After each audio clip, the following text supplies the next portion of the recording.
Take the bright lights, the high risk, and the heat of the desert. And for some, add the pressure of the T100's last chance saloon. Leading out on home soil is the ever-popular Sam Long, short odds on another win for his collection. But there's the small matter of Martin van Riel, a machine at this distance. And Yuri Kulen, who keeps cool in the heat and endures the endurance when he needs to. We are down to the penultimate lap in the race to be crowned the first ever world champion. The T100 stellar athletes are all in the entertainment capital of the world. Well, welcome along to Lake Las Vegas. Welcome to our office. Not a bad place to go to work, I'm sure you'll agree. And it is seconds out in round 2 of T100 racing here today. We had a thoroughly absorbing women's race a little bit earlier on. Really is back, refreshed and back on the start line. The sun is up, the wind is up, and we have seen already today what this course can do in terms of a challenge. Who, therefore, is licking their lips for the next 3 hours or so? You know, the more the wind picks up, the more I think Sam Long, this wind, this course, and a wetsuit swim, I mean, this is the perfect situation for Sam. Tell me about the depth of challenge in this men's field as well. It was only in Ibiza that we had our second win, which was obviously Martin van Riel, who picked up his second win. But we have got challenges across the board. What are you expecting today in that regard? Yeah, I think what we're seeing across this series is that different athletes have strengths on different courses, which is the beauty of the T100 series, being able to race well over different courses. And the men's pack is so tightly contested that it's hard to really pick a favourite. Obviously, Martin van Riel coming in as not having a defeat in this distance, but he's been pushed every single time. If the boys have been watching earlier on today, what would they have learned? What would have gone in the notebook, perhaps? Yeah, I think, for one, drafting penalties are being given out, so the refs are on it, so the athletes will be looking to make sure they're doing all the right things, following those lights. If there's a flashing red, they're going to have to make that pass. What we've learnt from the women's race is that a really strong bike is important, and being able to recover over those punchy hills, and the run's brutal, so I think the men will be ready for a challenge today. We are all ready to go in just a few moments' time. But of course, this is the penultimate round of the T100 season. Let's take you all the way back to the start and remind you of the tail of the tape in the men's side of things. Miami and a new era of triathlon. Very first T100 about to take to the water. Magnus Ditlev is closing that gap on Riel and Brownlee. The racetrack temp is 110 degrees Fahrenheit. Magnus Ditlev, the first ever winner of the T100. And if Miami was the warm-up, this weekend these athletes step into an Asian furnace that can burn very hot. Yuri, newsflash, you're not going to see anyone. This is one of the greatest performances in T100 history. The T100 has landed in San Francisco. We have all the ingredients for a truly iconic race. I tell you, he's here to win and he believes he can win. The anxiety is building. Martin van Riel, cost me! Oh my goodness! T100 reloads as London now welcomes the heroic. Very impressed with Sam Laidlow taking it by the horns. Oh my God, it's right there. He is holding on for dear life in this battle of attrition with Kyle Smith. No one believed he would be able to get it right at this distance, and here he is. Sam Laidlow, you are the champion here. T100 London. The T100 lands on the party island of Ibiza with the world's best triathletes here in pursuit of their own celebrations. They have gone straight through a roundabout the wrong way on the course. Martin van Riel has made a move. Sam Laidlow, he can't hold on. Undefeated streak remains. Martin van Riel, your two-time T100 World Tour champion. So let's just confirm those race winners for you. It was Magnus Ditlev who led us out in Miami. Yuri Kulen with a stunning performance in Singapore. What a finale it was as Martin van Riel took the honours in San Francisco. Sam Laidlow coming home in London before Van Riel got the job done once again in Ibiza. In terms of the top 10 regarding best 3 races and points in the bank, Magnus Ditlev sits atop, but he and Sam Laidlow absent from Vegas. All eyes, therefore, on Martin van Riel to make it 3 wins from 3. But Kyle Smith, obviously, with 4 second-place finishes alongside Sam Long as well. They are both right in contention for this title. Kulen, and Margeria have podiumed this season. Therefore, will Alistair Brownlee follow suit and break his duck? But let's have a word with the favourite, who's talking to Rachel Stringer. Martin, you're the man to beat. 2 from 2. Is this a course where you think you can go 3 from 3? I hope so. I mean, you never know because everyone gets a fresh start. Everyone's going to be on the same starting line. So, yeah, it's man-to-man, but this is a really, really hard and nice course. So I'm excited for it, and I think it definitely suits my strengths. Are you looking over your shoulder at anyone in particular who can maybe take you off the top spot? I think my fellow Belgian Jelle Geens will be really good. And, I mean, I don't think... I hope that he won't take the top spot, but we've always said we want to be on the podium together, so I really wish that that he can step up as well. Well, people have called you the Terminator, so let's see if you've got that in your locker today. Good luck, Martin. Maybe a friendly Terminator. Good luck. Thank you. We're not hearing. Shit. Just when you see yourself. Should we chat away in case? Why don't we pick up in hope, Rinny, and someone will shout us in case it is coming back on. I'm afraid we've lost all comms down here. But while we were hearing from Martin van Riel, it's worth just therefore asking the question. He is obviously one of the brightest contenders in this field. Today, do we find out whether he is a top contender or whether this is his to lose? Yeah, that's the big question, right? He has been pretty unstoppable at this distance, but it hasn't been like the dominant winning we're seeing from Taylor Knibb. It's not minutes, it's seconds. And especially in San Francisco with that sprint finish with Carl Smith. So I think this race will just, if he can get this one done, it'll more solidify that his dominance. And we were asking the question, weren't we, about Taylor Knibb and what everyone else thinks with him on the with her on the start line, excuse me. Again with Martin, his fellow competitors, I imagine, are more confident of reining him in than perhaps they might be. Oh, hello, we've got friends over here. The joys of being live on television when there's waters in the electronics. We were just actually talking about Martin van Riel and I suppose the reaction of his place on the start line with the other contenders around him. Yeah, absolutely. He mentioned Jelle Geens, and that was one athlete I was looking at on the start list and just wondering. And a course like this, it seemed like the short course specialist did really well here in Vegas. So he's one sort of a wild card that who knows. But Sam Long is the one athlete I keep going back to. The wind keeps getting up. If Sam Long can have his day, if he races to his potential, I mean, we've seen him do incredible things on courses like this. So he's the athlete that I keep kind of going back to. We did a panel with Sam Long last night, and his young one, Leo, was making, I think, more noise than anyone put together. Talk to me about the maturity that you are seeing his racing now since becoming a dad, and we'll hear from him in just a moment.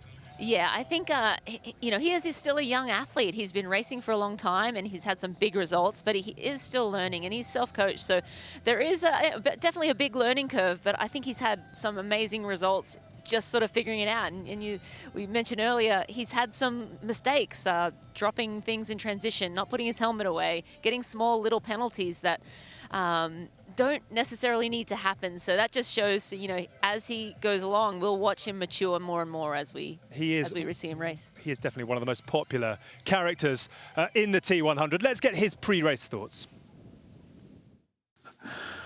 He's waking up while he was just moving. Hi, Bubba. Do you want to say hi to everyone? Ooh. Yeah. I know, what's going on? You didn't get to get your makeup done, huh? This year's really, for me, it's actually been much more about my personal life rather than the professional life. The first year of my son's life, we're getting married in December, and we bought this house actually just in April, so we moved in and we had to set everything up, and so like, it's just been like life step after life step after life step, and at the same time having to, you know, compete at the highest level. You're a big guy. I think I've done like an unbelievable job doing all that. Normally you see a big fall off in results with people doing all these things, and I've been able to be right up there, but I would say, yeah, the life stuff has actually been like pushing me harder in a developmental sense than the triathlon racing. Becoming a father was huge. You know, it's no longer about you. You have this little person and they're your responsibility. he's matured a lot over the past 3 years. I think in the beginning, he kind of, this college kid or just young, and he still does have that fun personality, but I do think that moving out and becoming a dad, he's just kind of like becoming this man. Just the tough guys are out. It's been awesome to watch. He really has developed in such an amazing way.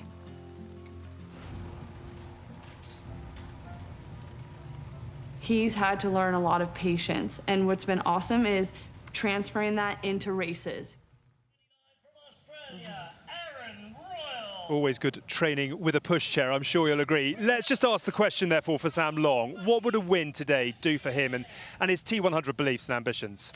I think a win would be massive for Sam Long. He doesn't necessarily need it. I think he's a confident athlete. He believes in himself and what he's doing. But, wow, a win would really be special for him, especially on American soil. We saw as well a fantastic performance earlier on today from Flora Duffy, which begs the question around Alistair Brownlee. Fourth in Ibiza, but another man, not necessarily with anything to prove to anybody, but will be desperate for a podium spot at the very least. Yeah, absolutely. We've seen him be so close to it all year long. Little mistakes on his part as well. But yeah, hopefully we see the best of Alistair Brownlee there today. Fantastic. Well done, Rennie. We'll let you get back into the commentary box. Enjoy this afternoon's racing. Chelsea Sodaro and Jack Kelly will be talking through the race, but we are ready to go once again in Las Vegas. 5th in Ibiza T100, 5th in London T100, wearing number 38 from Germany, Freddie Fong.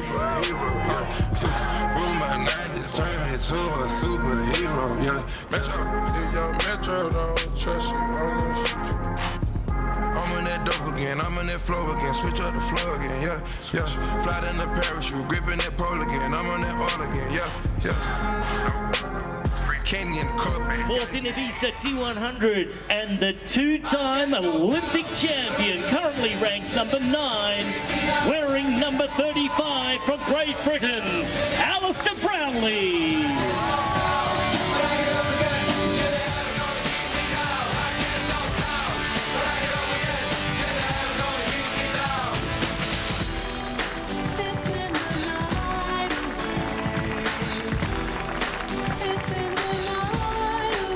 First in Singapore T100 and 4th in Miami T100, currently ranked number 6, wearing number 33 from the Netherlands, Yuri Kulen.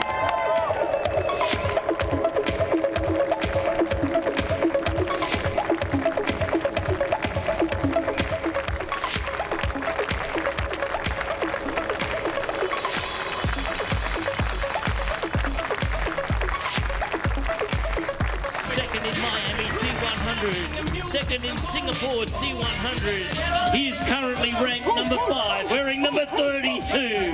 From the United States of America, Slammin' Sammy Long.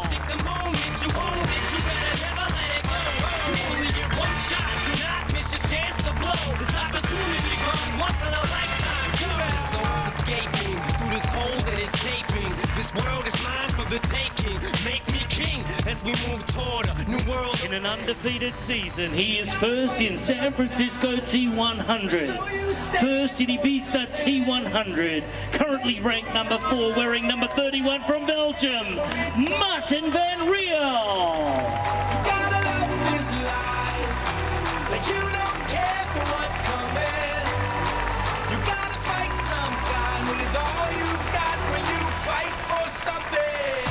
Well, here we are, the start line for the T100 Lake Las Vegas men's race. There was testosterone everywhere for those walkouts, particularly Sam Long bringing the energy. These men we can expect a close race from, a hard-fought race. We're not going to see the dominance that we saw in the women's race from Taylor Ned.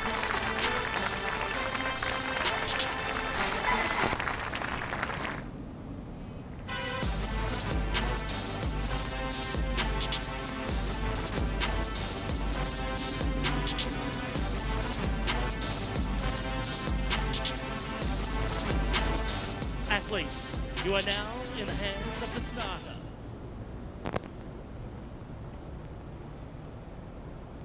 On your marks. Life, saying, hey, yo, baby, let's go.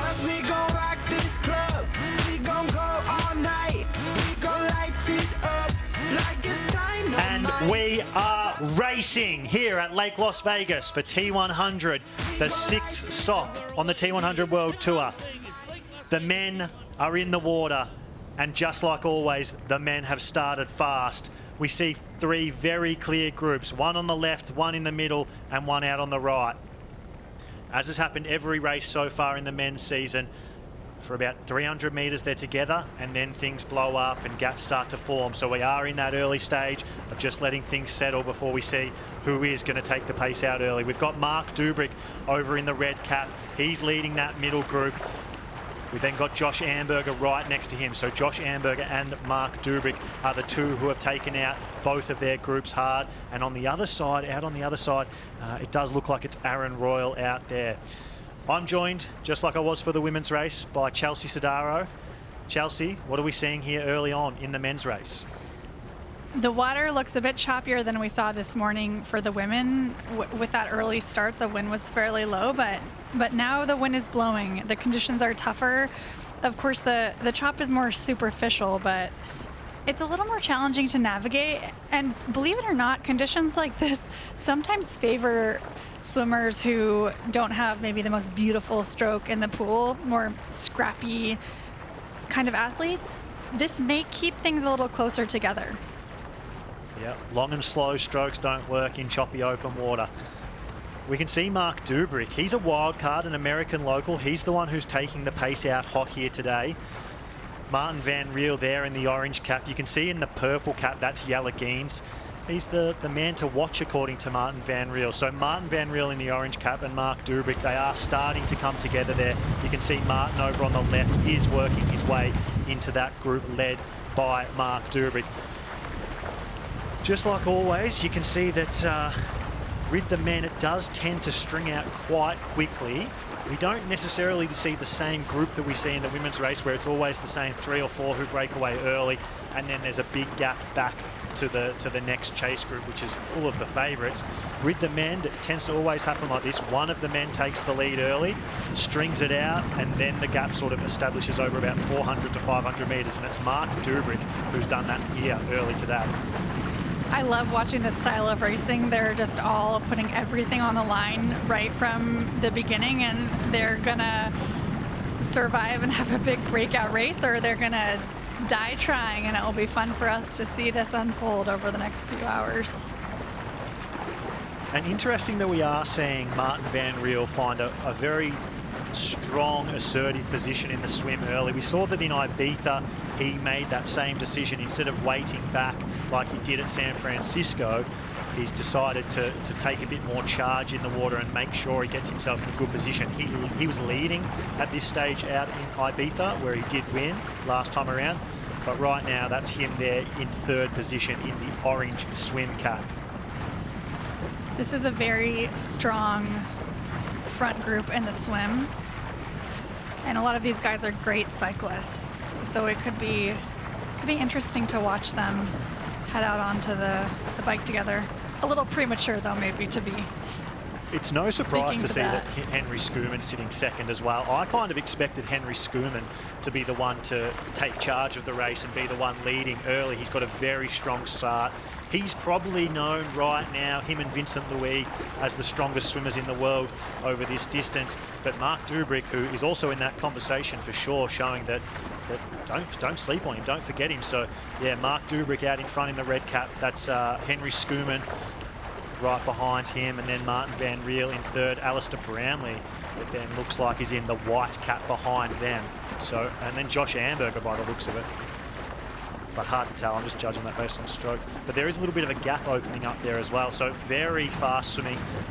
If it's strung out in single file like that early and Henry Schoeman's not in front, it's someone else, you know it's hot.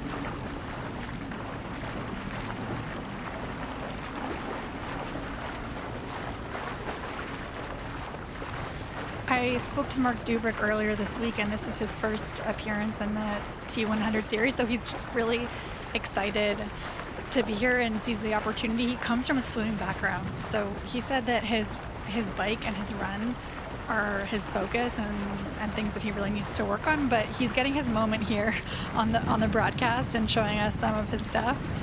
We'll see what he's able to do on the bike. He has put together a couple of really good runs. At this level of racing, it's been his bike that's been the weakness. We saw at Challenge Beijing a very strong race where they just selected a handful of people to go and race. He was actually running as fast as Kyle Smith, who we know is one of the fastest runners on the T100 World Tour.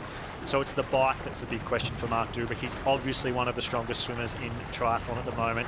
He's really worked on his run. He's always been a good runner, but he's got particularly fast over probably the last 18 months. So it's just the bike on this tough course. You can see over on the right-hand bottom side of your screen in that pink cap, that's Aaron Riel. So kind of like Ibiza, he didn't find himself straight away at the front of the race. So he's trying to move up to make sure he gets himself in a good position. So we've got Mark Dubrick out in front, Henry Schoeman in second, and now Aaron Riel is making his way up there in third and fourth with his great friend and two-time champion now, Martin Van Riel, and Alistair Brownlee hot on their tail behind.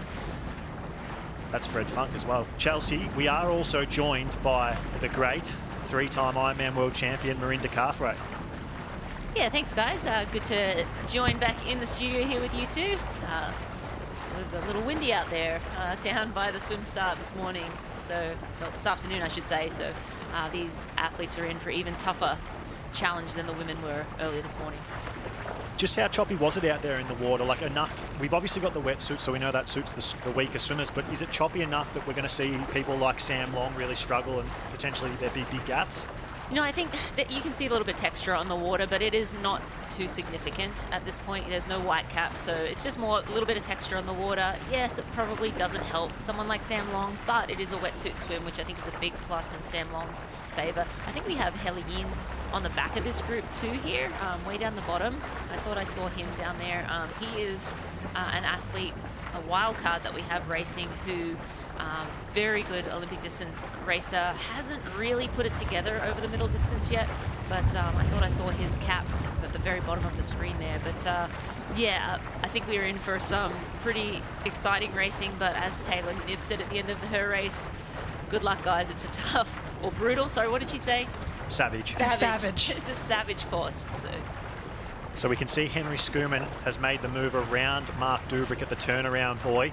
We did expect to see Henry Schoeman at the front of this swim at some stage. It's very rare that he doesn't lead a swim at some point, but Mark Dubrick doing a little bit of work would have been great for Henry, I would think, and you can see they have established a gap there.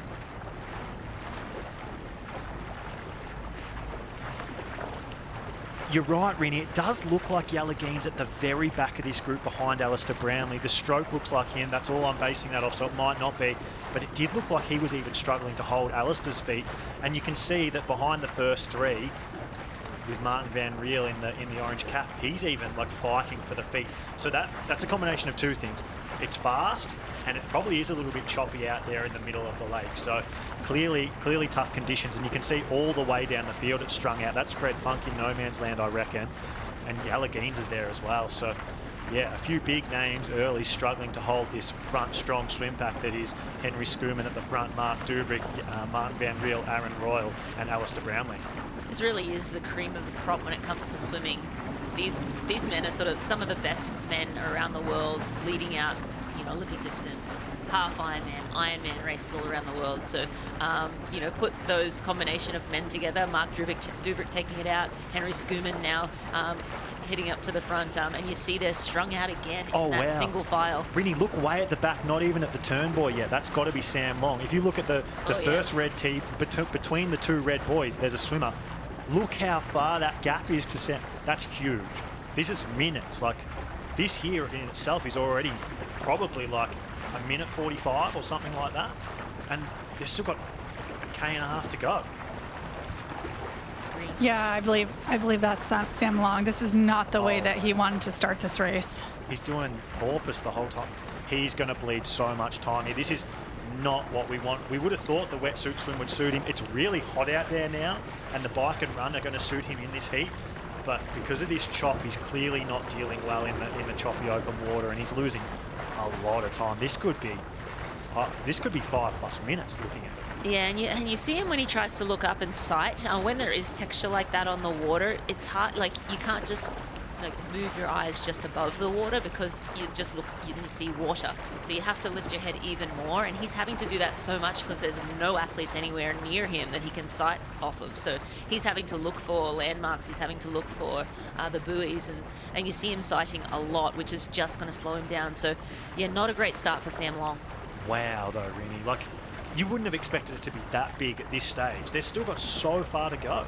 Yeah, that's a lot bigger than I will have expected. Absolutely. I think he's going to get out, and I'm sure he already knows. He's got no one around him. He's like, okay, how bad is it? I'm sure he's like, please just don't tell me. Let me just go and ride the bike. And yeah, not a good start. Because this is arguably the strongest swim field we've had. I know we don't have like Kyle Smith here necessarily and Sam Laidlow, but Henry Schoeman is probably, like I said, him and Vincent Louis are probably the two.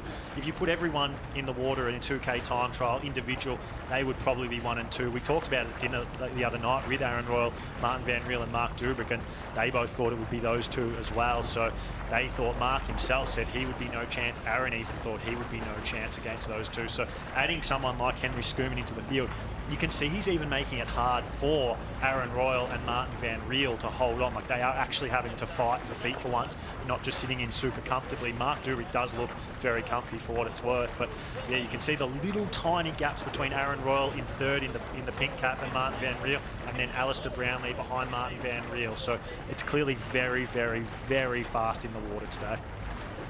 And of course, this is the intentional, right? They're trying to make sure that the strongest legs in triathlon don't get any contact with the front of the race. So these guys will be quite delighted when they hear that they've put in such a big gap to Sam Long.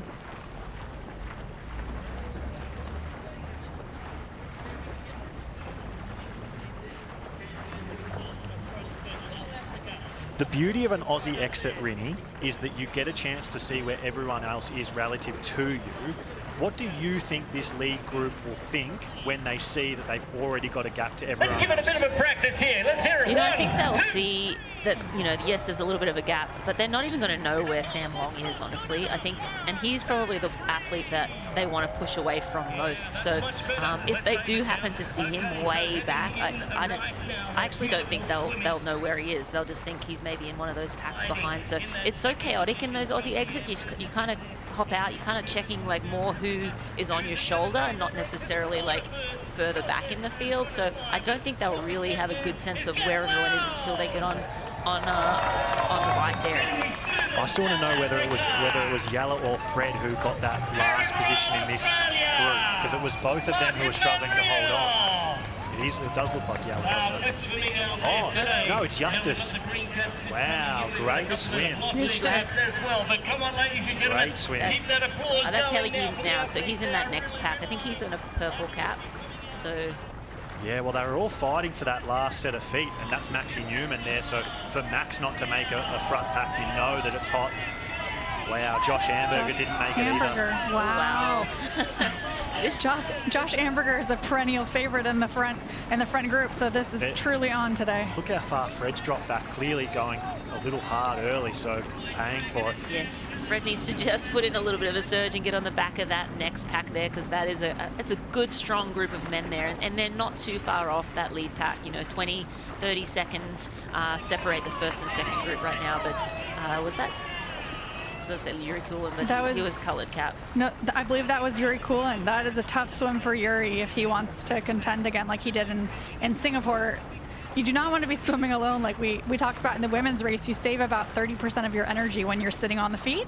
So you're just hemorrhaging time and putting in a ton more effort if you're swimming by yourself. If Yuri wants to get himself in the mix of this race again, he needs to surge onto the back of that pack. And you can see that they're crossing paths in the water with Sam Long, who's out there completely isolated. If James Teagle was a minute down there into the Aussie exit, this is at least double that. If it's more than double that, let's be honest. So it's going to be plus 2 minutes behind these leaders, probably closer to 3 minutes, which is a huge lead. And yeah, to see Justice at the back of that front group, I almost completely forgot about him. He's the most quietly spoken person on the T100 World Tour in Lake Las Vegas, but the back of that front group's a great position. And to make that when people like Josh Amberger and Yalla Geens and Matthias Margier and, you know, even like Jason West and Yuri Kulin, who are perennial front pack swimmers here at the T100 World Tour, you know it's on today. Eustace seemed to have a quiet confidence to me. I asked him about his season and what he's been up to. He's coached by the great Dan Lorang, so has that experience pushing him on. He seemed like he was ready for this weekend. He's been dabbling in the 70.3 distance after having an Olympic career. I'm curious to see what he's able to do today. Yeah, we were just chatting earlier. This course, if we learnt anything from the women, obviously being very strong on the bike is very important, but it seemed like the ITU athletes coming up from the Olympics did very well here on this course. We saw both Flora Duffy and Taylor Spivey both racing very well here in stark contrast to their races in Ibiza just a month ago. So just being able to hear Sam Long, the man himself, coming around, we'll see what that time gap is. Big gap, but it will not stop him from trying. This is really tough. Wow, it is 3 minutes. So that's probably 5 minutes at the swim exit. It's usually double and a bit, right, in the back laps of these T100 races. It's not a whole lap back around though, so that's the only thing to consider. Yeah, so sure, that's it's a longer little than less. this. So they're basically going to the turn and then straight in. So plus or minus 5 minutes is still a massive gap. Speaking of Sam Long, we heard from him and Singapore winner Yuri Kulin earlier on in the week. I'm in an interesting I've never won a T100. I've never won a PTO. So Yuri is sitting next to me, and in a way, he's reached a higher high than I've ever reached in this sport, right? But like when I was leading the race in Singapore, I think I had 2 minutes. I was constantly aware, like, don't look back, because probably you will see him coming literally around the corner, and there's nothing true of the 2 minutes. You know what I mean? Like I was constantly thinking, like, this guy, like this is the Terminator. You know, like he will come around the corner when I don't expect it, and I like just keep looking forward, like. Yeah, but that was a great. I mean, I had a great race and you were ahead, so it was a great race. I have to say, like, the difference between you coming over the finish line and me getting carried away in the wheelchair. I'm glad you can joke about it. I didn't realize. I felt bad forever looking back at the footage, and I'm like jumping up and. Yeah, I was not able to do that. Yeah. This is a new segment, I feel, previewing every round now. Yuri and Sam time. Podium in no order. Me, you, Martin. On top. Yeah, that's what we'll go with. Well, we've seen that Yuri Kulin has had a little bit of a feud with a few certain athletes this year, but has he found a new bromance here on the T100 World Tour in the strongest legs in triathlon, Sam Long? It looks promising early stages, but wait and see in Dubai how it progresses. So going back to the swim distances, the first lap is 1,100 meters. So when Sam Long did come through the Aussie exit, he was more than halfway through the swim. We're looking at about a 6-minute deficit for him. I reckon if he can hold it to 6 minutes, it's actually a good result, which I know sounds crazy because it's like 1,100 meters, it's 3:06, and then 900 meters, then you've got the long run into transition. I think if he can get on the bike within 6 minutes, he's actually held it together pretty good on that back half of the swim. You can see that things are kind of breaking up a little bit here, which doesn't necessarily suit the front pack swimmers getting a bigger gap from Sam Long. You'd probably, if you were them, and their sole purpose, right, was to drop Sam Long by as much as possible, they probably would work together a little bit more. This probably does slow them down slightly. It also just shows how fast Henry Schoeman's swimming.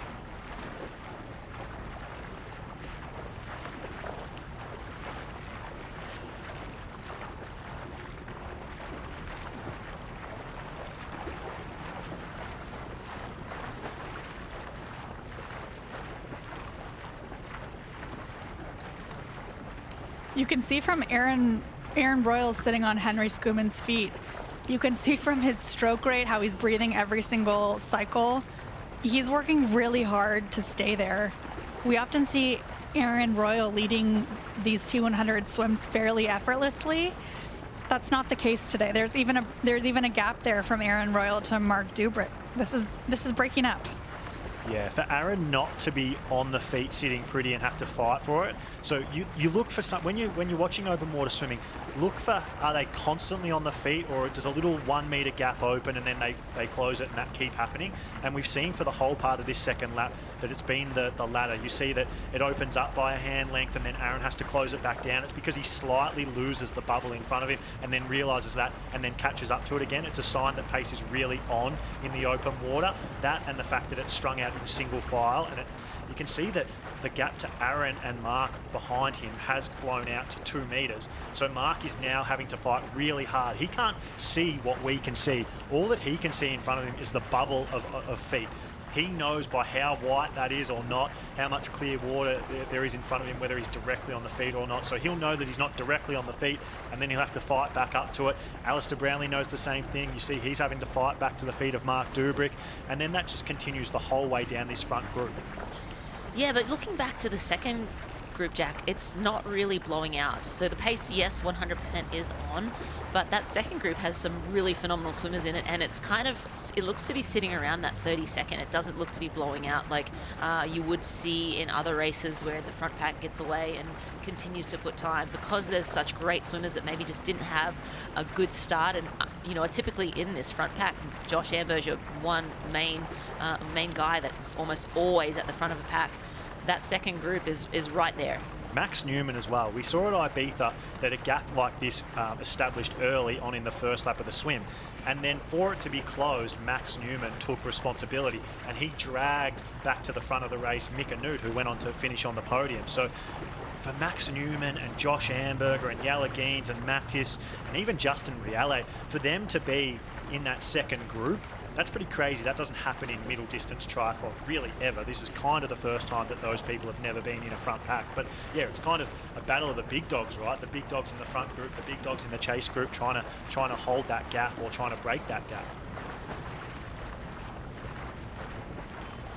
And just going back to Sam Long, his 2 races earlier in the year where he did finish on the podium, he was around 3:58 down in Singapore, and he was around 3:25 down to Rico Bogan in Miami. The leader in the swim in Singapore was Aaron Royal. So just more quality in that front pack, faster swimmers, a lot more guys. Just makes it really tough for Sam to be able to be close to them.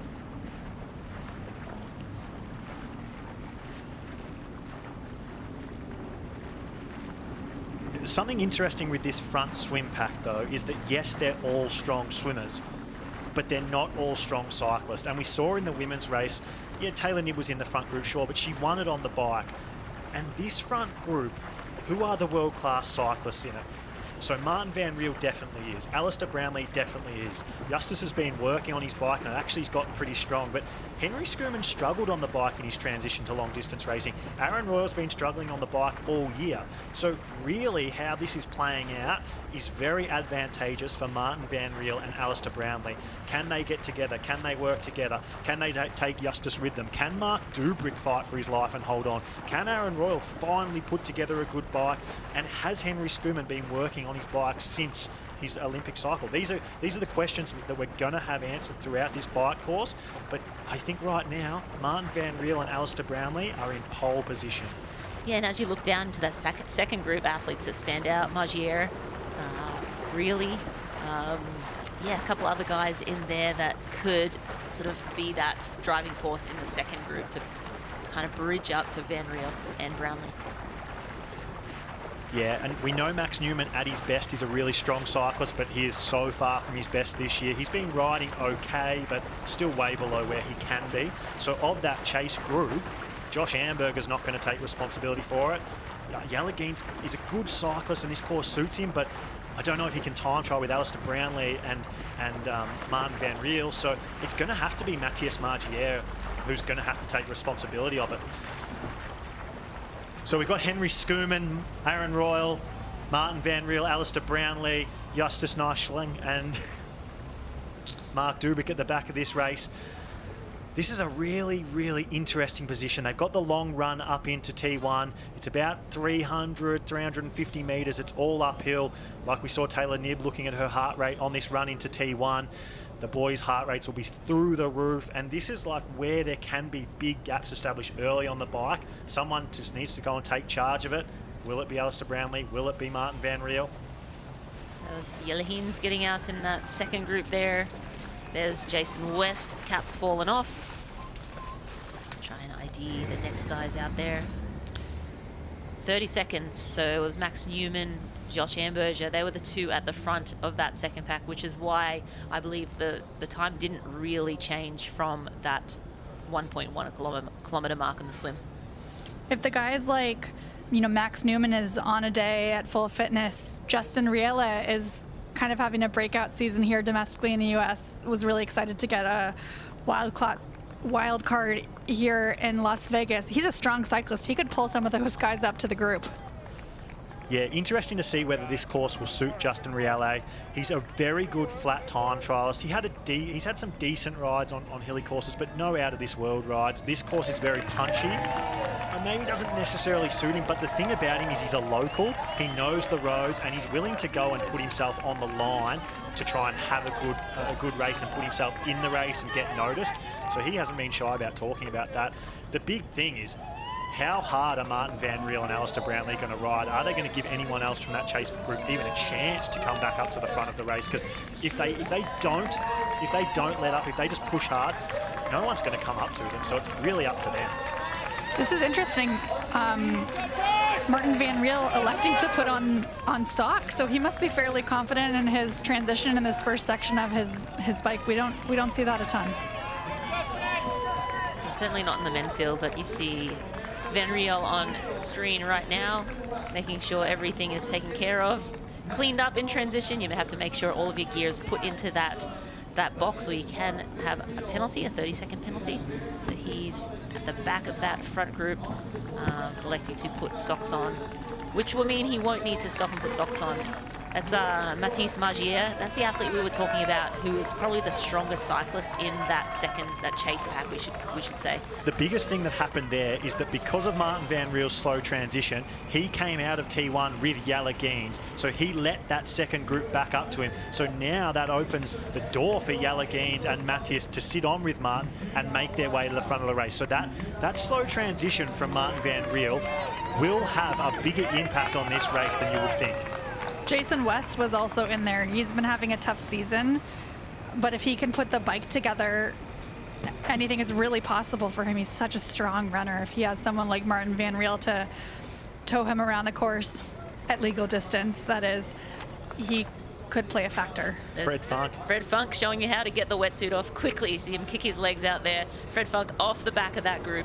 Fred Funk is a solid swimmer, but a very good cyclist. So Fred wanting to make quick work of this transition and tack on as quickly as he can now. An interesting thing about Fred, he never races well in America. All of his good races are in Europe. So maybe the American curse continues for Fred Funk. Early on, it does look like it. We see that Alistair Brownlee has gone to the front of the race here. He's gone past Henry Schoeman. We would expect that. Alistair definitely the strongest cyclist of this front group now that Martin Van Riel has dropped back.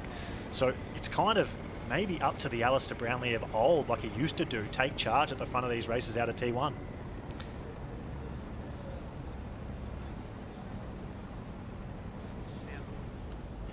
Sam Long's still not out of the water. That's kind of depressing to think about. And when you go into, and if you've ever raced a triathlon, you'll know this feeling. When you go into T1 and every single bike is gone and you're the last one, and then you get out on the bike and you can't see anyone, it's a really hard position to be in mentally. Sam Long's very used to it now, but if he gets that timing, if someone notifies him of how big the gap is, be interesting to see where his head's at. We see that Martin Van Riel's already got up past Henry Schoeman into, well, I assume it's going to be second behind Alistair Brownlee, which is crazy, but he's probably the best climber right now that we have in long course triathlon. He's a very, very good climber. And so this course, straight out of T1, it does climb up 2 steep climbs, and this is the first one. So you're seeing right now that red light flashing. Martin Van Riel needs to get by Alistair Brownlee, so he needs to, you see him now really putting the power down and trying to get by. You see him working very hard to get by needed to get by him in 45 seconds to make sure he didn't get a penalty there, so it was good to see. But that is super impressive, as you mentioned, a phenomenal climber. He was at the back of that group, and he just made his way, quick work, before the top of this climb to the front of the race. That shows me that his legs are feeling pretty good today. He came out behind Mark Dubrick, who we saw there, and there was a gap from Mark Dubrick and Max Newman to the front of the race. So he's made up so much time out of T1. Like, he's riding crazy aggressive, actually, as we see Sam Long. He's made his way out of the water. This is the all-important time check. This point right now for Sam Long can be day over. He's a very good cyclist and a very good runner, but this gap could be big enough that his day's already done, so we need to wait and see how far it is. 5 minutes and 39 seconds is the official time gap out of the water. That's doable, but it's a big gap. Yeah, so his time gap is usually in the 3s, so we've got an extra 2 minutes. That's tough. Not only is it a massive deficit, but mentally, Chelsea, talk through. I mean, you haven't been in this position before. I'd probably be better to talk through it, but being this far down, it's demoralizing. I've had a couple of races in my day, Rennie, where I've been in this sort of situation, or just not where I've wanted to be coming out of the swim. Of course, you go in with expectations of the ideal scenario, but it's also important to visualize what it could look like if things don't go your way. This is probably worst case scenario for Sam Long. He wanted to hear 3 minutes, 4 minutes at the worst, but if Martin Van Riel continues to bike the way that he is, it's going to be really tough for Sam Long to reach the front of the race. Yeah, he needs to shift his mindset at this point and just, okay, who's the next guy I can pick off? And he does love doing that. He loves picking off the guys, and he sort of goes and plays that Pac-Man game and has done so well throughout his career. But yeah, it's a tough little mind shift he's going to have to succumb to, or just realize. And it's not unfamiliar territory to be last out into T1 and out onto the bike. It is not typical for him to be this far down. I think you hit the nail on the head when you said he needs to make a mental shift. Believe it or not, when I've had my best PTO races, it's been when one of the legs has gone dramatically wrong. And instead of being so focused on winning, what he needs to do is focus on the moment and having the best possible bike ride that he can. Maybe the win is out of the question, but I don't think that the podium is out of the question for an athlete like Sam Long. So we saw down the bottom left-hand side of your screen that our leaders, Martin Van Riel and Alistair Brownlee, sort of have just crested the top of the first really steep hill. I think climbing is both of these men's strength. Throughout their careers, they've both been known for being strong climbers. Alistair Brownlee, in his short course days, was definitely the strongest climber in triathlon, and Martin Van Riel is probably that right now if they were to do sort of a mountaintop finish at a Tour de France stage. So to have those two at the front of a race like this, being so hilly, his pace is going to be on, and it's going to be very hard for Aaron Royal, Henry Scoom and Yalagines to hold on, particularly given they have shown a bit of weakness in their bike leg when they have stepped up to middle distance racing.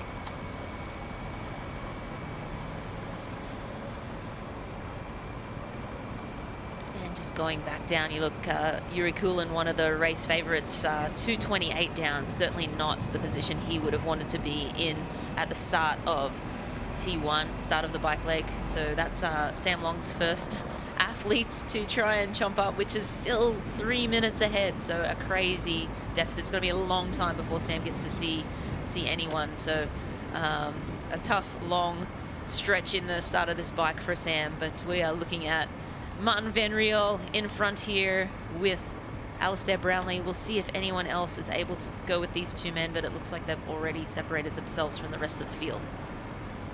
Talking to Martin during the week, he spoke about you don't want to necessarily make the gaps early in the bike. You want to ride hard your sort of second, third lap when everyone else is sort of hurting, because at this stage everyone feels good.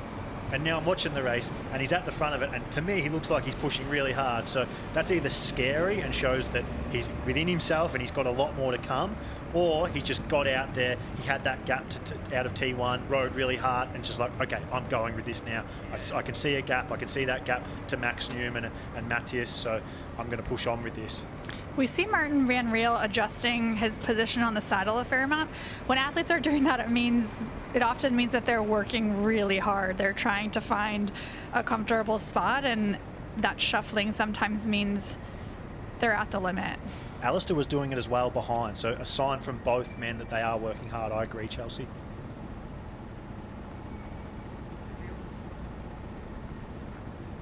Martin's got that new drip on his bike as well. He's never had a custom painted TT bike before, so he was speaking about how that's motivating him. Now he's off the black bike to go on and put a bike show on, so the little things that athletes think about, eh? Yeah, and we're getting information that Justus Nieschlag is trying to go with these. So we saw one athlete just dangling off the back of these two men as the camera panned back a moment ago. I believe that was just Justus Nieschlag trying to go with these front two men. If you put yourself in Martin's shoes and think, who am I worried about? Well, he's definitely worried about how Yalagines can run. He's probably worried about how Jason West can run. He's probably worried about how Sam Long can run. I don't think he's that worried about anyone else when it comes to the run. I think he would see Alistair Brownlee as a great ally. So it really does bode well for him if he can get a gap with Alistair Brownlee to Yalagines and even extend the gap to people like Jason West and Sam Long, because against everyone else in this race, one-on-one, he's going to be confident he can outrun them. So that's why I believe we're seeing Martin go to the front early on the bike, because he thinks, well, if I can just drag Alistair along here with me and we can work together, this is my race. Notice their styles. Alistair has such a high cadence compared to a lot of other athletes, even when he's going uphill. Whereas you see Martin Van Riel, it's more of a grind. Here we have Nieschlag. Justus Nieschlag from Germany. He's sitting in third place there, so he's sort of bridged up. But interestingly, Yalagines was not in the front group out of the swim, so he was more in that second pack. But now he's around 13 seconds back. So Yalagines, my apologies. We will get it right by the end of this show. He is sitting in fifth place right now, and I think that's the athlete that Martin Van Riel was most worried about. He did mention him. That was the athlete he mentioned first up this morning. So I think that's maybe why the pace is on and why Martin Van Riel is taking it upon himself to just keep the pace up and get to that front. We need to be fair, these are some of the hardest names in World Triathlon to say. Like, Justus's name is ridiculously hard. I've had to ask him about 15 times over dinner this week how to actually say it. I'm still not sure I know how to say it properly. You can see in his rankings, 14th in the swim, 14th in the bike, 15th in the run. That's just because he hasn't raced enough, really. That's compared to everyone racing here today. If he was to do 5 T100 races, they would all come down. Literally all of them would come down, because he's a pretty complete athlete. If he does have a chink in his armour, sometimes it can be his bike, sometimes his run. It kind of just depends how the race dynamics play out. If he can hold on here early on the bike, though, this run course definitely suits him, in my opinion.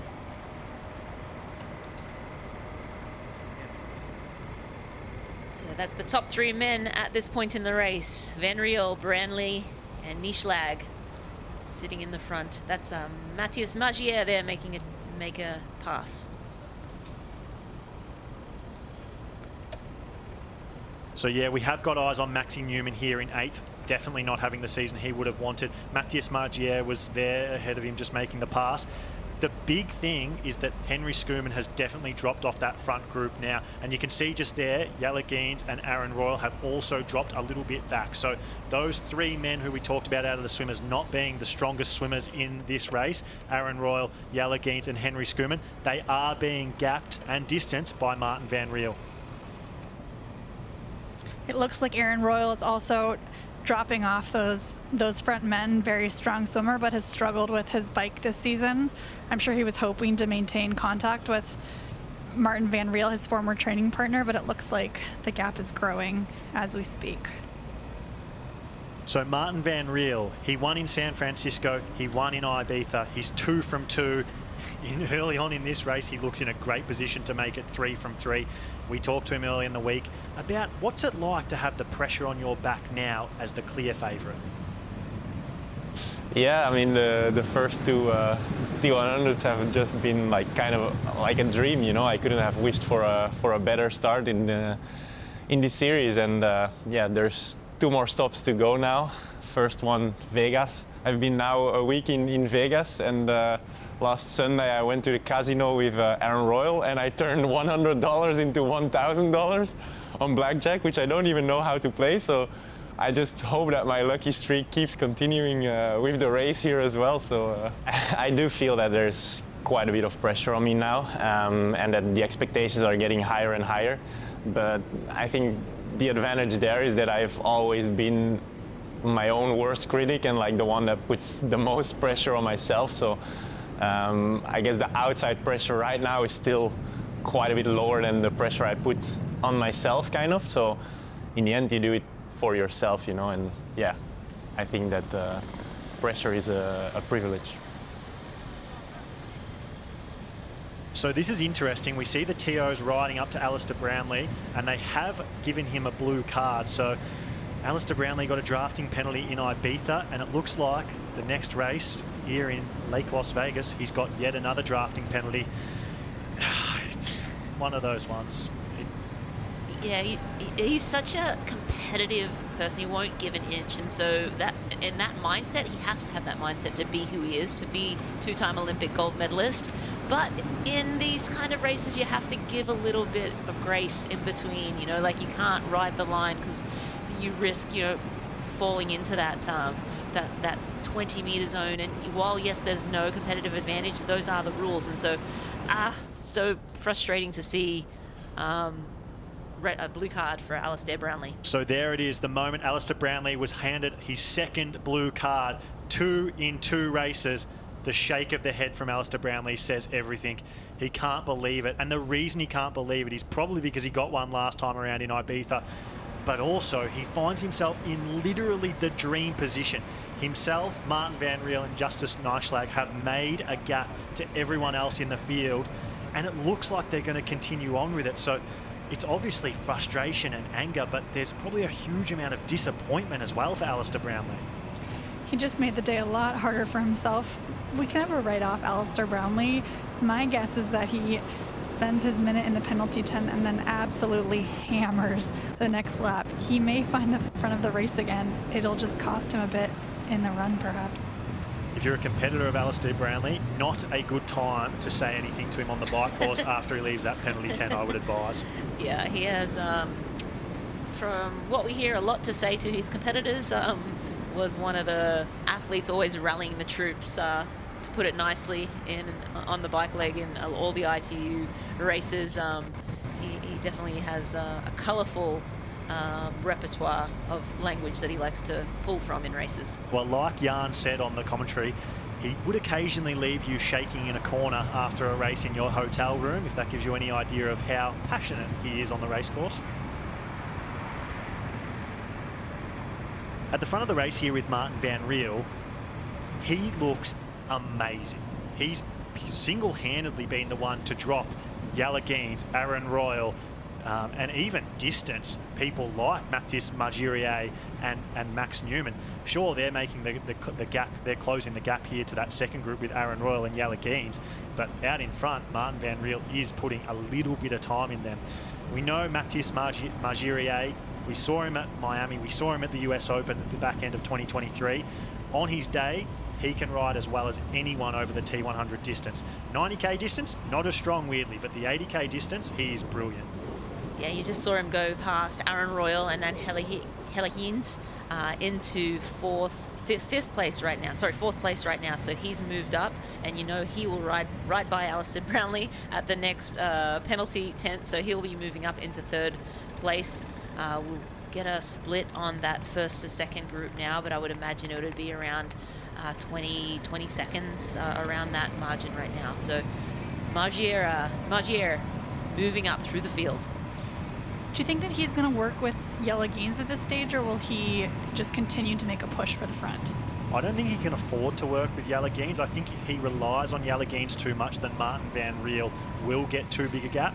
The big thing now, though, is that unless Justus starts working with Martin, he's actually super isolated. So there's 65.9 kilometres to go, and Martin Van Riel's going to lose Alistair Brownlee at the end of this lap.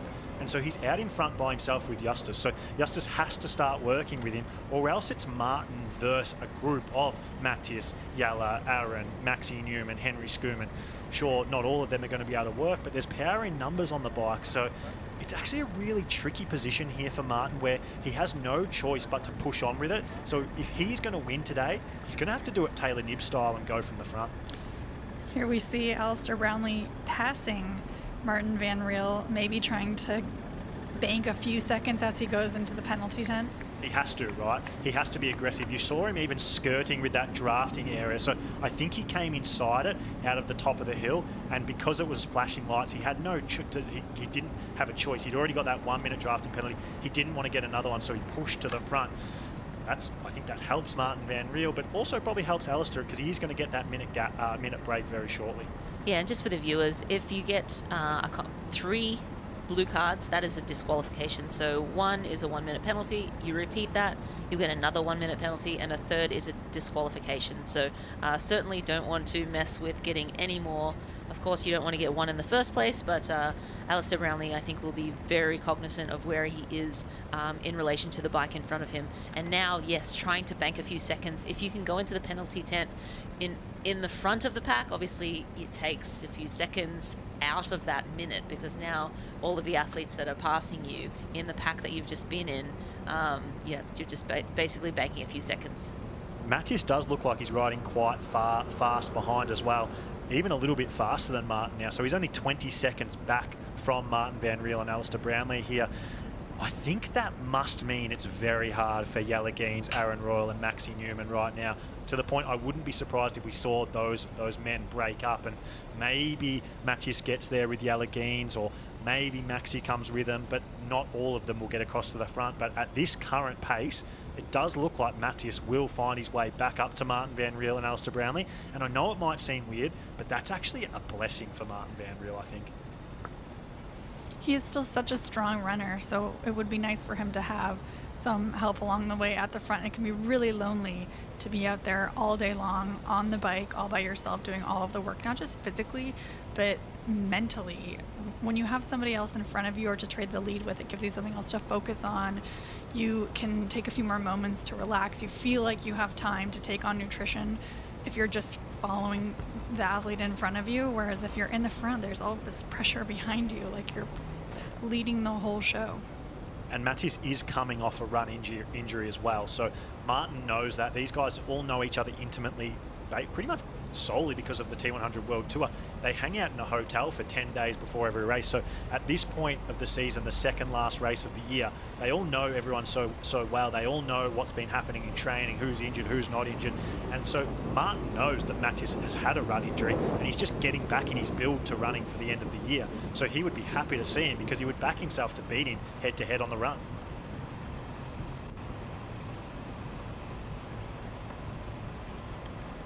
And as we look back down through the field right now, Brownlee in the lead. He will be popping into that penalty tent at 16 kilometers. Martin Van Riel sitting in second. Justus in third right there. Margiria moving up into fourth.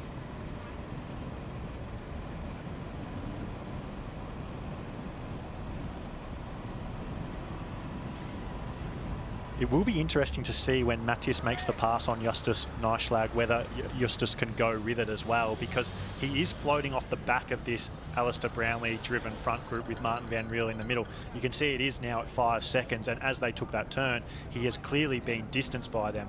So will he get back up to the front two in Alistair Brownlee and Martin Van Riel by himself? Or when Alistair Brownlee pulls into the penalty tent just here, we're pretty much right on it at the camera there, will Martin slow down and let Justus come back? Or will he have to wait for Matthias to come past him and take him back up to Martin? So right here, Alistair Brownlee, you can see he's slowing down. That's because he's about to unclip. And as soon as he's in that little white square, time starts. You saw the official click that top right-hand button. That is the minute penalty for drafting that Alistair Brownlee has started to serve. This is such a tough spot, because as they come out of this section, the turnaround section of the course, it's a very steep hill. That's why you see Alistair Brownlee. I'm worrying about it. Look at safety, yeah? Can you pass that message on? Thank you.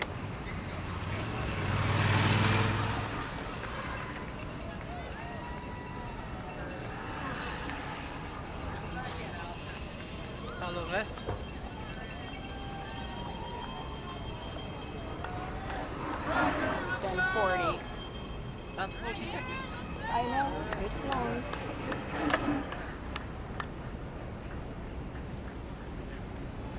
50. Nice rest.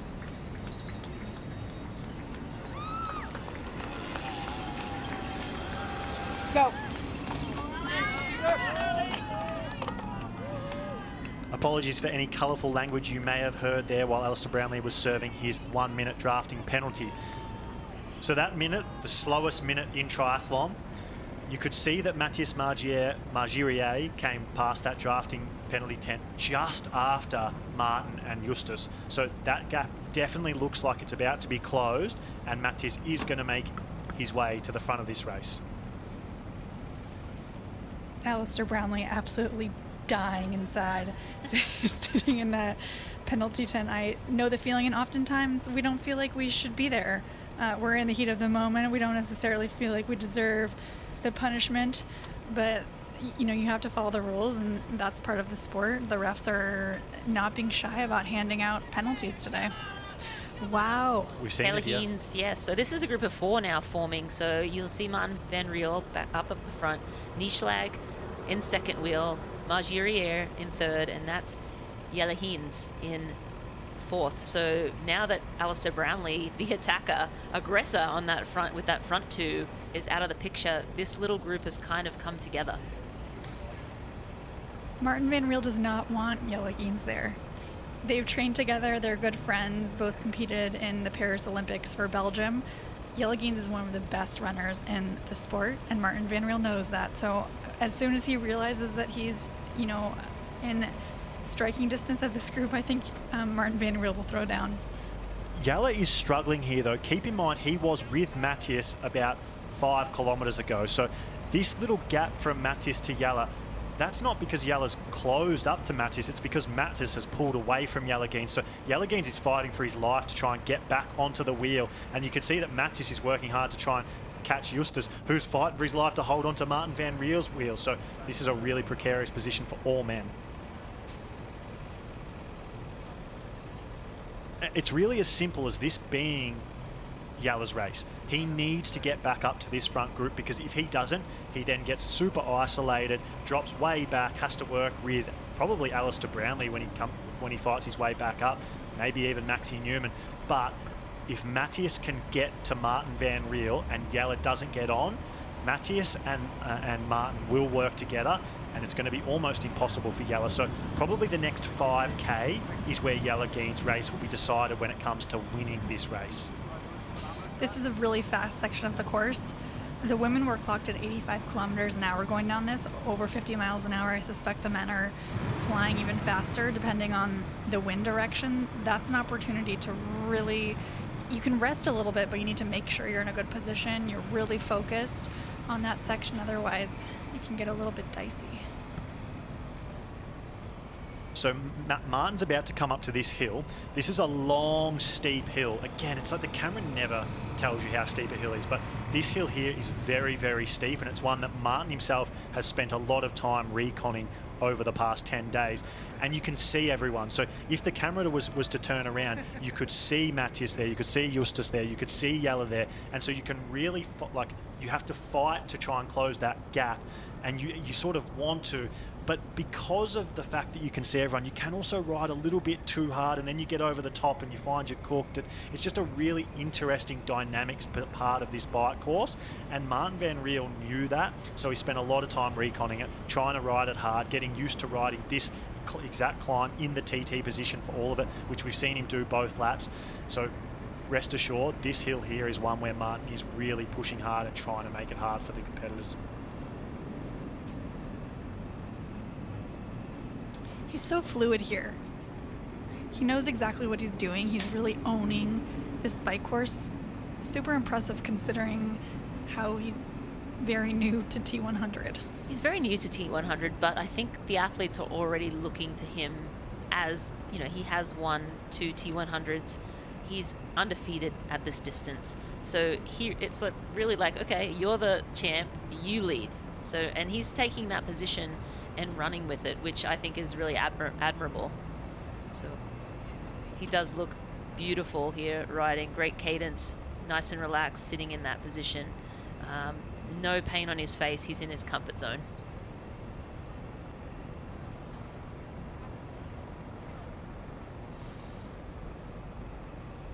Something else about Martin Van Riel is he's not a young guy stepping up to long course racing. He's 32 years old, and so the way he's been training for years has sort of made him I think he's been training for long course far longer than he's been racing it. Sam Long is another guy who started the sport early, and he's been far more experienced in long course. He's been racing it for over a decade now, but he's 6 minutes behind Martin Van Riel. So it's just interesting. Martin Van Riel's older but much newer in the sport, but the way he's trained for probably the last half decade has been suited more to long course than short course. He's just had such good results at short course that he's stayed there, but clearly the way he's trained has set him up for it. And yeah, we can see that kind of the comparison between Sam Long younger but been doing it for a decade, but Martin Van Riel showing him how it's done. And we just saw down in the bottom left corner, it just moved off the screen, but Yuri Kulin has decided to call it a day. We don't know if he's not feeling well or if he's had a mechanical. I suspect he's not feeling well. He was bleeding time on the bike, so losing more time, and he has decided to call it a day today, so no Yuri Kulin in the race. Alistair Brownlee already made his way back up to Aaron Royal here. Yet again, I said it in Ibiza, but such a tricky position for Aaron Royal, where he finds himself helping lead the swim, helping break the gap, and then because of his bike weakness, just losing that front group a little bit early. Yeah, you said it, Chelsea. Alistair Brownlee will get out of that penalty tent and just ride like a madman until he reaches back up to the front. I love this about Alistair Brownlee. He has the ability and the capacity to hurt so much, and he has the ability and capacity to push big watts. Now, the only issue with this is that how many matches do you have to burn on a race like this? And this run course is a super tough run course, so hopefully he's not lighting all his candles right now. Speaking of the great man, the two-time Olympic champion, let's hear from him, Alistair Brownlee. I think that one of the things with T100 is it is very variable, isn't it? Whether that's because there's so many races, or the races are different courses and there's different challenges to each one, whether that is the course or the other competitors or the climate conditions, or so yeah. I mean, ultimately puzzles are easy to do if you're a lot better than everyone else at it, and so actually there isn't that much figuring out to be done. Yeah, the problem I've got is that I basically can't train that much or that hard, and so I'm not better than the other competitors. So you have to race either tactically or technically better to beat people who are similar or better standard than you. So yeah, I mean, for sure I could always go out and race, I guess, pretty conservatively and probably always come 4th, 5th, 6th, but I also don't want to do that. You know, if you could sit here and tell me that if for sure you race conservatively, you definitely come on the podium, then obviously I'd probably race pretty conservatively. But yeah, triathlon is a dynamic sport. There's other competitors involved, and again, that's what makes it exciting. So we're seeing for the first time today, Justus Nyslag is taking the lead from Martin Van Riel. Again, I think this is great signs for Martin Van Riel, and also says a heap about the athlete that Justus is. Clearly, he belongs here on the T100 World Tour. I don't think he was in many people's pre-race conversations or picks to really factor into the race. Impressive performance so far from Justus Nyslag. Yeah, and as a young athlete getting into the front of the race, Chelsea, being an underdog, how does that feel? He's getting a lot of adrenaline from this moment. I think he's probably loving it. You don't take authority in a race like this unless you're confident in where you're at or you've seen the flashing red light on the bike in front of you. So we're seeing the fastest average bike speed so far in the bike leg here at T100 Lake Las Vegas, and the 4 men who lead the race. Justus, Martin, we see Matthias just passing Martin as well, and then Jelle Geens. They are the four fastest movers out on course. The other man who would have been with them had it not been for his 1 minute drafting penalty, Alistair Brownlee, is in 5th. So there's no one coming from behind them in the field who is riding faster than them. These 4 men, Matthias Margirier, who's just taking the lead, Justus Nyslag, Martin Van Riel and Jelle Geens, they're in front, and they are the fastest movers out on course. Alistair Brownlee passing Max Newman, moving up another spot after serving that penalty. I think we'll see him just driving closer to the lead here. He's such a fun athlete to watch, right? And that's why we love when he's in these events. He doesn't always make the most calculated decisions. He's very fiery and emotional, but he always impacts the dynamics of the race. Well, he's exactly a minute behind the lead here, and that was the distance, the length of his drafting penalty, but it actually ends up costing you more, like 1:10 to 1:15 seconds. So that does show he is riding as fast as these 4 men out in front. Very unfortunate for Alistair Brownlee, but fair racing's good racing. Yeah, and Jelle Geens here sitting in the back of this group. I don't think anyone wants to see him in this front group, but he is just hanging in there. And I think, you know, as we mentioned earlier, this course lends itself. Yes, this out and back section is a little bit harder for, you know, maybe the athlete that's not used to doing, you know, full drag time trial races, but those hills really break it up for the athletes. They get a little bit of a break, they get that hard VO2 max spike over the top and then can recover. So dynamic racing here today.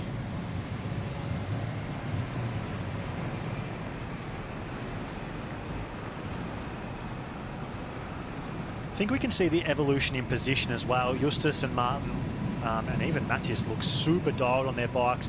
Jelle Geens looks kind of 70 to 80% of the way there. So these long flat sections are actually going to be really hard for him because he's going to have to push a bit more power, relatively speaking, to the guys with better positions. And then on the climbs, probably suit him a little bit more because he's lighter and aerodynamics don't come into play. I do have to make mention of Jason West.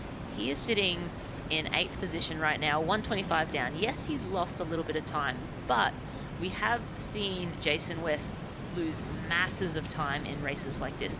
So he's losing time, yes, but he is still amongst some good company, and it's not like bleeding massive time like he's had before. So I think he's riding really well today. And you know, the men up front are not riding slow by any means. They are riding very fast. So to see Jason West sort of hanging tough in there, you know, right around Aaron Royal, Peter Heinrich as well behind him, that's a really dangerous athlete there in 8th position.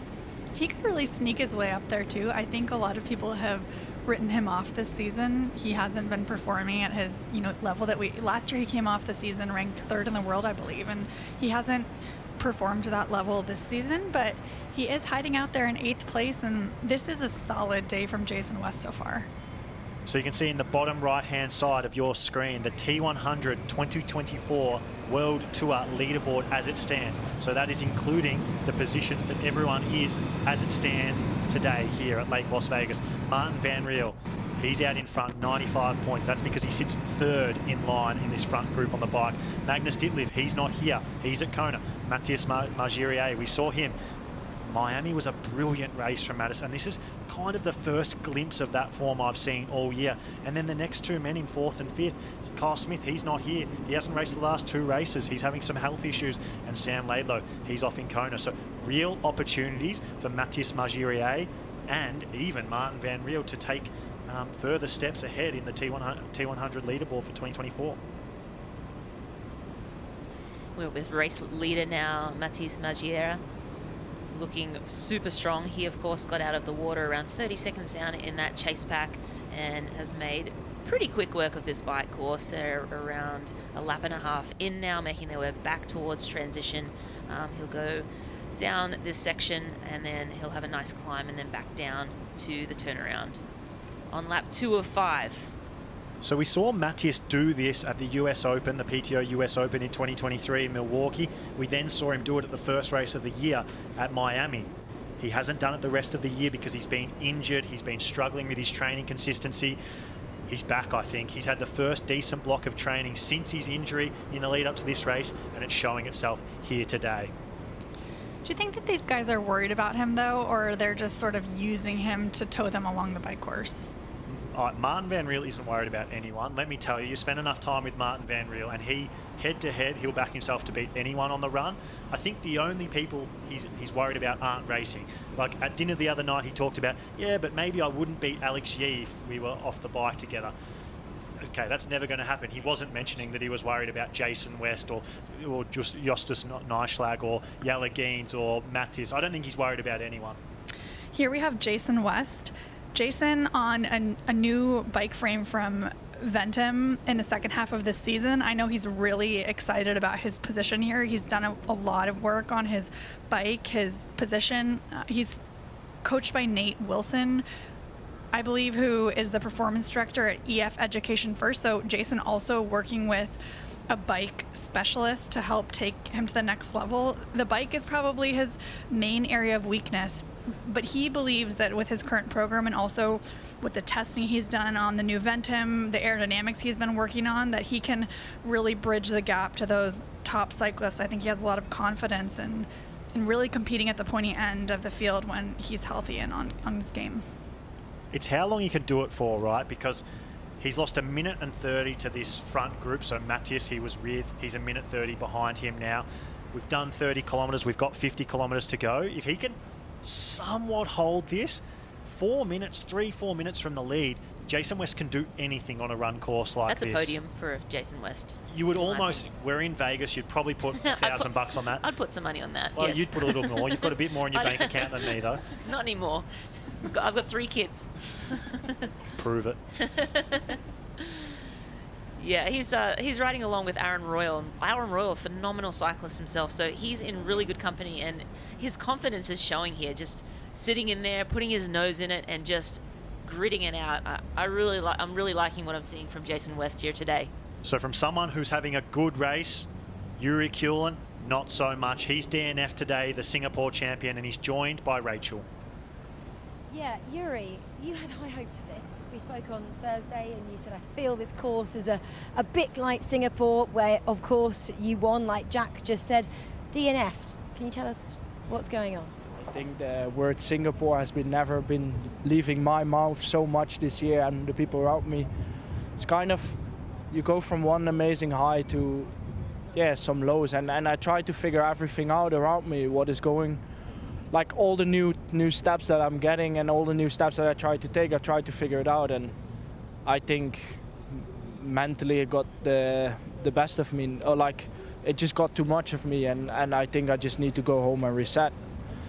Do you have a mental coach? Do you have a psychologist? What have they been telling you?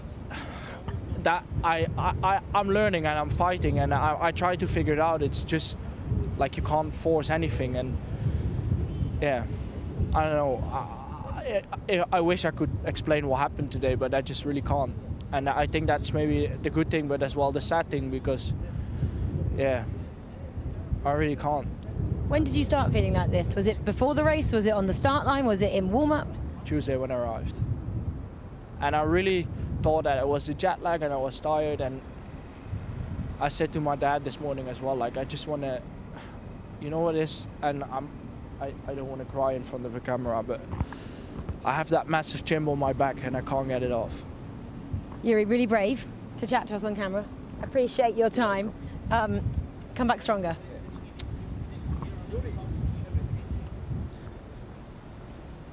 A little bit emotional from Yuri there, clearly working through things. He's a young guy who won a big race, a massive race at T100 Singapore, and like he said, maybe that's just got the better of him in a few ways, and he has that chip on his shoulder that he's struggling to let go of. So yeah, really open, honest insight there from Yuri Kulin.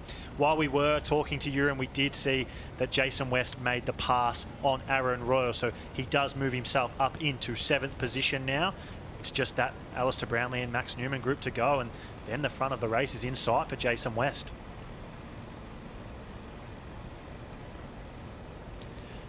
You can just see from Jason West's body language that he is on a day. He's riding really well. He's owning his position. His pedal stroke is very strong. I really like what I'm seeing from Jason West today. think there's a few things that suit him right, Chelsea. It's hot out there. It's in his home country. He hasn't had to travel for it like he has to some other races. San Francisco, clearly the weather was cold. He didn't like that. And the punchy, climby nature of this bike course definitely suits him. I think he's also similar to Yuri in a lot of ways. He had such an amazing season last year, and I think was feeling some of the weight of that, perhaps. He has a ton of support this year from his sponsors.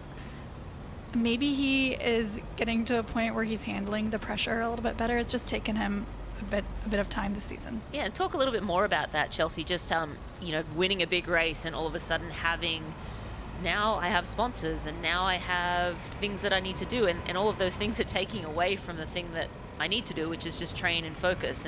And when you don't have sponsors, you don't have as many obligations.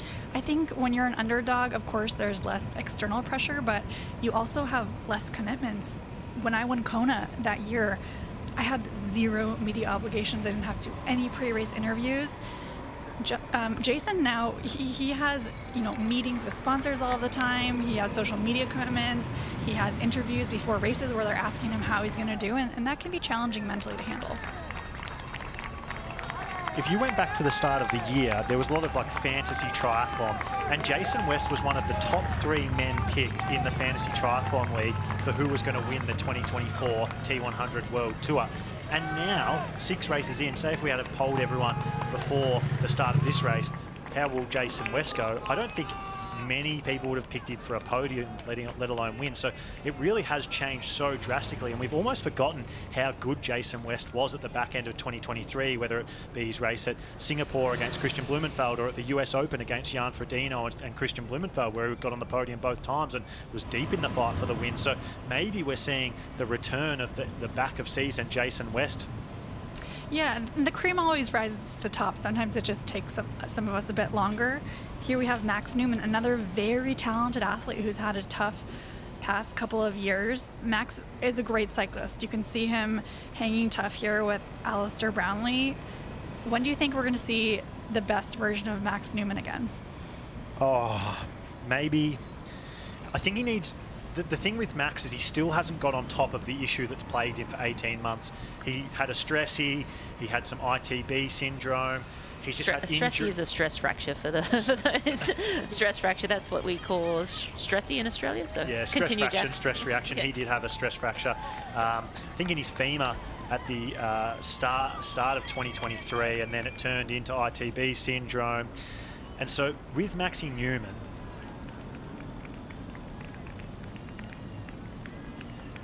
there's just so much he's had to work through, and he was at the tip of the sport. He came 4th at Kona. He won the PTO European Open as he just passes a bottle, drops a bottle to his girlfriend there, Holly Grice.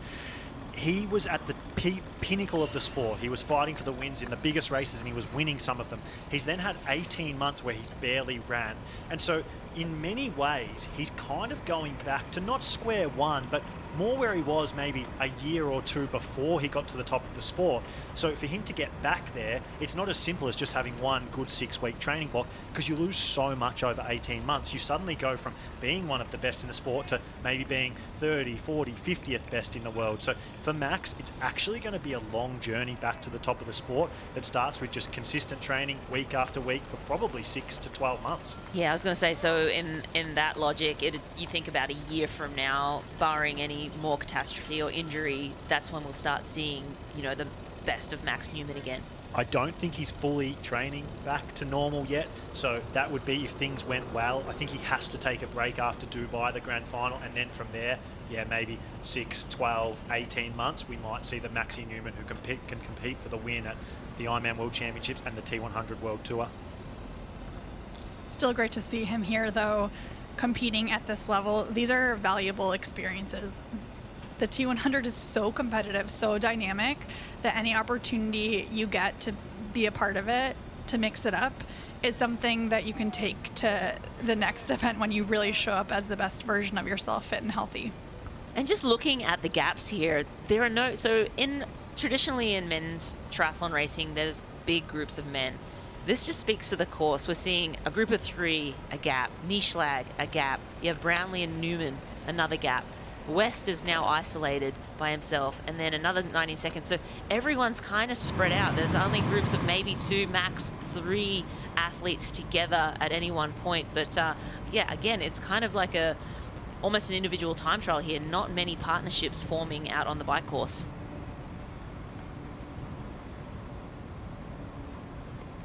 It also shows how fast it is, Rinny, because Henry Schumann's 2 minutes and 31 seconds behind, and he was with that front group.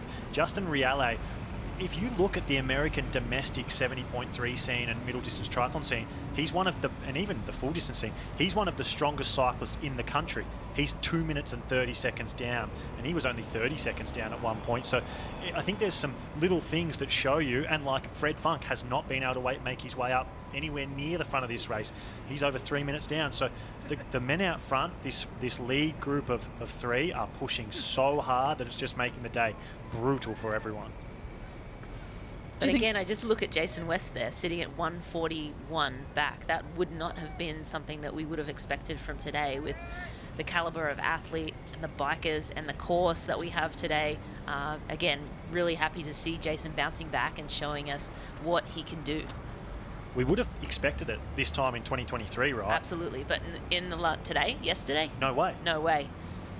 Yeah, it's amazing what 6 months can do. In the beginning of the year, as you said, he was sort of one of the top picks to do well over this T100 distance, and he was nowhere, like way out the back, being lapped in Miami, like well behind just everyone in the field. And it's just great to see him reinventing himself and getting back on top, which is what, as you said, the cream always rises to the top. Find a way.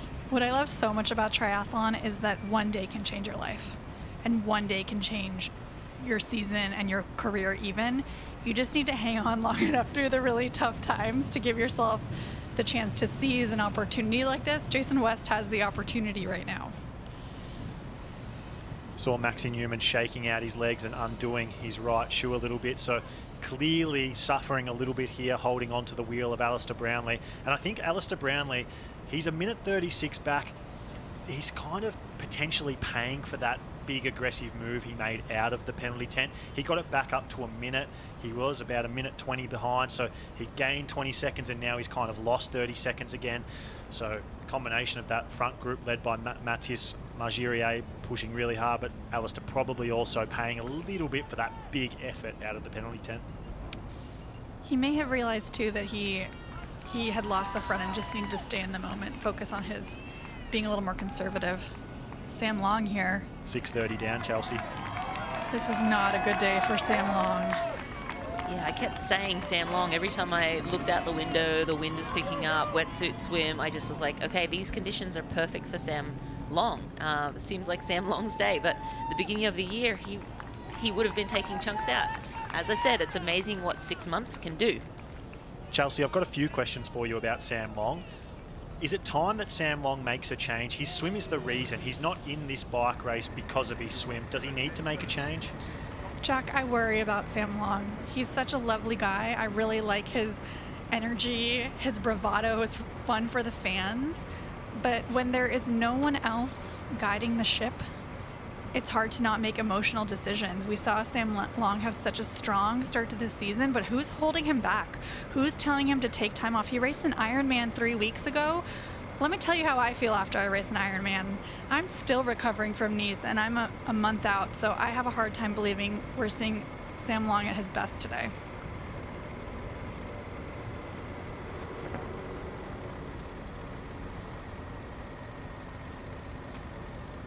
So Chelsea, do you think that the big issue with Sam Long is scheduling? We saw him race very heavily at the start of the year, more heavily than any of his male competitors, particularly those at the pointy end of T100 Triathlon.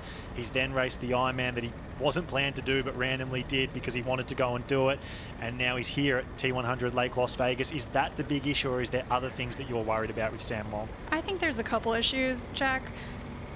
Random is a problem when you're competing at this level. There should be nothing random about how you're planning your schedule. You need to be very calculated, and that's why I think you need to have, some mentor, if nothing else, helping you direct and plan your season so that when you do want to make a big change, they can, help you decide if that's actually a good idea. On another note, if I'm Sam Long, I'm flying myself to Australia. Chelsea, just quickly to butt in. Henry Schuurman's pulling off the course. That's a DNF for sure. He's just cut the course, and that there is the entry into the hotel where the athletes stay. So that's day done for Henry Schuurman. It was always going to be a question mark on the bike over this distance for Henry Schuurman. He's a very strong swim runner. His bike is not that strong, and the T100 World Tour is not the place to be if your bike's not up to scratch at this distance. Yeah, and as we look at the skyline, that's the Vegas skyline. Sin City in the distance there, and the Strip. See the Sphere over there.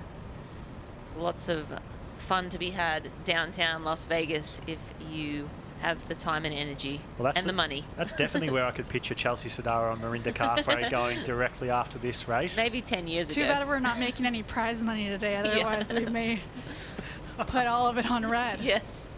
That's what we hear, actually. Martin Van Riel, if he wins today, he's putting all of his prize money on red. I always put it on black. I like your style. Yeah. How much have you put on black before, Rennie? I've only ever put on about 100 on black, and I actually lost that time. So I haven't done it again. Yeah, it's not exactly 25 grand, is it? No. We're back with race leader Mathis Margiera. Looks smooth, doesn't he? He looks in control. If you can contrast really it to how Sam Long looked or Alistair Brownlee looked, they looked like they were really suffering to sort of maintain the pace they were riding at. But Mathis is the guy that's pushing the pace and making it hard for everyone else, but he actually looks great. And if you do want to join people like Mathis Margiera here at Lake Las Vegas in 2025, grab your phone out, grab the camera, scan the QR code in the bottom of your screen. That's where you can register to race here next year on the T100 World Tour.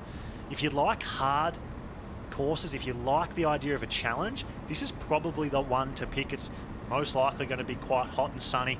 This bike and run course are brutal.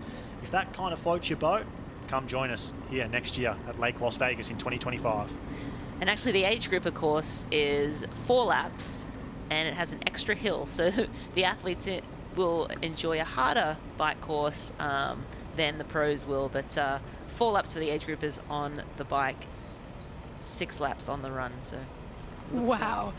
Yes. This is amazing, Rennie. Impressive. Jason West riding up to Max Newman and Alistair Brownlee. We have not seen anything like this from Jason West this season. I don't think he was riding of any season. This is the best we have ever seen Jason West riding, seemingly coming out of the blue after such a tough year.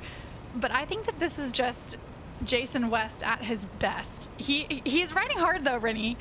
91% of his max heart rate. He's working really hard to be here, but I think he's in the game. He's in the game, and I think this is such a confidence booster for him to, be able to hold a wheel now or ride up to men like this. This was unheard of for him, back in Miami, back in Singapore, and so now he can. This is going to be just confidence building for him. As we keep saying, we're liking what we're seeing from Jason West. I see it, but I don't believe it. This is crazy from Jason West. I mean, if you get a look at this with Mathis Margiera, Martin Van Riel, and Jelle Geens at the front of the race, Jason West is not who they would have expected to see riding with Alistair Brownlee and Maxi Newman. You can also see the gap back to Justus Nijslag as well. It's quite a big gap now. Flashback to Jason West at Milwaukee at kind of a very similar time to this last year. I mean, maybe there's just something about this time of year in America. Jason's training maybe really enjoys this time of year. He likes going out for bike rides, whereas maybe earlier in the year, not so much. I don't know. This is the Jason West from back end of 2023. Yes, but never has he ridden this well. Would you agree? Singapore, he was good, but Singapore's a different beast, right? It just suits a different kind of cyclist. On a course like this, never. I've been speaking to his wife, Jessica West, all week, and she said he's been training incredibly well this season. I know he did have a niggle around Ibiza, but on the bike, he has been training really well. He just hasn't been able to express it or bring it out on race day, and I think maybe that's what we're seeing here. It's a funny sport, isn't it, Chelsea? You can think you've got everything together, and then you go and race, and you're like, well, what was that? That's not what I expected. So it could also be the same, where Jason West feels exactly like he has for other races this year, and he's surprised to be feeling this good. It's just, endurance sport's a funny beast.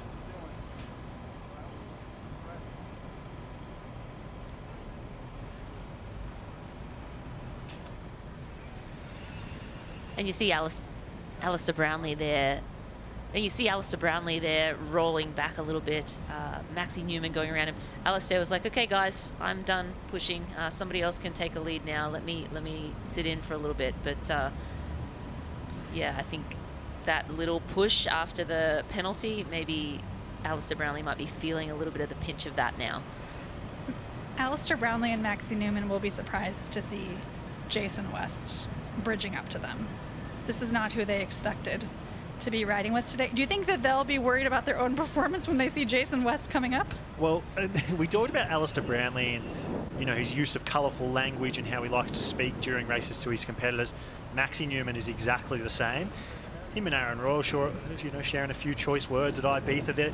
He's an animated racer who will say it how he calls it. So I think there's some words that Maxi Newman might say when Jason West rides around him, if it does happen, that will indicate surprised to see Jason West there for sure.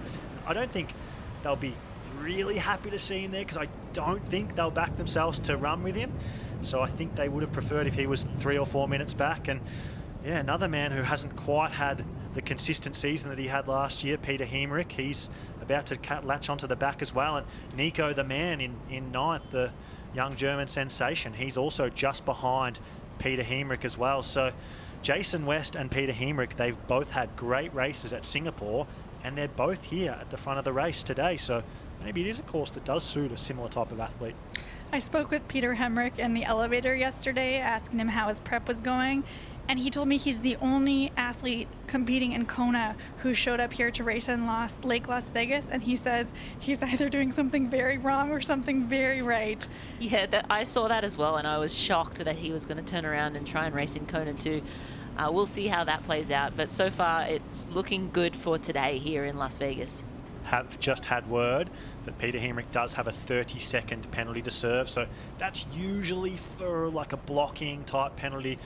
I believe for Peter Hemerick, he left his... Could be littering. I think his cap and goggles didn't make it into the T1 box. So these little details, there's so many details in triathlon that you have to get right on the day. Can I just stop you? I hate this penalty. I think it's so ridiculous. How can you get 30 seconds for your swim cap being a millimetre one way or the other? It doesn't make a difference. Triathlon has some silly rules, and this is the #1 silly rule. You should not get a 30-second penalty because of where your swim cap is in T1. It doesn't matter. But then you only get 60 seconds for a drafting penalty. It doesn't add up to me. I like the 60-second penalty. I hate this penalty. I don't think it's deserved. I don't like it being in our sport. I'm with you, Jack, but we are now partnered at the T100 with World Triathlon, so we need to follow these World Triathlon rules. Maybe some, good additions. We do have an official T100 World Championship sanctioned by World Triathlon now. Unfortunately, we also have to, tolerate other rules like the cap and goggle situation.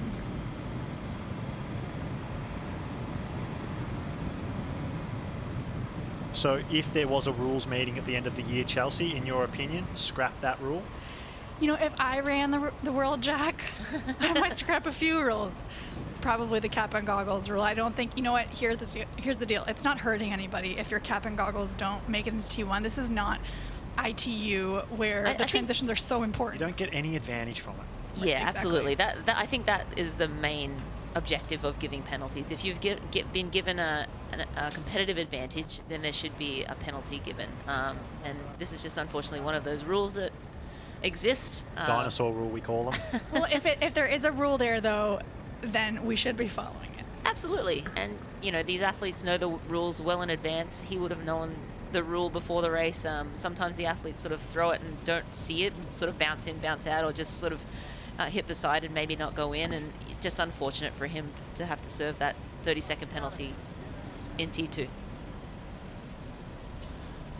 So we've been talking about him for the best part of the last hour. Jason West does seem like he's regained the form of the back end of 2023. He's riding now in 7th position in the group with Alistair Brownlee and Max Newman. How many people would have expected that? Rachel is joined by Team West. Thanks, Jack. Well, I'll ask Jessica, his wife, did she expect him to be riding this well at the moment? 7th overall, 2:11 back. It's looking positive, Jessica. Yeah, it's looking really great. I think, unfortunately, Jason has been dealing with a bit of an injury after London, and he had this rare opportunity where he could do a lot more riding than he's done in his life, and maybe in a state where he wasn't as fatigued from all the run training, and I think he just capitalized on taking advantage of that opportunity, and I think he's really going for it today. And how was he feeling then, coming into this race with his injury in mind? I think he's just grateful to be back. We kind of talked about approaching the race with gratitude and the power that can come from that. And I think his goals were really just to have fun today and to practice gratitude on the course. And it's been really awesome to see the day so far for him. We've seen his run, of course, in the past. They were chatting about it, Milwaukee. The steam train just came through on that occasion, about 4 minutes. 2 minutes back, with his injury in mind. Where is his run at the moment? Yeah, I think he's going to be really smart with his run today, very calculated, because the goal was to just get back to racing before Dubai. And I think he's done enough running where he trusts his body for the distance, but he certainly hasn't had the training he would normally have going into a race. But as you guys know, his run is pretty fantastic. And I think even on a day when he's not 100%, he can still fight with some of the best guys. He's just an incredible runner. So I think he'll be smart and calculated and just try to finish the run healthy and in one piece. Well, I know everyone's excited to see how he gets on when he gets on the run course. So we'll be watching out for him. Jessica, good luck for him, and go and find yourself a spot back on the course. Thank you so much. Thank you. This is the beauty of the team interviews. That is such valuable insight there. That explains everything. So he's been injured. He hasn't been able to run as much. So he's done a dedicated bike block where he's been riding a lot more than he's been able to. And it's looking like it's resulting in a better triathlon performance for Jason West. So clearly a lesson there to be learned. On our screen right now, we have Peter Hemrich. He's making his way around the Jason West group, just about to come around to the front, in front of Max Newman here. We do know he has the 30-second penalty to serve at the next penalty tent for not putting his swim cap correctly into his T1 transition box. Interesting, we have a group forming back here now. We're getting word that Eustace Nieschlag is dropping off those top 3 men now, and then we have this pack forming here, the chase group with Peter Hemrich, Maxie Newman, Alistair Brownlee, and Jason West. Can they work together to prevent any more hemorrhaging of the lead? Yeah, I think that's the big question, right? Like right now it's sort of sitting at that almost 2-minute mark from the lead, which is really great for Jason West. But I just want to go back to Jason West and that injury and how his run's going. That's going to be really interesting to follow. I mean, he has a very solid run pedigree, but if he hasn't been able to do his normal run training, is he going to be the runner that we've seen from Jason West? He needs to be able to put himself in this position to be able to win races. So I think he can learn something from, maybe doing a bike block, changing his training up a little bit, but you can never give away your trump card, and that's his run. It kind of depends what the injury is, right? I think if the injury isn't affecting him during the run, he probably will run relatively similar, like maybe a minute slower kind of thing. But is it a bad injury? Does he have an Achilles tendinopathy or something like a bit of plantar fasciitis, something that is painful to run through that you would have had to have taken some Panadol before the race to sort of deal with? Because if it's that, yeah, he won't run as well. But if it's pain-free and he's just missed run mileage in training, I think we'll see him have a great run still. This might be a really great opportunity for Jason West to learn something about himself. If he doesn't lose much time on the run here today, if he can pull this thing off, maybe he needs to have a different approach to his training moving forward. Yeah, valuable insight for him, and a light bulb moment if it works, right, where he goes, oh, I don't have to run 100k a week and ride less and be fatigued from it. I can run 60k a week and instead do extra riding mileage. Like that injury could be an absolute blessing in disguise for Jason. Yeah, I think it's really hard as a triathlete to find that perfect balance where you're putting in the bike quality and also the run quality. Obviously, they sort of take away from each other. Certainly the run, the pounding in the run sometimes really damages your ability to do quality on the bike. And if you're not doing as much pounding on that run, the quality in the bike comes way up. I certainly remember in my career realizing that, I need to prioritize the bike big time, and all my runs I just did on tired legs, and I tried to do my bike rides on fresher legs, and that certainly helped was sort of a light bulb moment for me in my career. But yeah, it's all these athletes, you sort of find different ways to try and maximize yourself, maximize the amount of work you can tolerate, maximize the amount of sessions you can back up, because really at the end of the day, it's the amount of quality sessions you can back up day after day, week after week, month, year after year. And the athlete that can do the most work typically is the one that can, you know, get the best out of themselves. Especially now, the trend we're seeing in male long course triathlon is that ride mileage is becoming a very important part of it. Sam Laidlow, Magnus Ditlev, they're leading the charge. The Norwegian boys, when they're doing their specific preps, they're all doing really high ride mileage and long hours of training in general, so very high volume training. And so maybe Jason West hasn't been on the high end of ride mileage, and so that's why he's been falling back compared to those guys. Kyle Smith's another one, for example, rides pretty high ride mileage. So yeah, I mean, and really high ride quality as well during his sessions. So yeah, very interesting sort of day for Jason West's career, potentially, even as he gets towards the twilight of his career.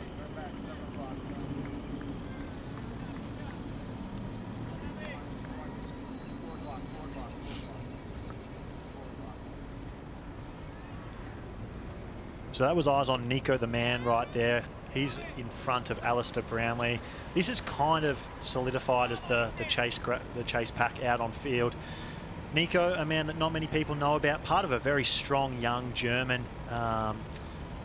What's the word? Oh, Maxi Newman. What's happened here? Did you guys see a penalty given to Max? I did not see a penalty, so...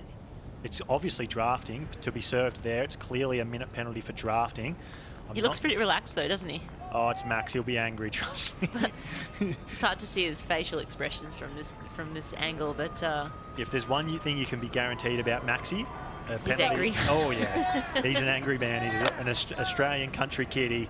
He's a warrior kind of mentality, and that will have made him a bit frustrated, for sure. Justin Riel just coming through, passing Maxi Newman. This is a strong ride for Justin Riel. This is not a bad day for him. This is his first race at this level, and so I think he's happy to be in the mix. So that was Holly, Max's partner right there, who said sort of a bit of a shake of the shoulders, not sure what's going on there. I think this is a really interesting thing for Max Newman, because he got that minute drafting penalty now. Keep in mind, the swim and the bike's his only avenue to success in this race.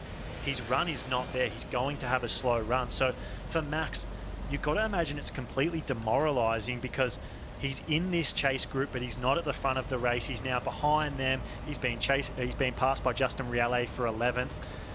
It's kind of race done for Max Newman. He's only going to go further back in the field, and it's going to be a very tough day for him, to the point where last place is so much more likely than first place, which is a really demoralizing position for an athlete to be on, with still a couple of hours of racing left. It's tough when you know how talented you are and what's possible for you on your best day, to be in that kind of position where you're coming into these events that are such a high level, not ready to go.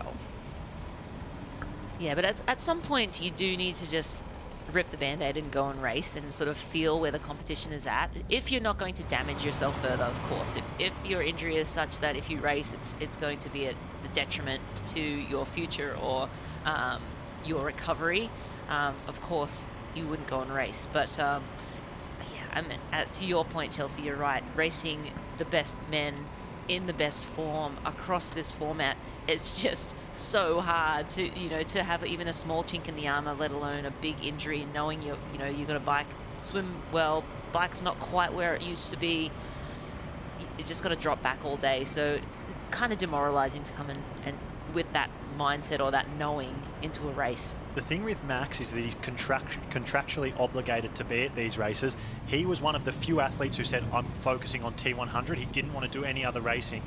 But then he gets to this position where what was probably be best for Max in 2025 is just to stop racing now, work on his body, get himself fit and healthy, but he contractually has to be here. So he has to be at London, he has to be at Ibiza, he has to be at Lake Las Vegas and Dubai to fulfill his contractual obligations. But it's a really, like you talked about, really harsh reality check to see where you're at compared to everyone else. It'll do one of two things. It'll demoralize him, his training will go really poorly, he will become insular and isolated, and his life won't be in a good position. or it'll light a fire under his belly. It'll motivate him. It'll be the factor that changes his 2025 and gives him a really strong pre-season and motivates him. So it's not just a pivotal moment in Maxi's sort of race here today. It's kind of a pivotal moment in his triathlon career, and it could be make or break. This sport takes a certain level of mental resilience because everyone has hard moments and everyone has tough seasons and tough years, and it's about staying in the game long enough to seize the opportunities when you are fit and healthy. We see Alistair Brownlee here, another athlete who has seized the moment at the highest level, not necessarily having the day that he wanted here, but he's such a gritty athlete, and he will, you know with Alistair Brownlee that he will fight until the very end of the race, even if it kills him. Yeah, well, he also got a minute drafting penalty earlier in the race, Chelsea. He was in front of this bike course with Martin Van Riel. So Alistair Brownlee and Martin Van Riel were setting the pace early on in the bike course if you're just joining us. He then got a 1 minute drafting penalty. That meant that he was isolated. He worked really hard, got from a minute 20 to a minute behind the lead. And then from that moment, it's blown back out to 2 minutes. So an up and down day so far for Alistair Brownlee, and this man in your screen, Mathis Margirier, and this man, the two-time champion, Martin Van Riel, looking for a third title. They are the two making the day hard for him. They have also established a little bit of a gap back to Justus and Jelle Geens. Martin Van Riel, Mathis Margirier, is this the defining move of the day? I don't know Martin Van Riel well enough to, I guess, read his tells, but he's coming out of the saddle a bit more. He did go into the lead, but he has a lot of head movement there. When you see a lot of upper body movement, that's when you usually can tell that there is some suffering happening, which we might expect on the 4th of 5 laps here on the bike course in Lake Las Vegas. He looked exactly the same in San Francisco up the climb, and he went on to win that race in a run battle with with Kyle Smith and Rico Bogan. He didn't feel great on the run, though. He said he felt great in Ibiza on the run, a little bit more fatigued on the run in San Francisco. So this could be, like you said, Chelsea, a little bit of a tell that he's hurting out there, that this bike effort is hard, and the run course might be a little bit harder for Martin Van Riel than last time around in Ibiza, where he won in a bit of a battle with Sam Laidlow, but by his own admission, he felt quite comfortable all day on the run. Yeah, we had a great vision there. It's a camera pan back. That was Justus Nieschlag back in 3rd position, and that gap's around 15 seconds to Jelle Geens and Justus Nieschlag in 3rd and 4th on course right now. I think it's important for us to remember how good of a runner Jelle Geens is. I know you said, Jack, earlier that Martin Van Riel isn't worried about anyone in this field. He should be worried about Jelle Geens. Right now, that's somebody that I might pick for the overall win here at Lake Las Vegas. Early prediction, I like it, Chelsea. Yeah, those two I think are the big names in this front group of 4. Jelle Geens has had some mixed results though in the middle distance. He does come from some run pedigree and is a phenomenal runner, but running off of a hard 80k is different from running off the bike in an Olympic distance race. And so we know Martin Van Riel can run very well off a hard 80. Can Jelle Geens run very well? Is this his opportunity to do so? And is this the course that will allow him to shine here? That's what remains to be seen. I think a course like this really suits Jelle Geens, Rinny. I think the factor is what you just mentioned, the tough 80-kilometre bike course. How much is it going to take out of Jelle Geens? We've seen Martin Van Riel do it twice. The ride at Ibiza, everyone talked about how crazy hard it was being pushed by Sam Laidlow. We know Martin Van Riel's going to run the way he's going to run. The big question mark is Jelle Geens. Chelsea, you've backed him early for the win here. He's your horse in the race now. This course, I do think suits him. Over dinner the other night, they were talking about it. They also think it suits him. Jelle himself said he thinks it kind of suits him. He's a light runner. It's a really steep, punchy, climby run. So, yeah, I think, Rinny, you're right. The big question mark is how much has this tough 80-kilometre bike course taken out of the legs of Jelle Geens?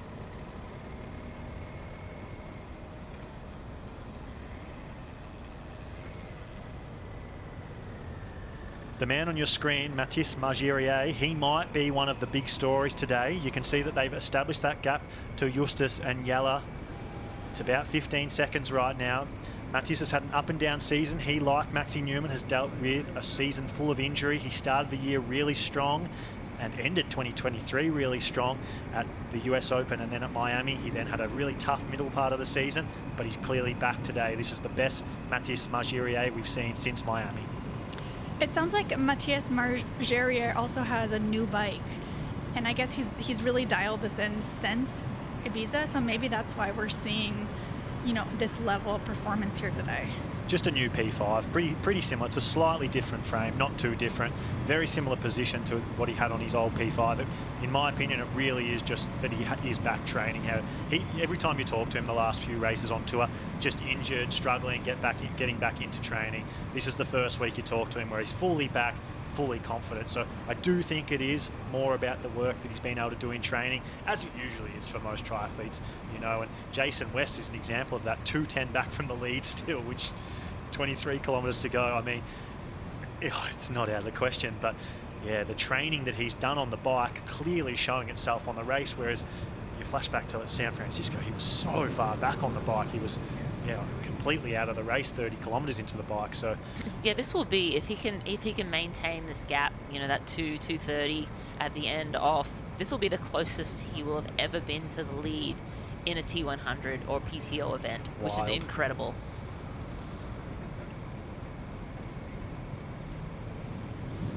This could make for a very exciting run here for our viewers.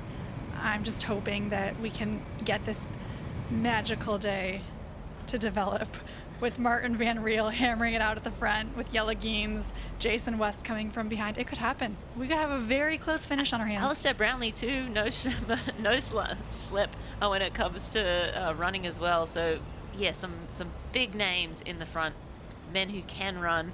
Obviously the three you mentioned are the big three that we're really looking to, but a couple other men there certainly inserting their name into the conversation for top three.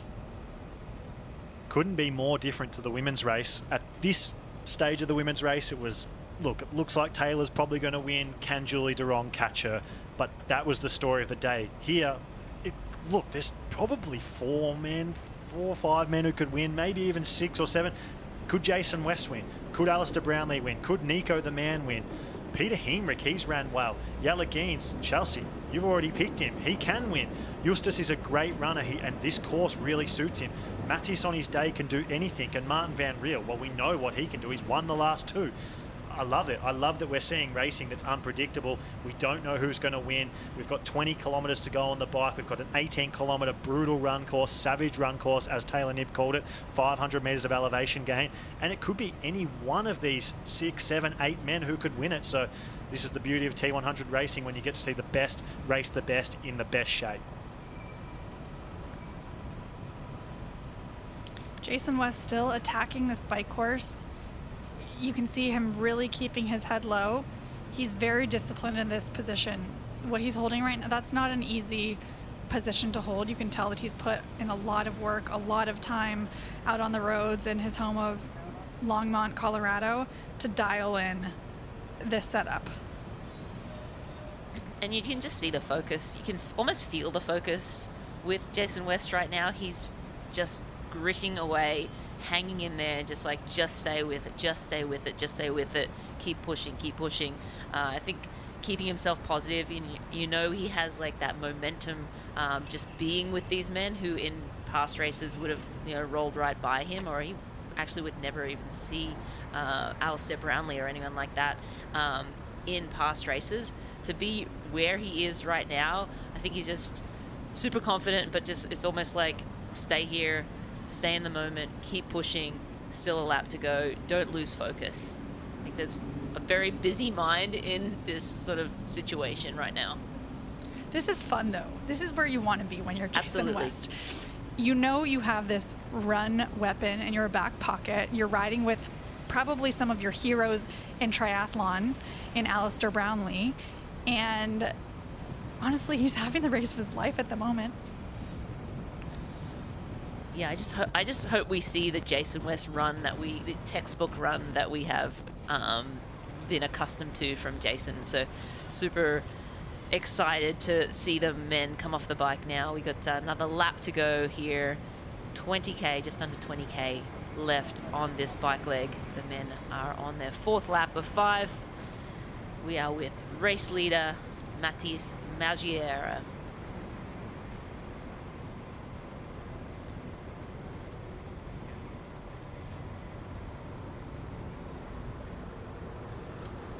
Mathis and Van Riel there leading.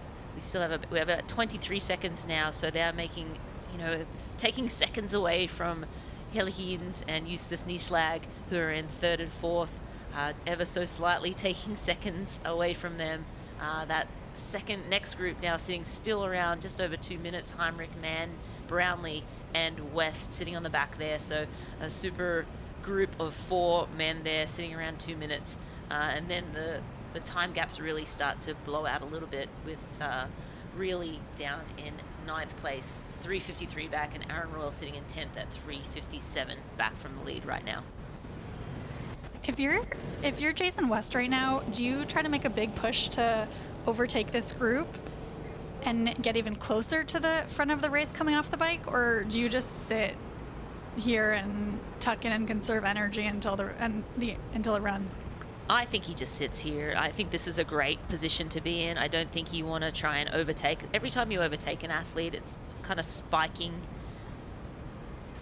that, that power. You don't want to do that.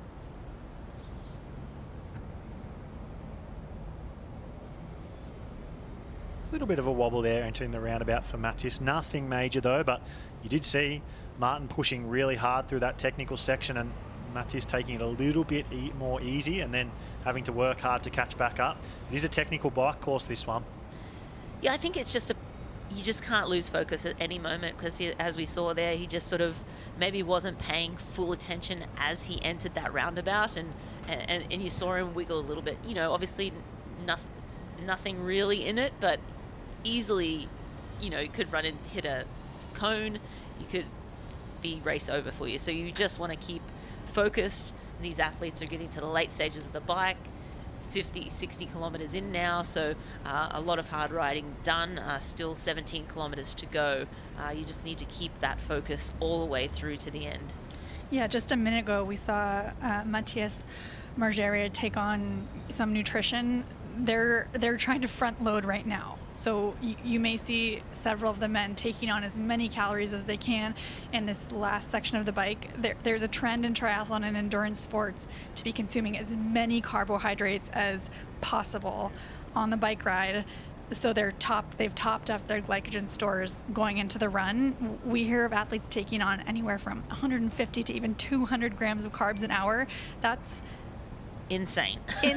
How many gels is that? That's a lot of gels. A lot I don't of even know where they carry them all. 5 or 6 gels per hour. So they're working hard to get on the calories, and that also helps them stay super focused through these technical sections of the bike.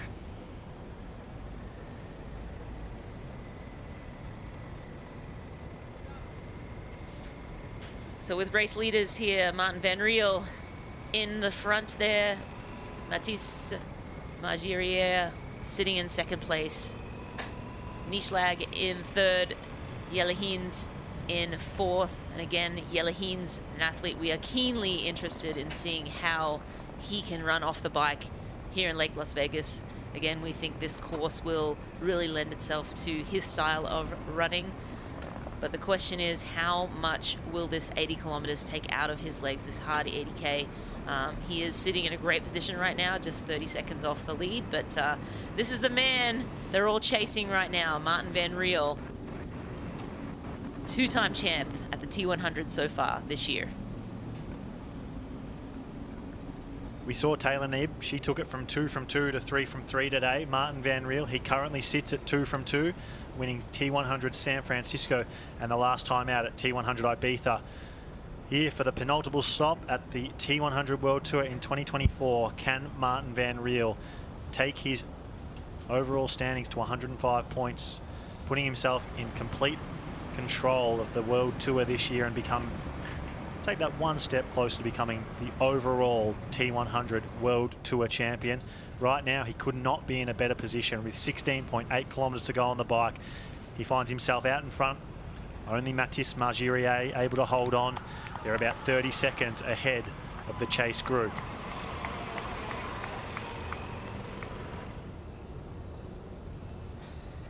And just looking down the standings now to where Sam Long is, he's moved up to 15th place. Yes, he's still sitting over 6 minutes behind the lead, but he is slowly starting to now move through the field. He's like 15 seconds behind Max Newman, who's in 14th place.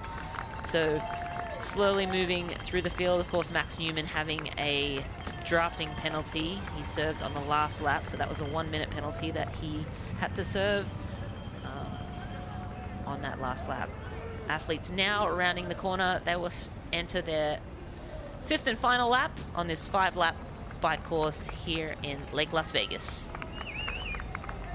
Jelle Heens rounding the turn there now. Justus Nieschlag falling off the back ever so slightly from Jelle Heens as well. So Jelle Heens kind of in no man's land here, with that little bit of separation from Justus.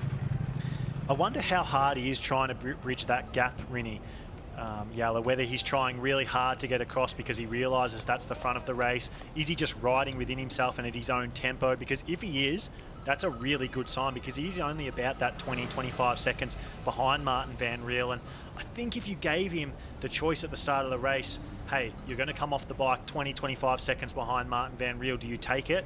I think he would have paid whatever, well, up to 25,000. He would have paid for that, right? Like, that's pretty much the dream scenario for Jelle Heens. So if he is kind of within himself and just riding his own tempo here, obviously he's not going to be feeling super comfortable, but if he's not overextending here and that's where he finds himself, Chelsea, your horse, Jelle Heens, great position.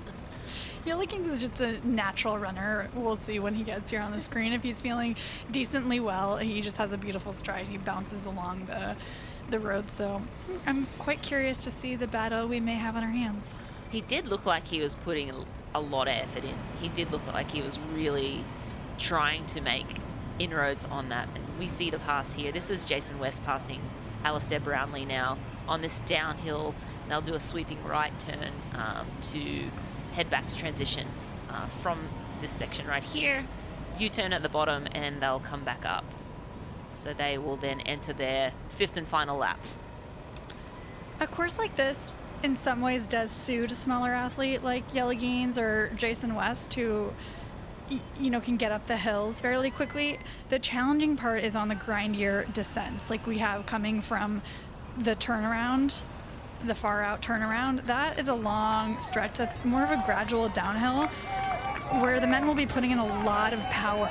That's where somebody like Jelle Heens, Jason West, is going to lose time or have to work really hard to stay with the group. Interesting though, isn't it? Because Martin Van Riel, I would kind of put him in between. Like, he's a very light guy. He's not like Mathis Margirier, who, compared to the average person, is a very light guy, but for a triathlete, he's a bit of a stronger, bigger body. So you would expect him to be able to have a higher maximal power output, and therefore on those long, draggy descents, his rolling resistance is a bit better. His power to weight is a bit better on that type of terrain versus on the uphill. But Martin Van Riel, I think he's more of that quite light frame traditional runner's frame, but he finds himself able to hold up with those bigger guys like Sam Laidlow and Mathis Margirier and Magnus Ditlev. So a bit of an anomaly really, Martin Van Riel. He's also one of the strongest bikers in the draft legal short course racing. He was the kind of guy that would always take initiative. He wanted a hard bike. He wanted a really hard race, and he would often make that happen. So like you were saying, Jack, this style of racing where, you're in charge of your own destiny, this suits an athlete like Martin Van Riel. So we can see right now, the bottom right hand of your screen, the fastest average bike speeds for the bike today. Mathis out in front, Sam Long. That swim 6 minutes back he is, and he's currently having the second fastest bike, and Martin Van Riel as well. So yeah, we've talked about Sam Long in detail, and Chelsea's gone in length about what she thinks he needs to change and needs to do to take that next step in his career. But you can see everyone else in that top 5, apart from Sam Long, are the top 5 out on course. So yeah, there's not much in it in the top 5 men, really. There's not a whole lot of difference between Margerier and Jelle Heens in what pace they are able to hold. And Sam Long needs to be 2 kilometers an hour faster to catch back up. So just making it too tough for himself after that swim today.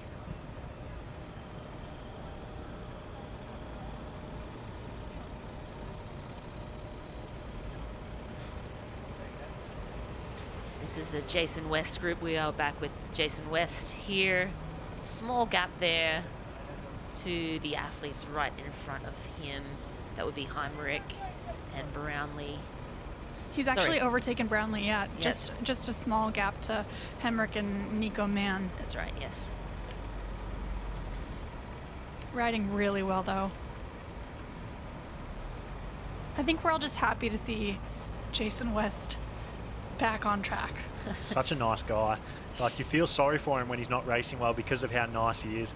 And he'll be at the hotel and he'll have his head down. He'll be like really disappointed in himself. He's very self-deprecating. So when he does well, it's one of those things that just makes you feel good. You know, it couldn't happen to a better guy to have a good race. So you do hope to see him continue this on and maybe get that glimmer of hope that he's been searching for all year and take that into the grand final in Dubai.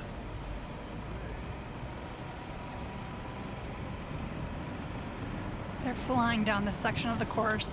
I don't think you can probably tell from your TV, but this section is very steep, and then it goes straight into a U-turn. So a steep descent and then a little technical section before they do a punchy climb.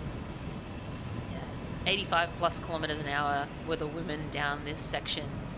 I think the men, given that they're a little heavier, a little bigger, carry a little bit more speed down this descent, but a great opportunity for the athletes to recover and get that heart rate back into control a little bit before this next punchy and the last time they have to go up the punchy hill and the long grind out to the turnaround.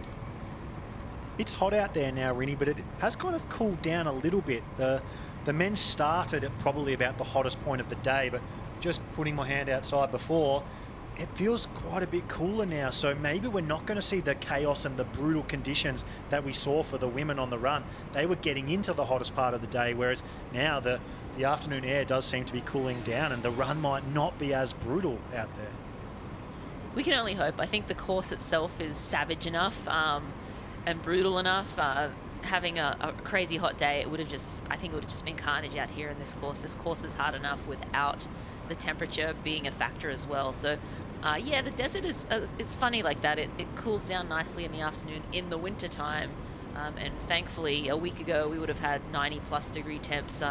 This week 70, 75 Fahrenheit, that's around 25 Celsius is the high for today, which is much more pleasant than that 90, which is around 35 that we had last week.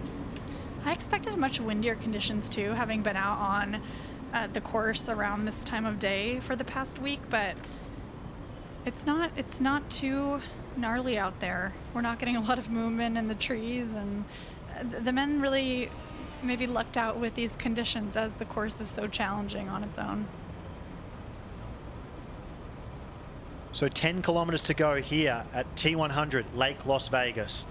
Jason West, as we've been talking about all day, seems to be back. He's having a ride more reminiscent of what we saw at the back end of 2023, but probably even better than that. We know he's had a bit of a run injury.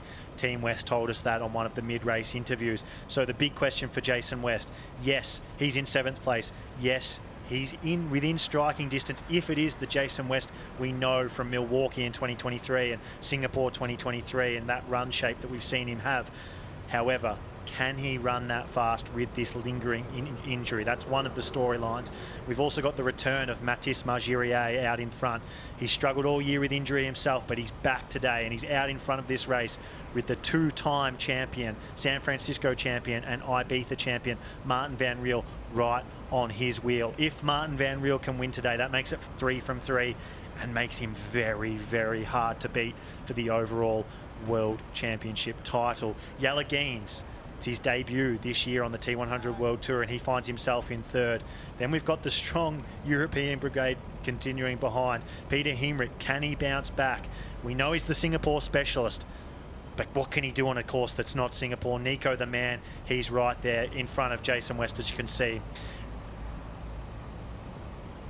And as you can see out the bottom right-hand side of the screen, like I talked about with those overall standings, this is as it stands right now, so your best three results. Martin Van Riel, he's at 98 because he's in second behind Mathis Margirier today. But if he can win, then that goes out to 105. Magnus Ditlev in second place. He's preparing for Kona. He'll be watching this race live from Kona.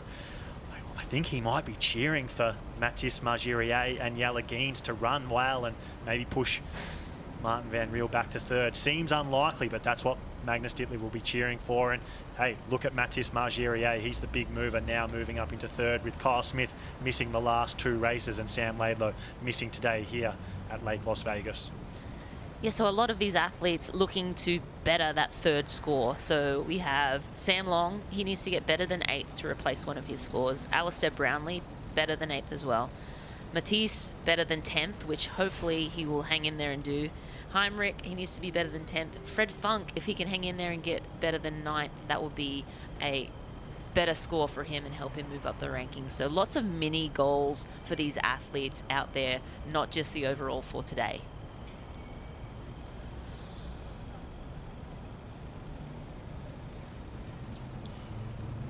Eustace Nieschlag here, falling off this group a fair amount. We're seeing a little more time open up with these top 3 athletes, or top 2 rather, with Matthias Margier and Martin Van Riel breaking it open a little bit. But then we still have Jelle Geens within striking distance, which I like, and Jason West here on screen riding the race of his life, putting himself in contention for the podium, maybe even the win.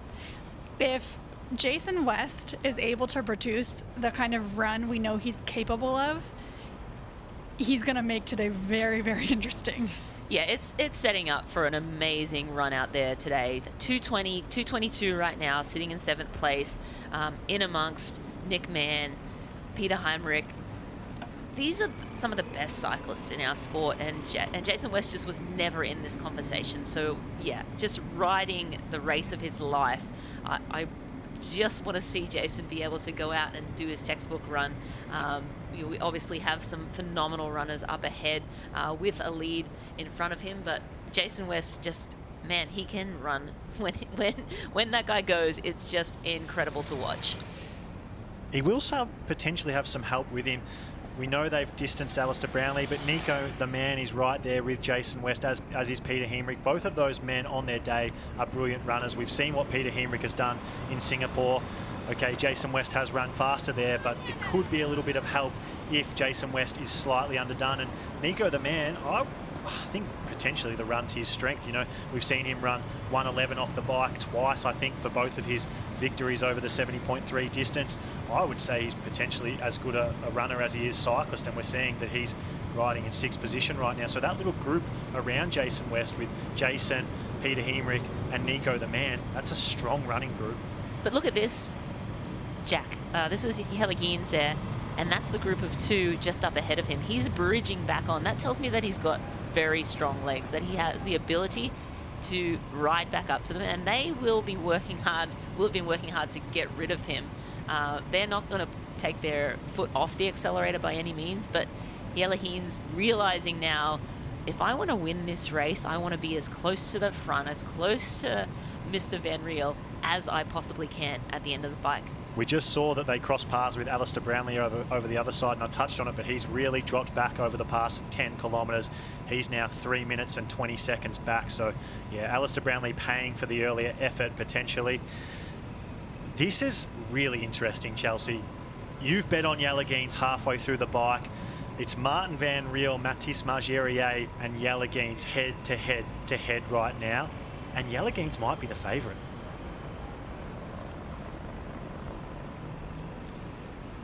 I think that Jelle Geens is looking better now than he was at the beginning of the bike. Look at his position. He looks fairly relaxed to me, considering that There's only 6.5 kilometers left in this bike ride. He's still very engaged. His upper body is still. He's focused. He's looking ahead of him.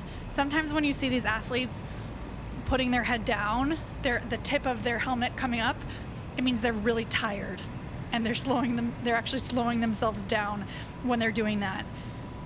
Yelageen's textbook riding right here.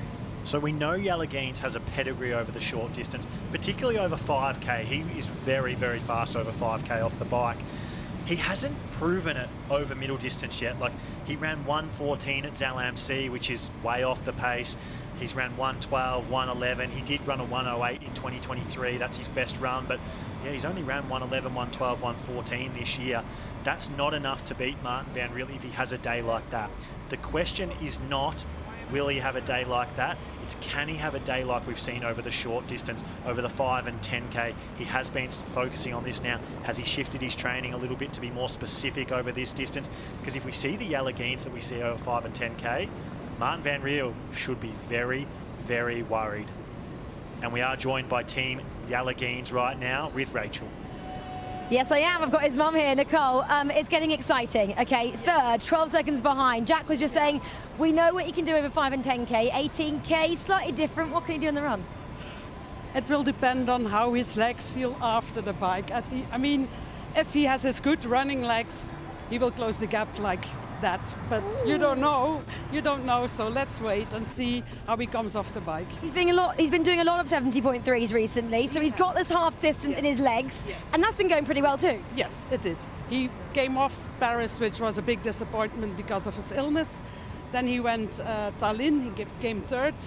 Salemzee, he came second.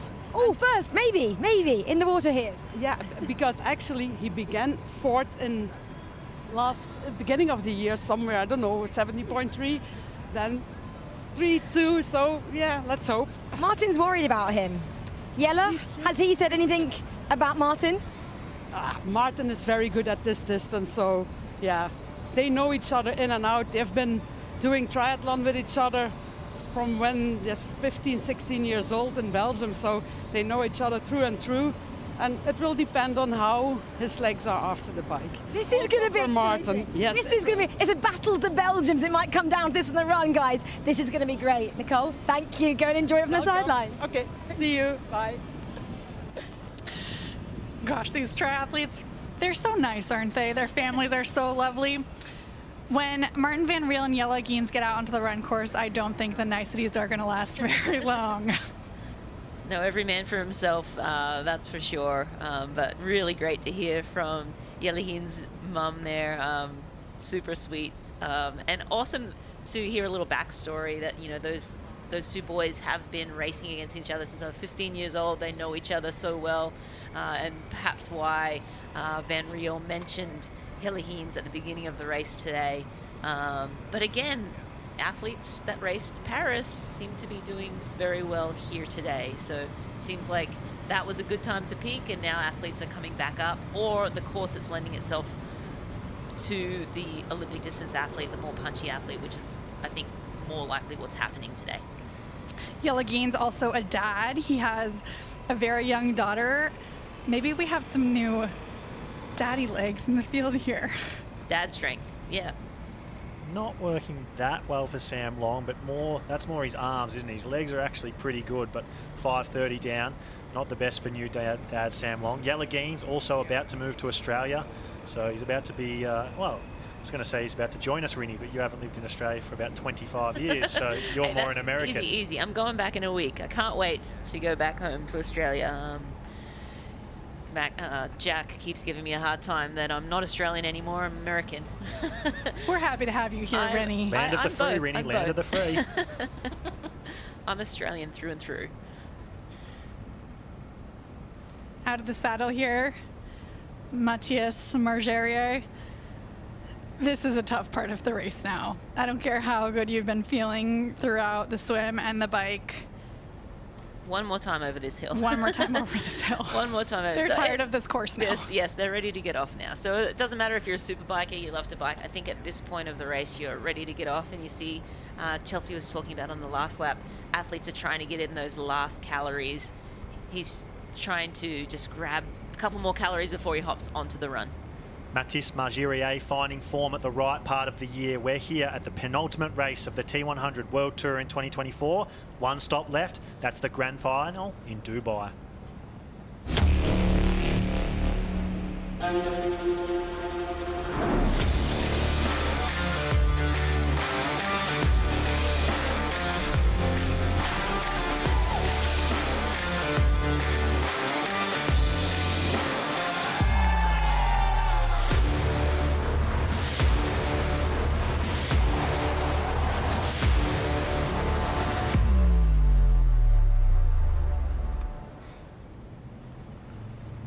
Martin Van Riel making the move to first place right now with 1.8 kilometres to go on the bike.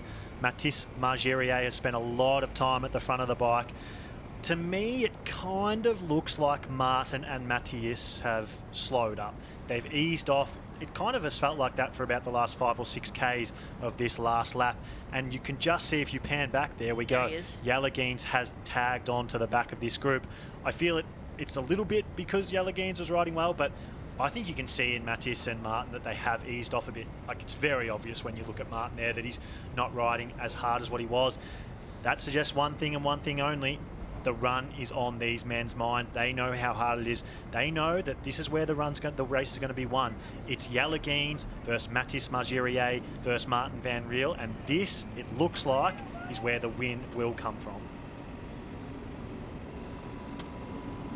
Yeah, they definitely seem to be casually getting over the top of this hill. The aggression is sort of gone away from them now. Their minds are cast now to the run. And you saw Mathis Margirier taking on calories, and you see now Martin Van Riel taking on those last calories, making sure they're fully topped up, making sure that they can hit the ground literally running, which they will in moments here. We expect a very fast T2 from athletes like Martin Van Riel, Yalagines coming off Paris Olympics. Martin made a point of putting his socks on in T1. He had quite a slow transition in T1, so actually a lot of the men from the second group in the swim passed Martin Van Riel, but of course he repassed them all coming out of transition and quickly rode himself to the lead. He's going to get out of T2 really quickly. He doesn't have much to worry about. He's just going to throw on his shoes, maybe grab a gel or two and be off on his way. He might have an opportunity to put a little gap on Yalagines in that section, so we'll just have to see how Yalagines manages the transition, if he's able to get out with Martin. Exactly where my head went to as well, Chelsea. That decision in T1 could prove quite vital. He's going to get out of T2 quicker than Yalagines and Mathis Margirier. How much quicker? That's yet to be seen. But Yalagines is a short course specialist, so you know one thing. He will run fast out of T2. Now, over 18K, that does occasionally come back to bite you. In a way, it doesn't over 5 and 10K. In 5 and 10K racing in triathlon, the first 1 or 2 Ks off the bike are vital, whereas here, they can actually break your race, not just make it.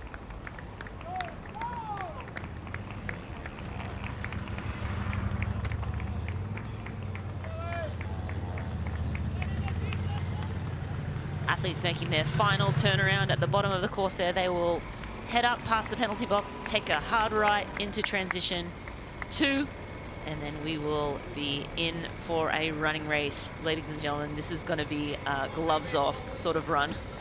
It's what we've been waiting for all day, right, Rinny? It kind of feels like we've been in a lull. Martin Van Riel has slowed down at the back end of this bike ride, as has Mathis Margirier. And the reason why is because they know this moment has been approaching. T2. This run course, we've talked about it all day. It is savage. 500 metres elevation, short, sharp climbs, short, steep descents.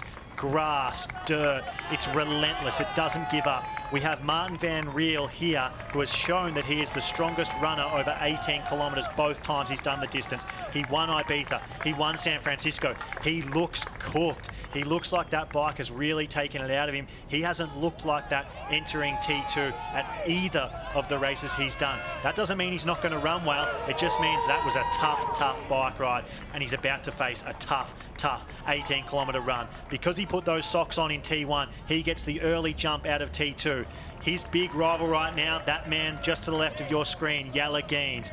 Jelle Geens is known for being one of the fastest 5 and 10K runners in the sport of triathlon, and he looks like he is exploding out of T2. That quick little mishap turning the wrong direction, but look at that gap he's already put on Mathis Margerier. Like I said, he's raced the short distance. They're so used to running extremely hard out of T2, and he's doing it right here. He won't let up until he gets to the front of the race with Martin Van Riel, and if he does that, race on. Just this look of intense focus on Martin Van Riel's face. You know, we see Taylor Knibb coming into transition, smiling, waving at her team. None of this from Martin Van Riel. Yeah, a completely different position though, right? Like Martin Van Riel coming in with company and with a real threat in Jelle Geens. Having him breathing down your neck, and you look at that gap there. Jelle Geens already, I think, putting some inroads into Martin Van Riel. I think Jelle Geens will run up onto Martin Van Riel's shoulder momentarily, but then what happens? Does Martin Van Riel have the legs today? Is Jelle Geens just having a phenomenal day? Has he got great legs off the bike? Both men look very good right now. Jack, you said it. He looked cooked coming out. He got that big breath. You saw him sort of blow out and be like, all right, I'm in for a battle. Hopefully my body is ready for that battle. What's so special about this matchup here is that these two men are teammates on the Belgian national team, but they've also trained together for many years with Joel Filial's triathlon squad.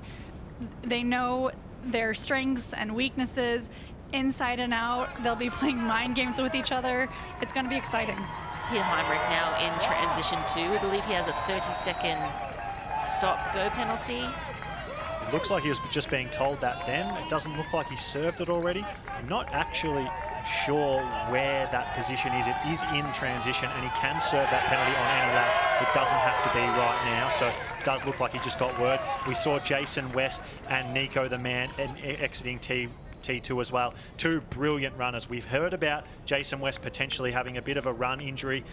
Whether it's actually affecting him today, whether he's in pain, we're not sure. But Nico the man and Jason West, two of the strongest runners. If there's anyone who can make the podium outside of Martin Van Riel, Jelle Geens and Mathis Margerier, it's probably those two in Jason West and Nico the man. So Jelle Geens has made his way up. He's only about 15 metres behind Martin Van Riel right now.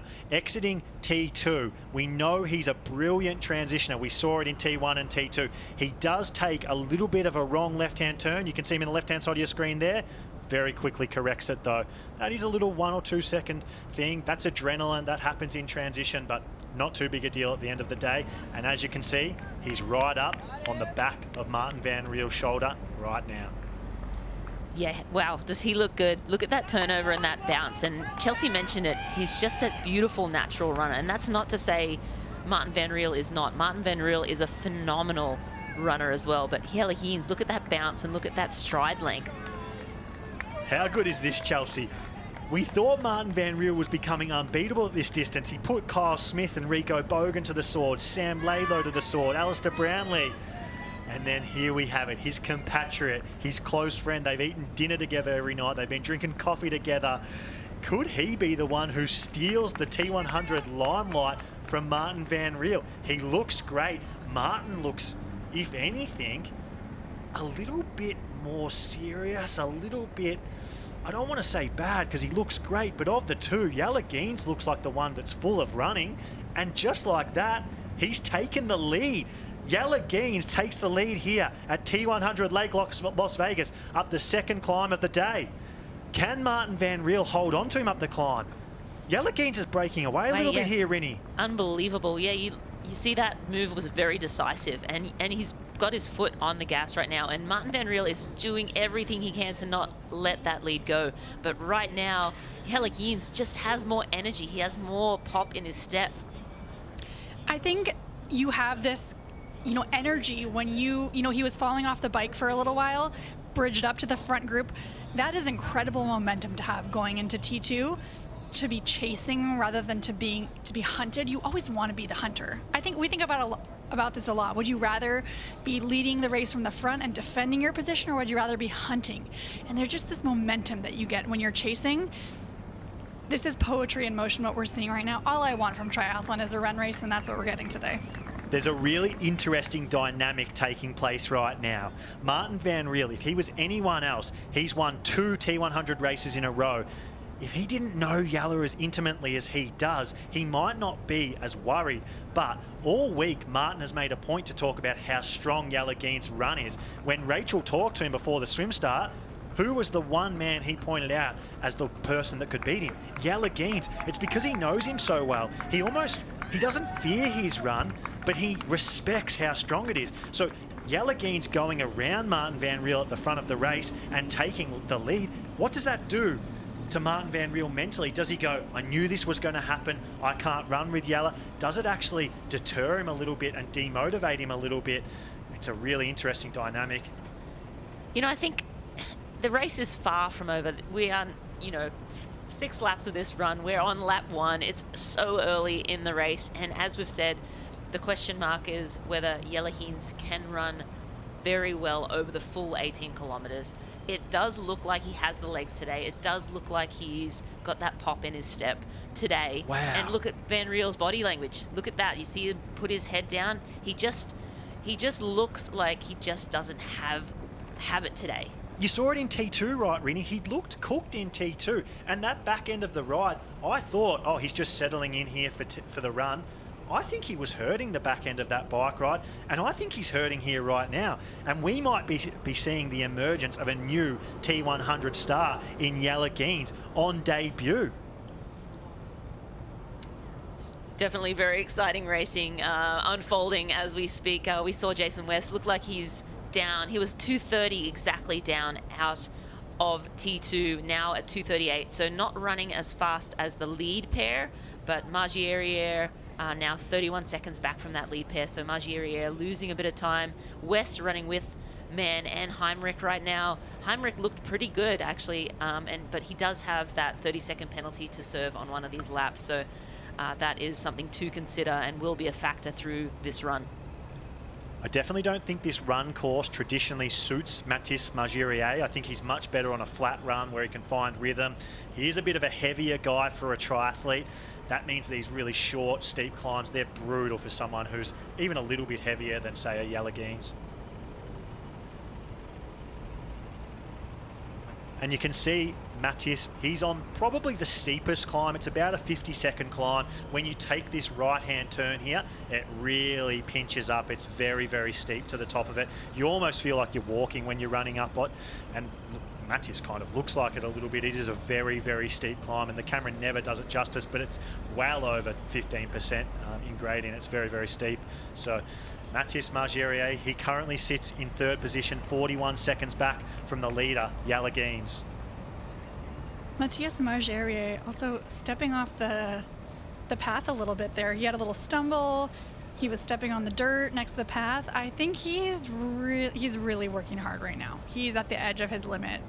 He wants to hang on to this podium spot. It's going to be tough considering how he's looking right now and how fast these guys behind him are running. Rini, question for you, and you too, Chelsea, both two of the great runners of triathlon.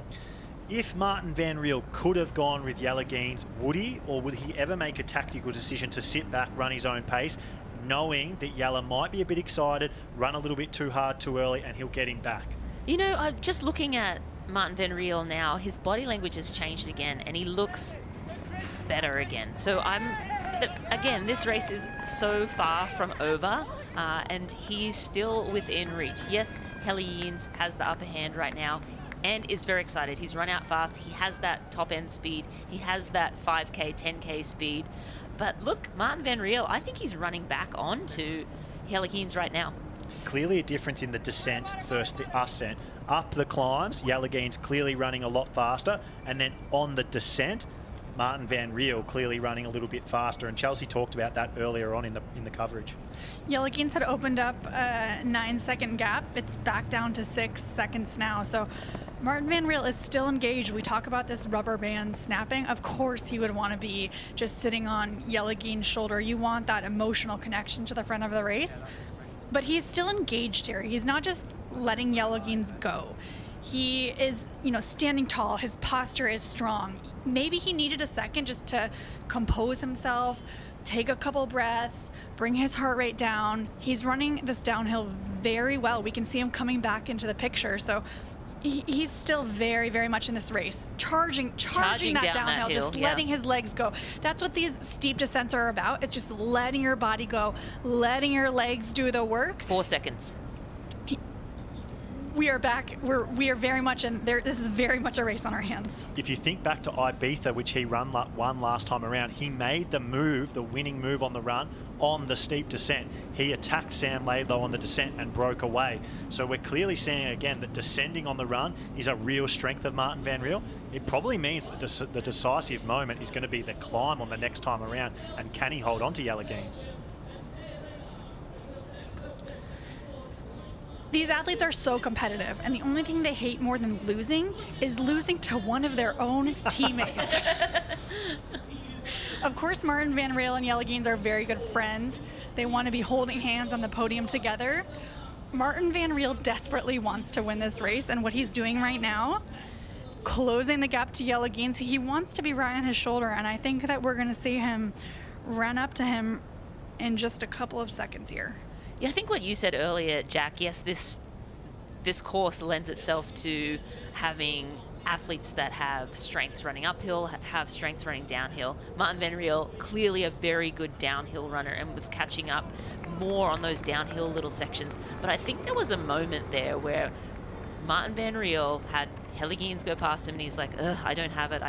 Maybe I don't have it today. And I bet he just changed his mindset. Like, well, let's just run as fast as I can. All of a sudden, you're holding Yellowgeens. All of a sudden, you get a downhill, you take a second back. That emotional shift can be so powerful, and now he's back in the race. So there's a real mental game going on here in Martin Van Riel's head, and we're the fortunate ones to get to see this running race play out. And you can see it again, so they're just getting to the top of the first climb, and Yellowgeens has gapped Martin Van Riel again. There's two really distinct climbs to come. So this little stretch through the hotel, it flattens off a little bit. They take a bit of a right-hander, it picks up again. Then when they get onto the golf course, it's a climb onto the golf course, and then there's two short, sharp climbs on the golf course. So that's climb one done. Yellowgeens gapped him a little bit, but not that much, and definitely not enough to break Martin Van Riel.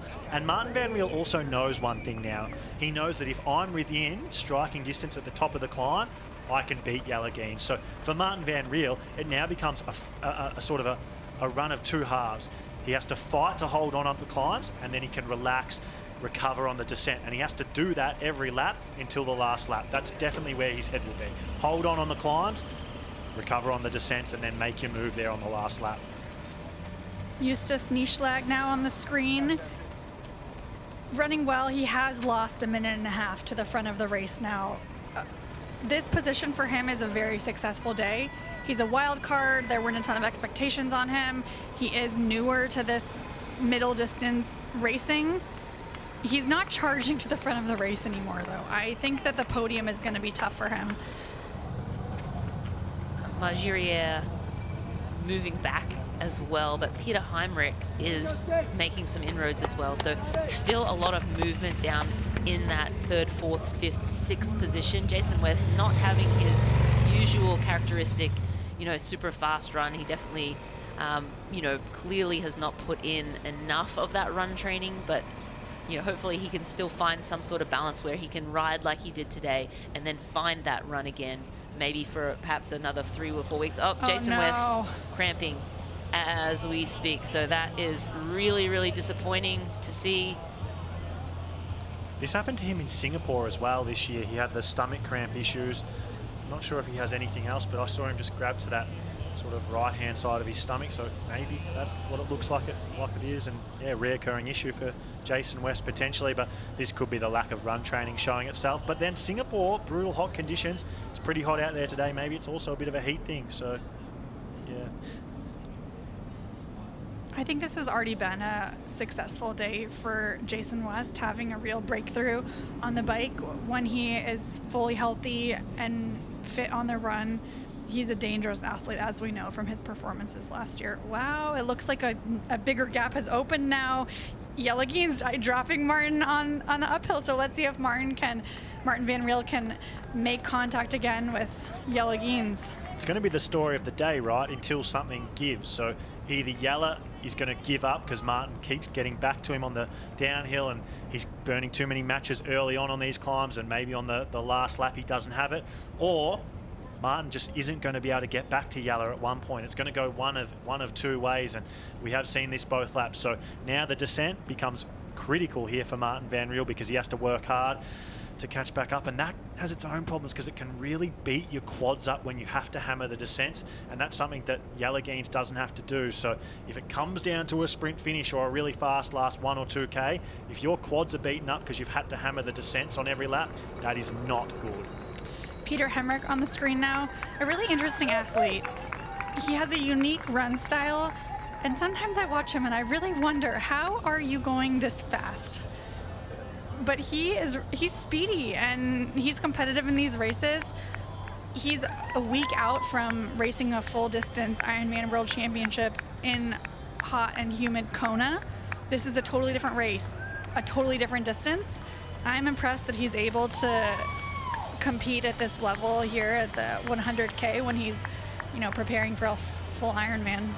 Jack, what's going on in Belgium? There's 3 men in the top 5. Quite possibly could be a podium sweep here with Peter Hemrick running so well at this point in time. They're doing it in cycling as well. Remco Evenepoel, Wout van Aert, Martin Van Riel, he's good friends with both of them, Jellegiens. I mean, these two men, Jellegiens and Martin Van Riel, they've been in the game forever. These aren't young kids making their T100 debut or anything like that. These are men in their 30s. Jellegiens a father. Martin Van Riel's closer to retiring than he is debuting. I mean, these are established men who have just been grinding away at their craft and been in the game forever. And you know what I think it is, Rinny? I think it's that this distance and this race format hasn't been available to them for the past decade, but it shows that there is a gap where certain athletes are suited to. Maybe Jellegiens and Martin Van Riel aren't the guys who are going to win the Olympics or win the Ironman World Championships, but the T100 World Tour, this is built for them. And, well, we're seeing a little bit of a... And he's fixing up his lace. Okay, well, this may be a worthy investment of time, having a shoelace come untied. You can see how steep that climb was there with that camera angle as well. It is brutally steep, that climb. That's the steepest climb on the run course. Good that he had the wherewithal to fix that issue, though. But just a rubbish time to have that. It's just at the top of that hill, knowing that, well, he doesn't know. He doesn't know what's going on behind him. He knows, now he just took a look, that Martin Van Riel, but he gave Martin another sniff, just giving him those, 3 or 4 seconds. That's like, here's a gift. Here's another, chance that you might be able to stay with me. I mean, yes, you have to fix. You've got a shoelace coming undone. You need to stop and fix it. But just tough time to have to do that when your competitor is right behind you. The battle for the podium rages on. We've got the battle for first and second out in front. The Belgian brothers, Jellegiens and Martin Van Riel. That's figurative brothers, by the way, in the fight for the lead. And then the battle for third. Mathis Margirier, he's 2 minutes back. Justus Nieschlag, he's fighting hard. He's built through this run in the early stages of it, and he is about to tag onto the back of Mathis, probably on this steep section right here. We have Nico the man, we have Jason West struggling on that run. You would think this course, these conditions suit him, but we did hear about his little run niggle. And Peter Hemrick, he's one of the fastest runners out on course, apart from Martin Van Riel and Jellegiens, and he's in 5th position. He's the one only a minute back from Mathis Margirier and Justus Nieschlag. Alistair Brownlee suffering here, not looking like he has very much pop in the legs at this stage of the race. Eyes are down. Yeah, we saw Alistair Brownlee in the front, being the aggressor we're used to seeing. He got that penalty. He was aggressive out of that penalty, maybe lit a few 2 matches, and just hasn't looked the same since then. And really suffering a lot during this T100 series, if we're being honest. He is always a protagonist at some point in the race, but seems to have little issues come up that prevent him from, realizing his full potential. Yeah, look at this race again, back Martin Van Riel back on Jellegeen's shoulder. They're still on lap 2. They're going to finish up lap 2 and move on to the 3rd lap here momentarily. But this is a battle for the ages. It's on repeat until someone breaks, isn't it, Rinny? Jellegeen's, he gets away up the climbs.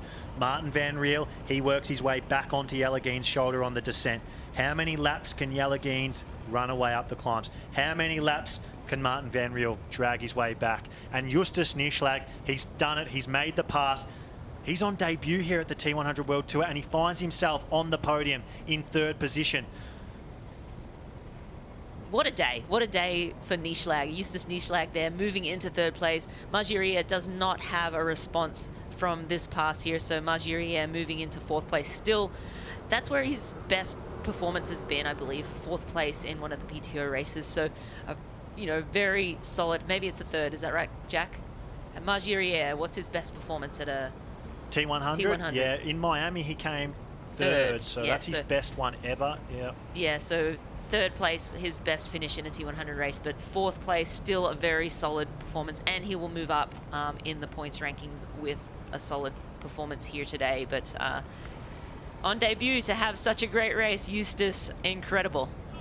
We've got the European Brigade, the battalion, making their way over to the United States of America, filling in the entire top 6.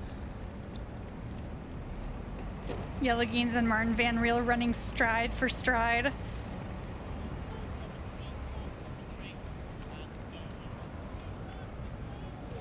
Well, I got John Openshaw with me now, General Manager of Reflection Bay, the golf course which these athletes are running around right now. And it's such a beautiful setting, John, and it's all made possible because of you.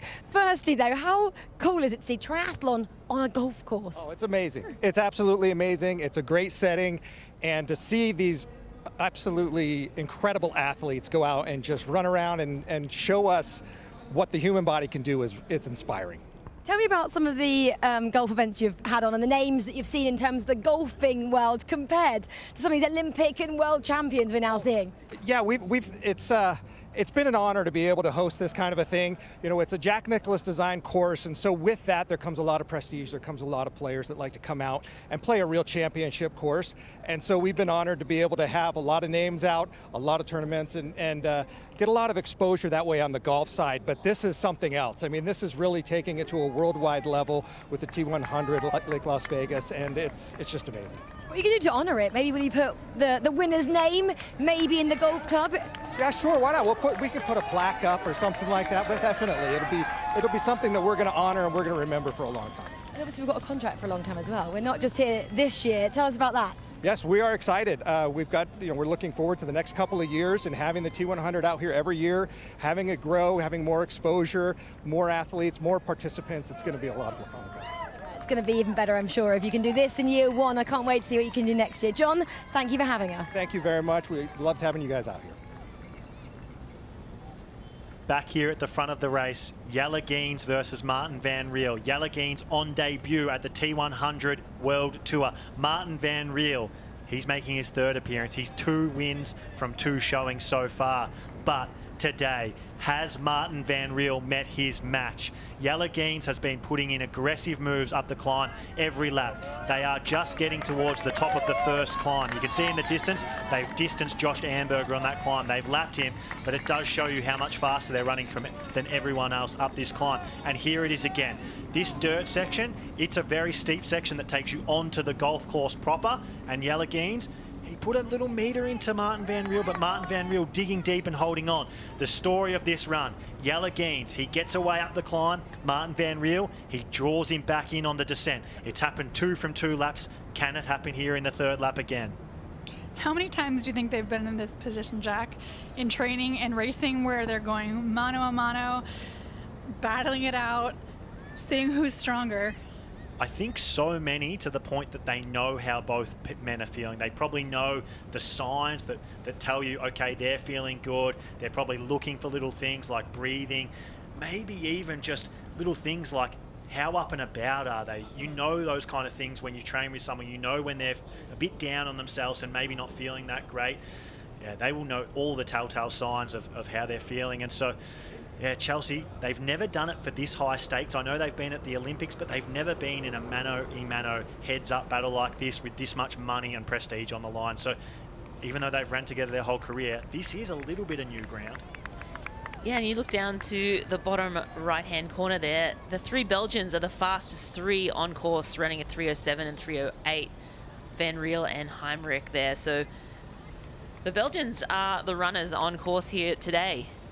Peter Heimrich does have a 30-second penalty to serve. Correct. He has not served that yet. At some point, any point in his choosing during the run, through the sort of transition finish area, he does have to serve that 30-second penalty. So keep an eye on that. He is 30 seconds ahead of 6th place in Nico the Man, so that's probably done. It's going to become more of a question if he can catch up to Mathis Margirier and Justus Nyschlag in that battle for the 3rd position. That 30 seconds could prove critical.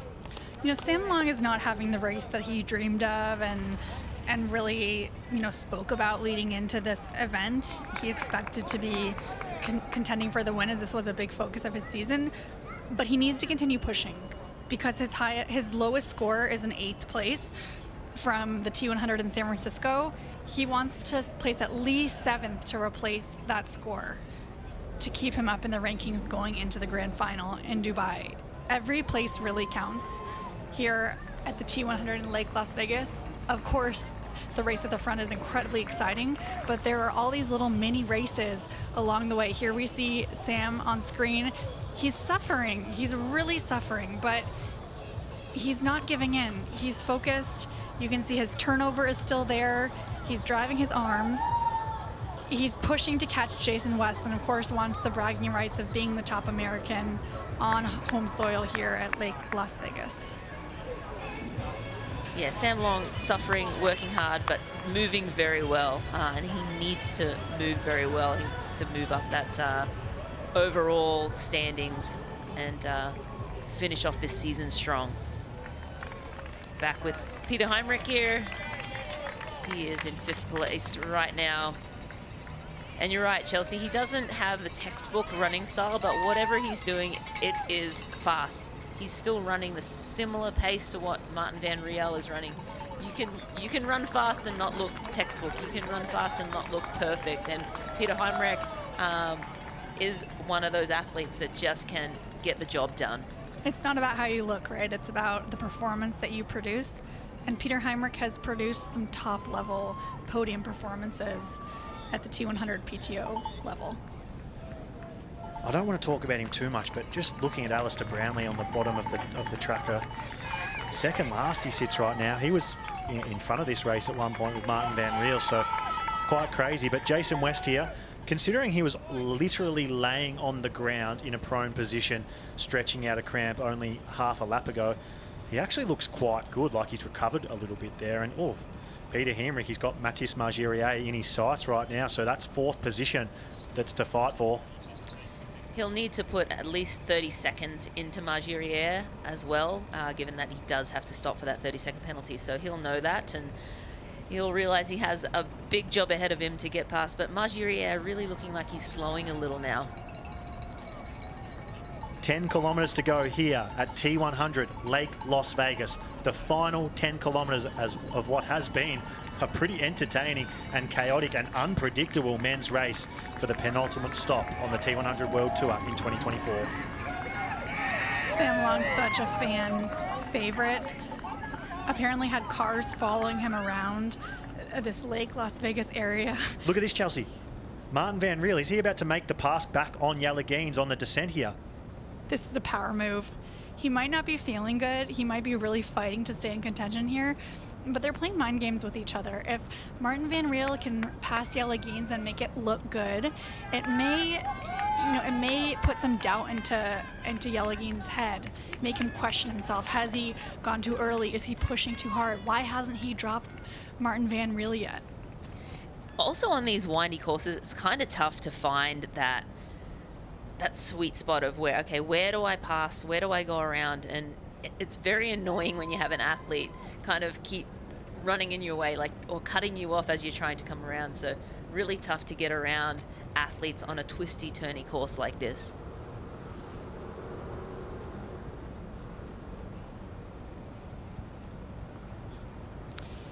I'm Yelagines, I don't like this. No. I expected to drop Martin Van Riel, maybe not because they know each other so well and they know their abilities, but I want to pass him at the beginning of the run. I look really good doing it, and I want it to be over. I want to put time into him right away, and Martin Van Riel is relentless not letting that happen. I have to say that, though, that the races that are like this are the races that you get the very most out of yourself, and these are the races that you will remember when you're retired and done with the sport. These battles in the moment, horrible, so hard. The mental game, the pain you're in, each of you not giving an inch, so tough in the moment, but these are the battles that you remember when you're done with the sport. And the battles that we'll remember as fans of the sport. This is what we want to see. This is what we live for. This is keeping us on the edge of our seats. Can't wait to see how this unfolds. Speaking of battles, Rinny and Chelsea, the battle for fourth rages on here between Peter Hemrich and Mathis Margerier.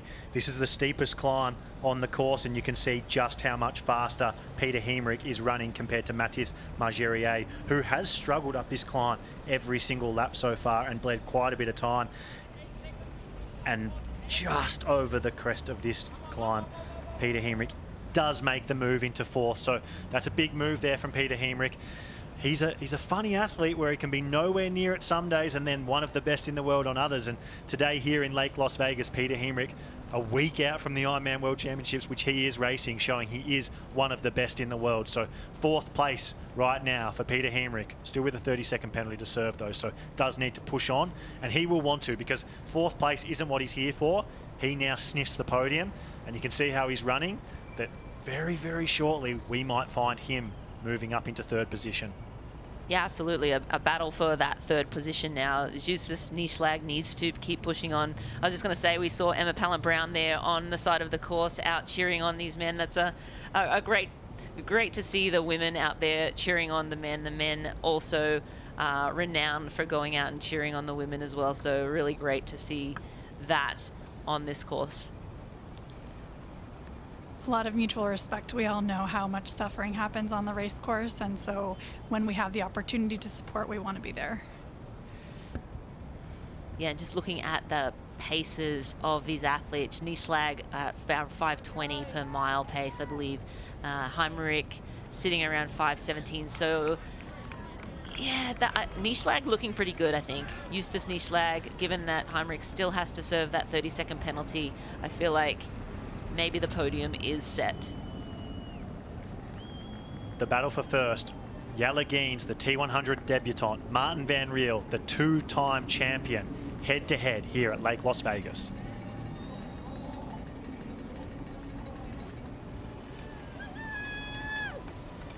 Yeah, just a really good shot of their feet there. They were running in sync, which is, it's actually, I really love when I'm running with someone, being able to find that rhythm with them, and it almost feels easier when you're both running stride for stride. Exactly. Alistair Brownlee just stopped. I don't think Alistair Brownlee is used to getting lapped in a race, just lapped by Matthias Margerier. Not a good day for Alistair Brownlee. Yeah, Pan, we want to see this. There he is. So he has picked back up. Interesting that he stopped on the downhill though, Chelsea, not the uphill. Hopefully it's not an injury situation and it's just a I'm not having a good day situation, right? Like Alistair Brownlee has battled with injury in his career. We want to see Alistair Brownlee at the grand final in a month's time. So hopefully it's just that. So here we have it. The theme of today in this battle for first, Yelagines on the climb. So the first half of this run course, it's all uphill. The second half, it's all downhill. On the first half of this run course, Yelagines, every single lap has broken away from Martin Van Riel and established a gap. And then every single lap, Martin Van Riel has fought back and bridged the gap back to Yelagines on the descent. Something to talk about is the last lap. If Martin Van Riel can keep getting back onto Yelagines here up the climb and keep getting back on the other side down the descent, this run course actually finishes up a climb. It's a 400-meter climb into T2 and therefore into the finish line. So if we get into a situation where these two men are in a fight on the last lap, then Martin Van Riel is going to have to work his way back back onto Yellowgeens on the descent, and then prepare for a 400-metre uphill sprint finish. That could be absolute carnage. Yeah, and as we look at the graphic down the bottom, Peter Heinrich has moved up 3 positions since the start of the run. Matt McElroy has moved up 3 as well. Sam Long has moved up 2 positions. So movers and shakers at the bottom of the race here. Familiar side, isn't it, Rinny and Chelsea? Yellowgeens breaking away up the uphill. This is kind of the second climb. They're just about to get onto the steepest climb on the course. He has a little look over his shoulder. Yep, Yella. Once again, you have broken away from Martin up the climbs. Just another sort of test for Martin Van Riel out in this run course. Hey, I've broken away from you again. Can you catch back up to me on that descent? And like we talked about, that has to be beating up both men's legs. You know, Yella pushing on the uphill and Martin pushing on the descent. Martin's such a gritty athlete. So much respect for him to be playing this yo-yo game as he is. The strength to fight back after losing contact is immense. We've also seen him in some of these very close finishes. He has a very strong sprint.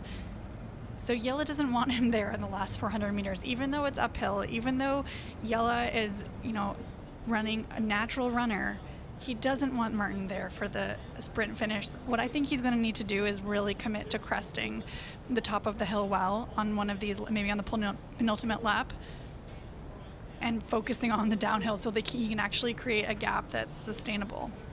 Yeah, I don't think Yellowgeens wants a sprint finish by any means. I don't think anyone wants a sprint finish, but it does look like Yellowgeens has had the upper hand this whole running race. It's just a matter of Martin Van Riel just won't go away, and it's just a testament to how tough he is mentally and physically. So we've got eyes on Sam Long right now. He sits 8th today on Lake Las Vegas. We're flashing back to the front of the race because we've got word that Yellowgeens has really put in a decisive move here. It looks like he is trying to break away from Martin Van Riel. Up this part, this is sort of at the top end of the golf course. Right now, Yellowgeens is on the steepest climb of the day. So this twists its way up to the top of the run course as we quickly have a look at Peter Heinrich. On the first climb of the day, this is good. Back to Yellowgeens. So right now, this portion here, this is about 15% gradient. It is a very, very steep climb, and you can see it really well on the camera there. Yellowgeens clearly has put in a big move, and Martin Van Riel couldn't go with it. So this is the biggest test so far of the day for Martin Van Riel. Every lap so far, he has been able to work his way back onto Yellowgeens. Can he do it, or has the elastic band finally snapped? Is that the move that just won Yellowgeens T100 Lake Las Vegas? This is what happened though on the first lap. So went out to 8 seconds. Sorry, 9 seconds I think was the gap there. This does look like a very decisive move. Yellowgeens, his body language is different. He's gritting his teeth more. He's really pushing on this time. I don't think he'll make the same mistake. Not that it was a mistake last time. He just didn't put him away. Though, Rinny. Look at you that. know, in the first time he surged past him, he didn't completely put him away. It looks like now he's really carrying his speed through the downhill now. He's sort of sprinting on those downhill sections rather than just letting them come to him. We'll see how this plays out, but this does look like a decisive move now. Huge moment for Martin Van Riel. I don't think he's given up. He still looks like he's running hard, and this descent is actually quite long, so it does give plenty of time for Martin Van Riel to catch back up. But you can very clearly see that Yellowgeens is trying to break Martin Van Riel right now. The biggest lead we've seen for Yellowgeens all day. Can Martin Van Riel make this up? I mean, if he makes this up, I'll be like, this is unbelievable. The Terminator, he just will not die. Yes, this is the biggest lead that Yellowgeens has, but you can see the effort on his face. You can see the intent in him, and as he crests the hill, yes, he's been the stronger of the two on the uphills, but now he's working the downhills, like really working the downhills. You can see it. He blew through that aid station. He wants to make sure he puts him away, gets out of sight, out of mind. He hasn't run the descent like this so far, Rinny and Chelsea. This is a very, very clear move from Yellowgeens. He barely, you know, he hasn't kind of stopped to take that water bottle there like he has on the other laps. He brushed past it. And you can see at this point on all the other laps, Martin Van Riel was almost back to Yellowgeens. That gap's still there though.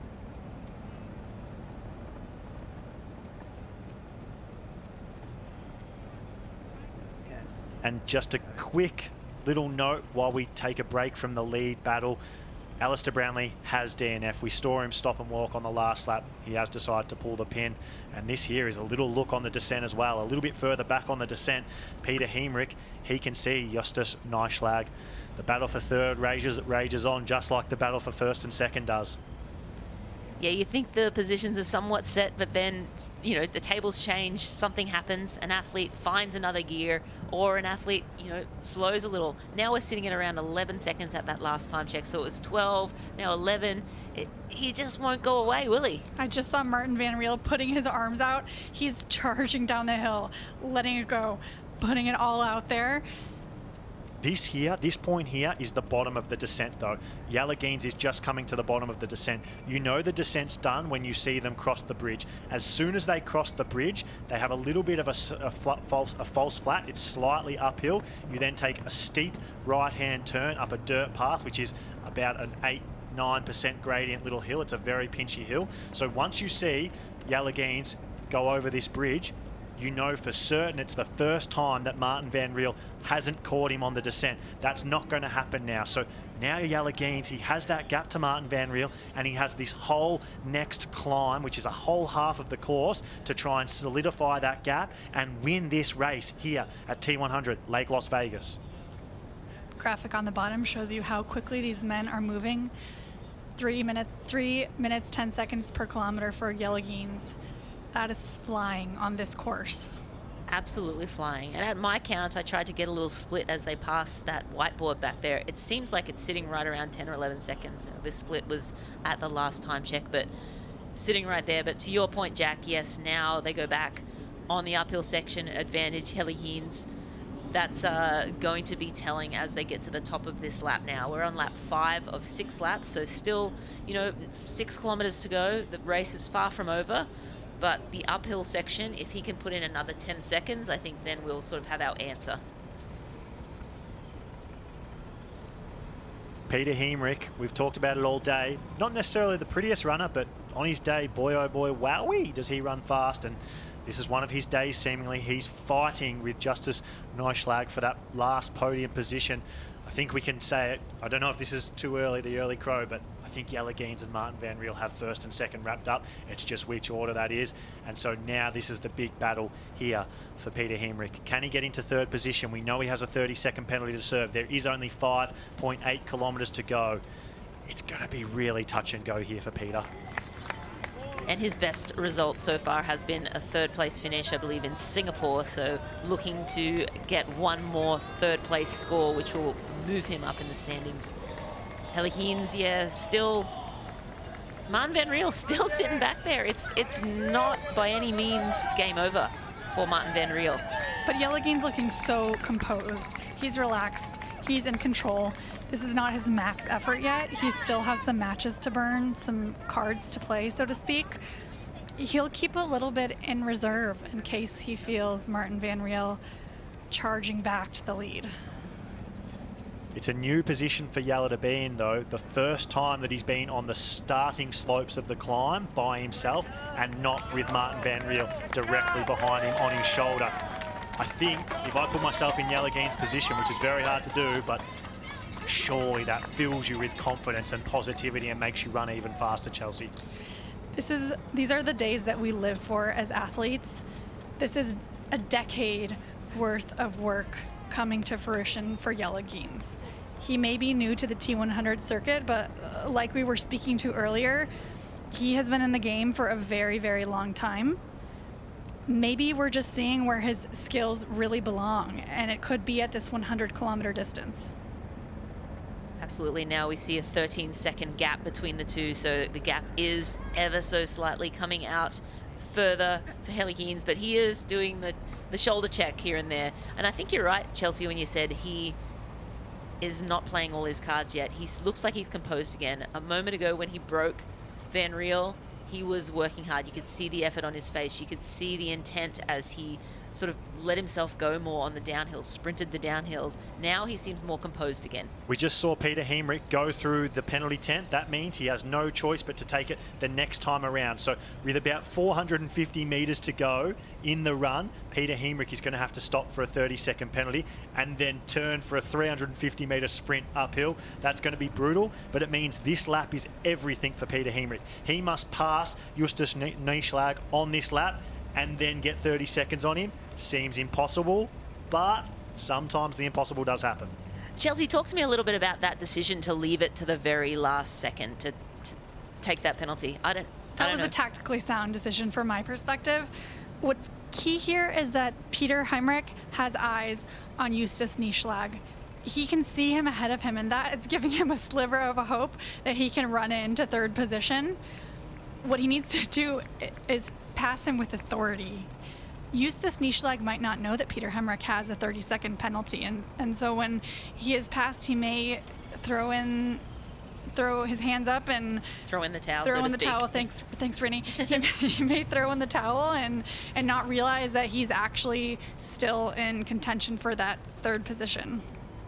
18 seconds now between Hellequins and Van Riel. I feel pretty confident that Hellequins has this one, but still, Van Riel, I will not write that man off.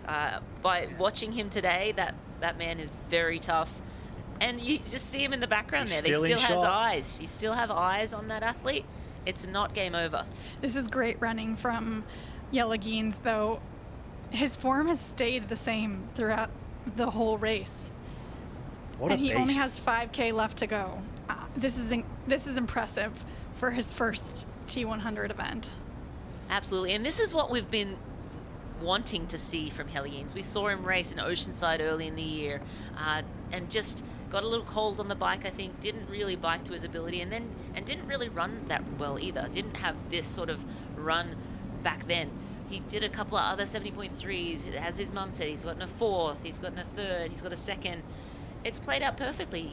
So far, it looks like he might get that #1 position today on debut in a massive race against the premier athlete at this distance, Van Riel. Incredible.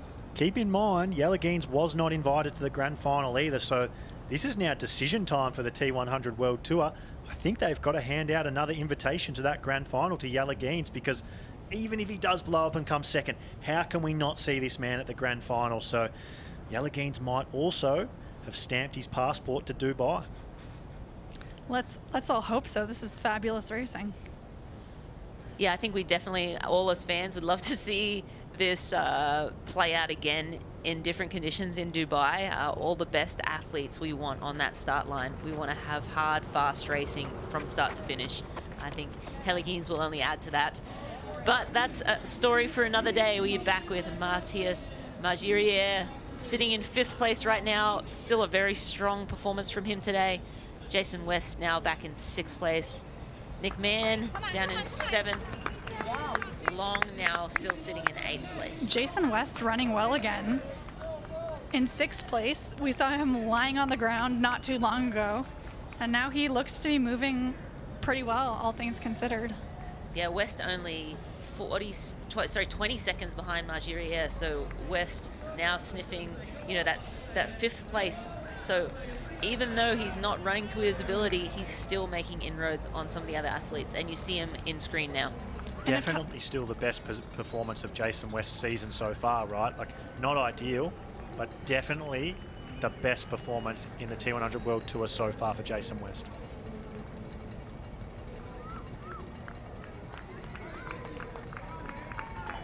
You can see a big difference in Mathis Magirier as well. He's one of the few athletes out there that we're seeing regularly on the camera that show the effects of how brutal and savage this run course is. Like, you can be mistaken looking at Hellequins and thinking, oh, it's not even that hard, but this is a brutally tough run course, and Mathis Magirier does look to be suffering on it, as we probably expected far more men to be suffering. But Hellequins, he's kind of made it look almost like it's not the course it is, with how well he's ran and how fast he's run. We saw it before, about 3:10 per K average on this course. Absolutely mind-blowing. And don't forget, if you want to register for this race in 2025, just get out your phones, get that QR code, and off you go. Lake Las Vegas T100 will be returning here in 2025. Gap between Yalagines and Martin Van Riel holding solid. It was 18 seconds, it's now 17 seconds. They're on the descent. Oh, and this Jason West is going to make this pass. These steep climbs have really hurt Mathis Margerier today. He has suffered like a dog up all of those really steep climbs, and you can see here Jason West, the pass is happening right now, so he is about to make his way into the top 5. Considering that training that hasn't been happening on the run because of his run injury, we saw how well he rode. That little mishap with the cramp on the run, I think this is a definite sign for Jason West that the changes he's made to his training have worked. Top 5 for Jason West here today. I don't know how many predicted that. Sure, at the start of the season, everyone predicted that, but with the season he's had, this is such a positive step in the right direction for the American Jason West. In a top 5 at a T100 event is nothing to hang his head at. These are the best men in the world at this distance. We have the best athletes so far in Martin Van Riel competing here, so this is by no means a soft field. Absolutely not, and just a massive step forward. You mentioned it earlier, and Jackie just said it. I think the big thing is finding that piece of the puzzle that he was missing, and that was the bike. And so now he's has to go back home and figure out how to how to balance out the bike and the run so that he can get back to his textbook crushingly fast run splits. And if he can put those 3 together, then Jason West is well and truly back in every single conversation. His best race so far was at T100 in Miami earlier this year in 7th place, so I think he'll be happy with the progress he's made. He had the fastest run that day as well, so he has been running well all season. It's just been the bike that's been letting him down so much. So yeah, really good step for Jason West's season. It's just like, what will happen now? Does he learn from it? Like, sometimes athletes can be a little bit stubborn and not really learn from their mistakes, and it takes 4, 5, 50 times for them to do though. Sam Long might be a good example of that. The GOAT, the absolute GOAT, Lionel Sanders, does seem to be the same kind of athlete where it takes 1 step forward, 2 steps back. You know, it's hard to learn from your mistakes, and Jason West might be having a moment out on course right now where he goes, okay, I think I know what I've got to do. I've got to start taking the bike more seriously. Absolutely, and now that lead still at 11 seconds. Yalagines to Van Riel.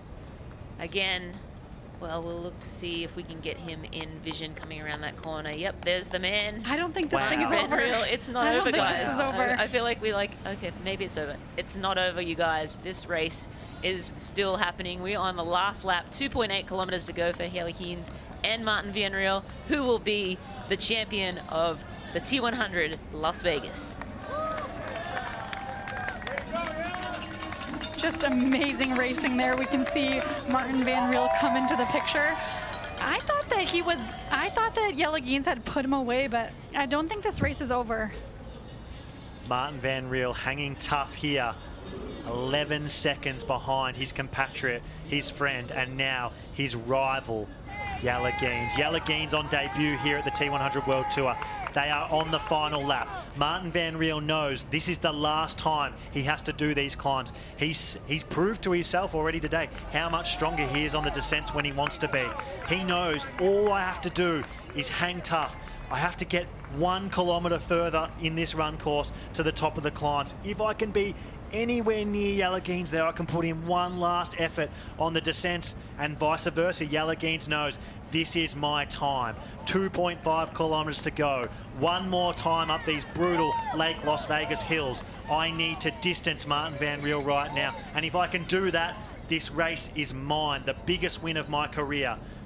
The battle between Martin Van Riel and Yalagines, it is on. There we have Philip Sipe, Laura Phillips' husband and coach, cheering on the men. But notice Yalagines' turnover here. He's not slowing down. He's still focusing on those quick feet driving up the hills. So we're not seeing his form breakdown, but his face is showing the pain that he's experiencing right now, really suffering out there, really putting every ounce of energy he has into these last few K of the run. It's so motivating to watch, Chelsea, like watching 2 men go head-to-head like this in a battle for the ages on a run course like this, two of the best in the world. It makes me think Christian Blumenfeld, Sam Laidlow, Magnus Ditlev, Lionel Sanders, all the big hitters sitting over there in Kona must be watching this on their TV screens right now. It must be firing them up. They just probably can't wait to get out there and race. They wish they were racing today. This battle, it's firing me up. I'm sure it's firing all of you up back home. And we see Jelle Geens, he has distanced Martin Van Riel again on this climb. Is this it? Is it the big move? Is this the one last decisive move up the climbs for Jelle Geens? Is he about to win T100 Lake Las Vegas? And look at that heart rate data from Martin Van Riel. He's at 99% of his max heart rate. He is giving everything, and he keeps on scrapping his way back into this race. I just can't believe he's still here. That's heart attack territory for Martin Van Riel up these climbs, but he is going to do that, and he is prepared to die to win this race. The best in the world going head-to-head, mano-a-mano. They would die before they gave up on a course like this here at the prestigious T100 World Tour. And the key moments coming up, right, Jack? Where they crest that hill, and we can see if Jelle Geens can run his way into his first T100 victory upon debut, or if Martin Van Riel has something left. We've seen him charge the downhill so well, just hurling his body, propelling him forward, keeping him in the race. We see, can he do that again? And the battle for third place, it does look like Justus Nieschlag has it cemented. Peter Hemrich, he had to serve that 30-second penalty. Justus is pushing on ahead. He's 44 seconds ahead of Peter Hemrich in the battle for third. There's battles everywhere you look out here on this T100 Lake Las Vegas course. Gritty racing from Justus Nieschlag, also his first appearance at the T100 level, hung really tough during the bike and maintaining this podium position on the run. Very impressive. Jelle Geens back out to 18 seconds ahead of Martin Van Riel. That's exactly the same time gap that we saw at the last time check, the last lap around. Martin Van Riel, he got it back down to 10 seconds. Can Jelle Geens hold on? Jelle Geens gritting his teeth. When you see them run across this grass, Chelsea, this is sort of the doorway to the final climb on this course. Jelle Geens has just stepped on to the steepest and hardest climb on this Lake Las Vegas run course. This savage, brutal, intense run course. 500 meters of elevation over 18 kilometers. And Jelle Geens has made these hills look easy all day compared to everyone else. He looks amazing right now, Chelsea. He is pushing on. He has the win in his sights. But look at the pain on his face, Jack. He's pouring everything that he has onto this course. Remember, he and Martin Van Riel are teammates, compatriots, very close friends. He knows how gritty Martin Van Riel is, and he's not going to think that he has the win until he crosses the finish line and is holding the tape in his hands. He gave it everything up that final climb there, Chelsea. The one last time up that steep climb that's been his best friend all day, and he gave it everything there on that last lap. And if you look back, Martin Van Riel is not in sight, and that gap is out to 23 seconds. Wow, was that the winning move by Jelle Geens? Let me tell you, this descent is painful right now. He has 80 kilometers of hard biking in his legs, and he's been drilling the uphills of the run. His quads are feeling it right now. Martin Van Riel to the left of your screen in pink. Jelle Geens on the right-hand side of your screen behind the motorbike. 23 seconds is the gap. They are on the final descent. That has been where Martin Van Riel has been strong all day, and he needs to do it one last time.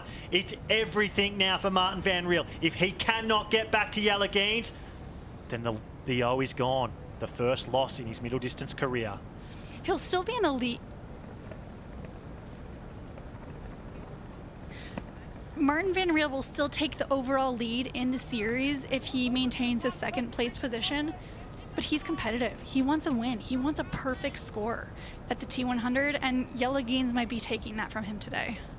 Martin Van Riel, not only has he not been beaten over the T100 distance, he has not been beaten over middle distance triathlon ever. And don't get it twisted, he prides himself on that. He wants to be the best middle distance athlete in the world. And look who it is that seemingly is about to take that away from him. His close friend, training partner, lifelong friend, Jelle Geens, on debut here at the T100 World Tour. We are seeing the emergence of a new star on the T100 World Tour in Jelle Geens. What a special race from Riel today. Execution from start to finish. The only person who was really talking too much about him before the race was Martin Van Riel himself. Maybe a premonition in that pre-race interview heading down to the swim this morning, Jack.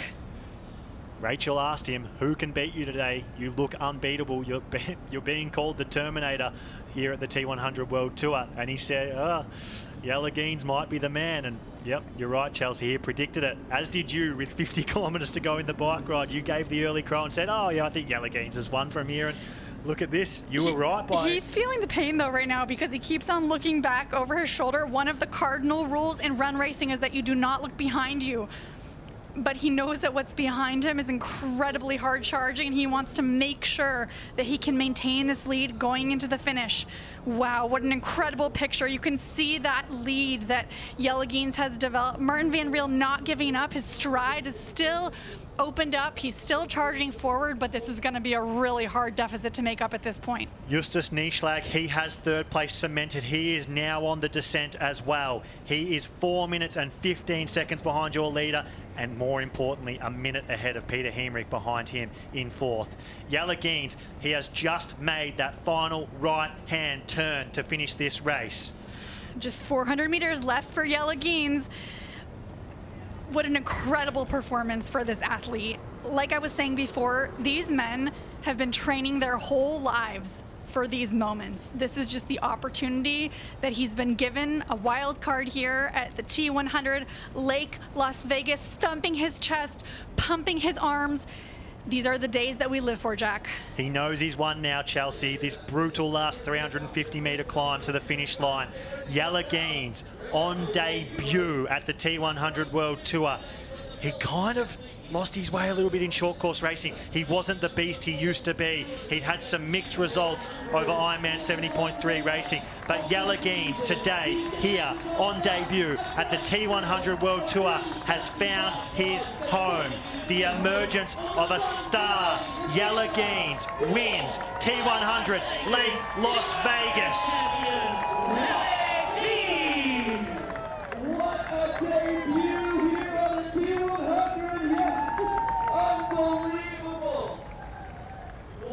Not only did Yelagines win on debut, he beat the man that no one else has been able to beat this year. Our T100 San Francisco champion, our T100 Ibiza champion. 2 wins from 2 starts at the T100 World Tour. Martin Van Riel, second place today after 3.5 hours of suffering at Lake Las Vegas. There's a new rival in Martin Van Riel's life. His name's Yelagines. Second place, Martin Van Riel. The countryman Martin now sitting atop the leaderboard as we head to the grand final. But it was man. Great racing, boys. Great racing. Justus Nieschlag here on screen, gritting it out for third place at his T100 debut. Not a shabby performance. Another debutant, Chelsea, and a very, very strong performance. A name no one was really talking about behind the scenes. I don't think many people picked him for his podium. I certainly didn't pick him for my podium. I probably didn't even think about him as much as I should have leading into the race. He's such a quiet, soft-spoken guy, an unassuming guy, but he's let his performance do the talking today. And third place on debut at the T100 World Tour with this level of competition. Martin Van Riel, Yelagines, Alistair Brownlee, Mathis Margerier, that big battle for the first American in Jason West and Sam Long. He has had stiff competition here today, and he has proven himself as someone we now must watch and must talk about. Justus Nieschlag, you know, I saw him spending some time with Annie Haug. If you want to take advice from somebody in this sport, it's Annie. Hasn't been off the podium until this year in 2024, and maybe this is a name that we'll be paying attention to in the future years to come. Such an impressive performance here at the T100 Lake Las Vegas for Justus Nieschlag. And just such a consistent performance throughout the day. He was that man who got the last position in the front swim pack. He rode strong all day, only just getting distance at the back end of the bike. And he's had one of the best runs. Just a very strong, consistent, all-round triathlete that we're seeing here today emerging on the T100 World Tour. It takes a lot of fortitude when you're playing that yo-yo game on the back, falling off the back of the swim, having to work really hard to catch back onto the feet, and also on the bike, kind of yo-yoing back and forth on that front group. He has the tools. Let's see if he's able to develop them and hone them for this T100 distance. What the hell? That was good. That was good. I felt amazing. Thank you, Hannah. See ya. Oh. So back here with Justus, who's about to take the final right-hand turn. That's about 350 metres uphill. He knows he's got that third spot cemented. The battle of the Americans taking place behind him. They probably needed one more lap if they were ever going to be a chance. But even then, I don't think they were going to get Justus. So Justus Nieschlag, third position here on debut at the T100 World Tour. Jason West behind him in fourth. Sam Long in fifth. Some big hitters that he's beaten here today. On home soil, mind you, so a massive day out for Justus here at Lake Las Vegas. This could be a great launching pad for his career over the 100-kilometer distance. He's taken a lot of lessons. He will take many lessons from today, from his experiences. I'm sure it wasn't a perfect day out there, and he'll have learnings that will help him get to the next level at the pointiest end of the field. But huge performance for Justus Nieschlag. He looks so composed. I don't ever think I look this good at the end of a 100-kilometer distance. I'm usually crawling across the finish line, so maybe there's something left in his legs, and big things ahead for him. Look at that big smile. It's well earned. So Peter Hemrich, he was in a battle for the podium all day with Justus Nieschlag. That 30-second penalty being served, but Justus Nieschlag on debut here at the T100 World Tour, third place, and you saw jumped across the finish line, ecstatic with his performance here today. And boy, oh boy, what a performance it was from Justus.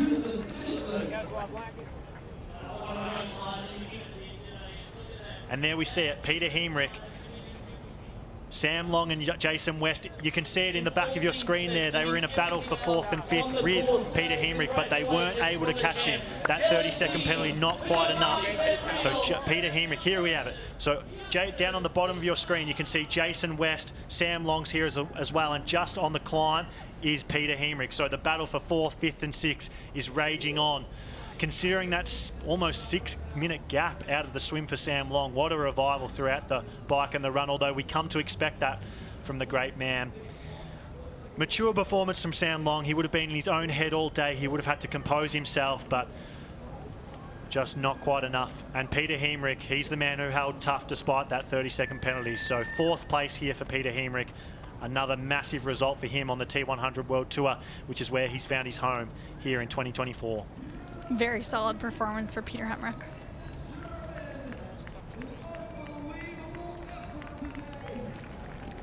He's going to try to back it up next week, but right now, taking fourth place here over Lake Las Vegas T100, Peter Hemrich. Ready when you are. Well done, Peter Hemrich, who has battled his way over the finish line, but we are joined by, I think they're going to call it the jewel in the desert in years to come. Jelle Martin, congratulations. What a tussle that was. But to you, the victor, the spoils, what a day, what a race. You are the T100 champion here in Lake Las Vegas. How does that sound? Yeah, sounds crazy. I guess a month ago I wasn't sure even if I could start here, so to now win here, it's a great honor. And it was a hard and tough battle with Martin, and yeah, we've said for years when we were still doing short course it would be cool to be on the podium together, and never happened in short course, but it happened now in our first battle over a middle distance race. Brilliant. And Martin, a phenomenal race again. You were so tough out there. You hung in there. You said it looked like you didn't have the legs at the start, but you kept coming back. Tell us a little bit about that race for you.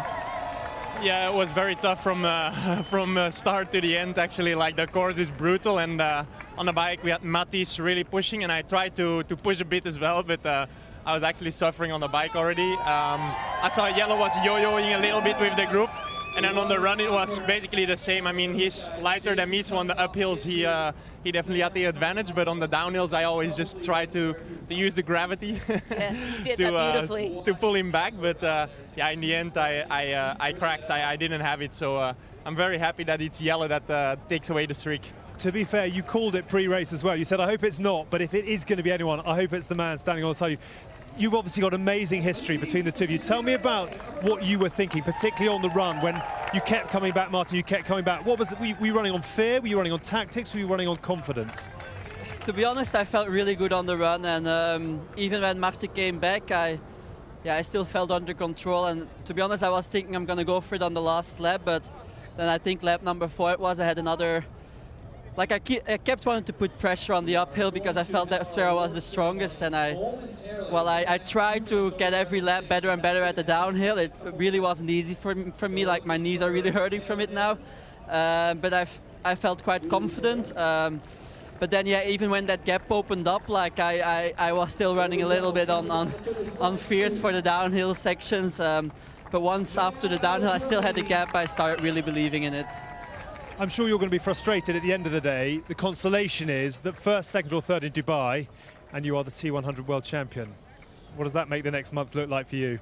Yeah, that's obviously very important. I mean, that was also a bit now. I was quite scared actually on the bike because I felt like midway on the bike, my watts were very high, and I was starting to suffer a little bit already, and I was thinking like, oh damn, like, I mean, it's better to finish high than to completely burn myself and like completely fade. So that was definitely playing a little bit in my head as well. But yeah, I'm in a very good position going into Dubai. So that's obviously a nice cushion. That's too much. But And just to finish up, lads, what's the plan for tonight? We're in Lake Las Vegas, a nice place to all in go on party red, after. isn't Yeah. it? Is it all in on What's red the or plan not? tonight? I'm keeping him to it. We already figured out how to get enough money out of everyone's credit card, so it's happening. Well, you may have to lead the way as well. Why don't both of you pull together, get the private jet home off? It was so nearly a Belgian 1, 2, 3 as well, but amazing. Have an amazing time tonight, you two. It's you been very a much. heck of a race. Well done to both of you. very much. Thanks Thank for you. chatting to us. Thank you very much. Jack, back to you.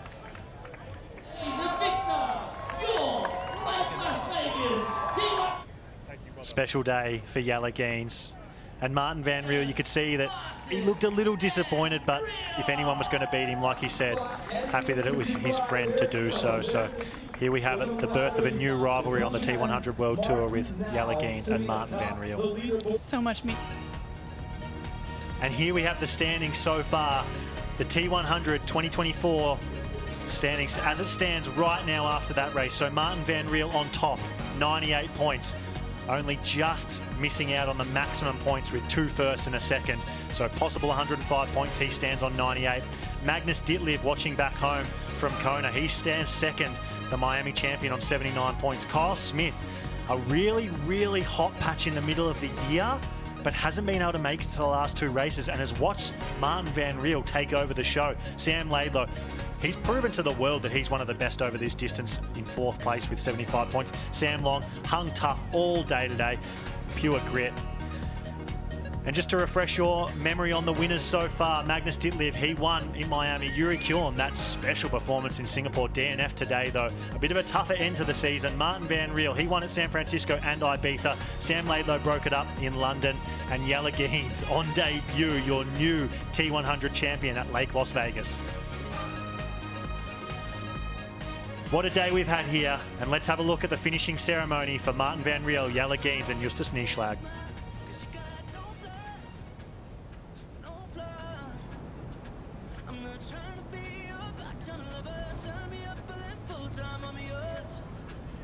Ladies and gentlemen, welcome to the medal ceremony of the 2024 Lake Las Vegas T100. Presenting medals and champagne today, please welcome Jonathan Openshaw, Reflection Bay General Manager, and Sam Renew, the Chief Executive Officer of the Professional Triathletes Organization. In 3rd place and winner of the bronze medal representing Bermuda, Flora Duffy.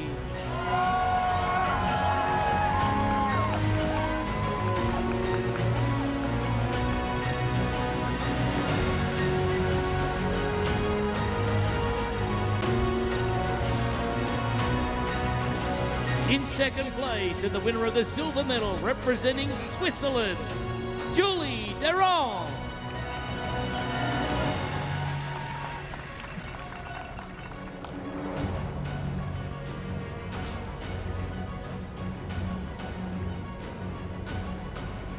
In first place, and the winner of the gold medal on the 2024 Lake Las Vegas T100, representing the United States of America, Taylor Ned.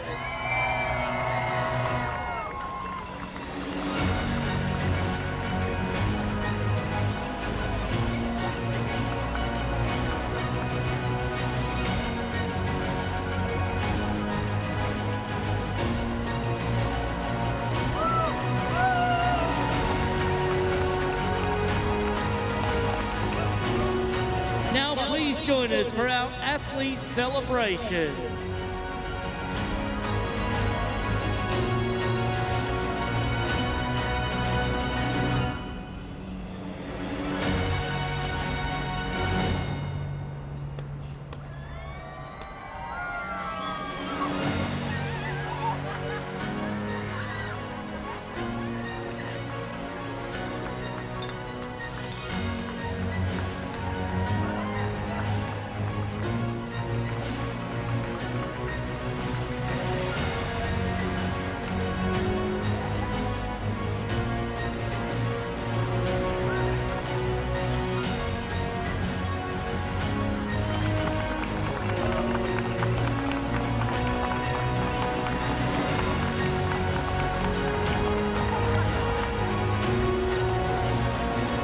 Congratulations to all the winners of the 2024 Lake Las Vegas T100.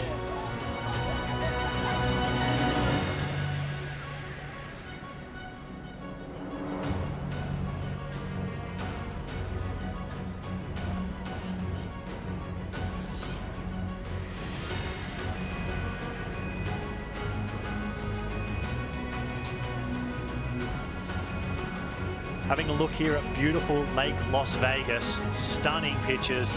You don't expect it in the desert to see such like incredible grassy, you know, lakey terrain. It's sort of in the middle of nowhere in the desert. I certainly didn't expect it coming here, but yeah, what a beautiful stage for this race here at T100 Lake Las Vegas. Let's give the applause go for Josh Amberger from Australia.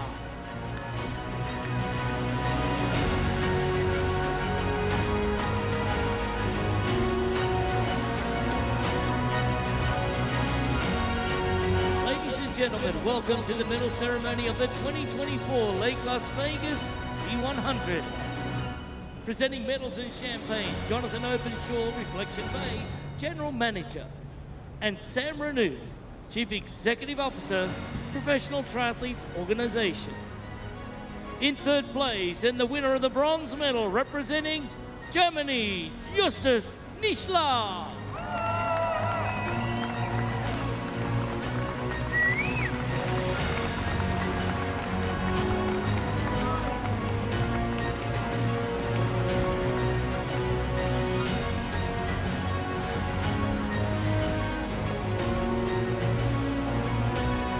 In second place, and winner of the silver medal, representing Belgium, Martin van Riel.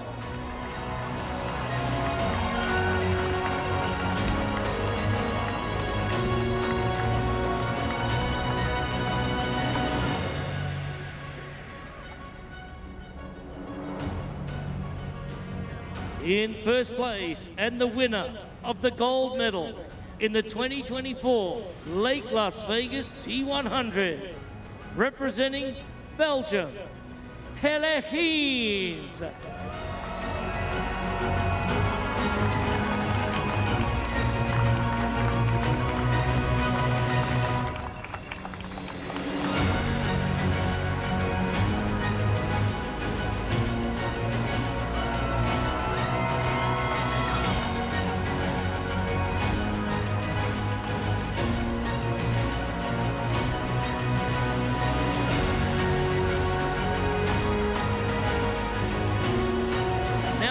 Join us in our athlete celebration.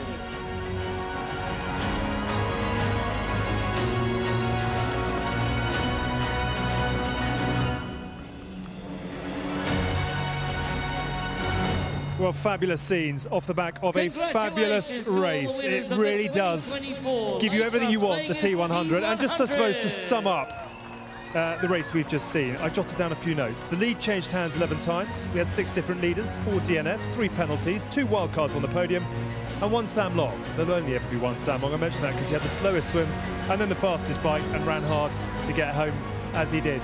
Put that into context for us, just in terms of the drama that this men's field is giving us. I think we're always in for some incredible racing. Today was no exception. That run battle at the end, just incredible. One we're going to remember for a time. Martin van Riel is one tough man, but today a new star was shining, and that was Helle Heens. Absolutely. Looking ahead to Dubai, all eyes on Taylor Knibb and Martin van Riel in the race to be crowned world champion. Theirs to lose, or as we've seen today, can anything happen? I think anything can happen. We're going to go to Dubai. We're going to have the best of the best at their best in Dubai. The heat's going to be a factor. I'm looking forward to fireworks at that race. Are you expecting the 2 names we've mentioned to come through, or do you think there is a twist in the tail, which we seem to get wherever we go? But I think nothing is ever a foregone conclusion. Yes, these 2 athletes are very strong and very dominant over this distance. Very hard to bet against, but I'm not putting my money on anyone just yet. Okay, going to keep your chips in your pocket, unlike Martin van Riel, who apparently is off into Sin City with his winnings and sticking it all on red. Yes. Don't bet against him, doubling his money. It has been a wonderful day of racing here in Lake Las Vegas as the last of the heroes make their way over the finish line. But right from the start today, it has been drama, and right at the end, we have had drama as well. It all leads now to a fantastic conclusion in Dubai in 1 month's time. Do not miss it. We'll see you then. But from all of us, bye for now.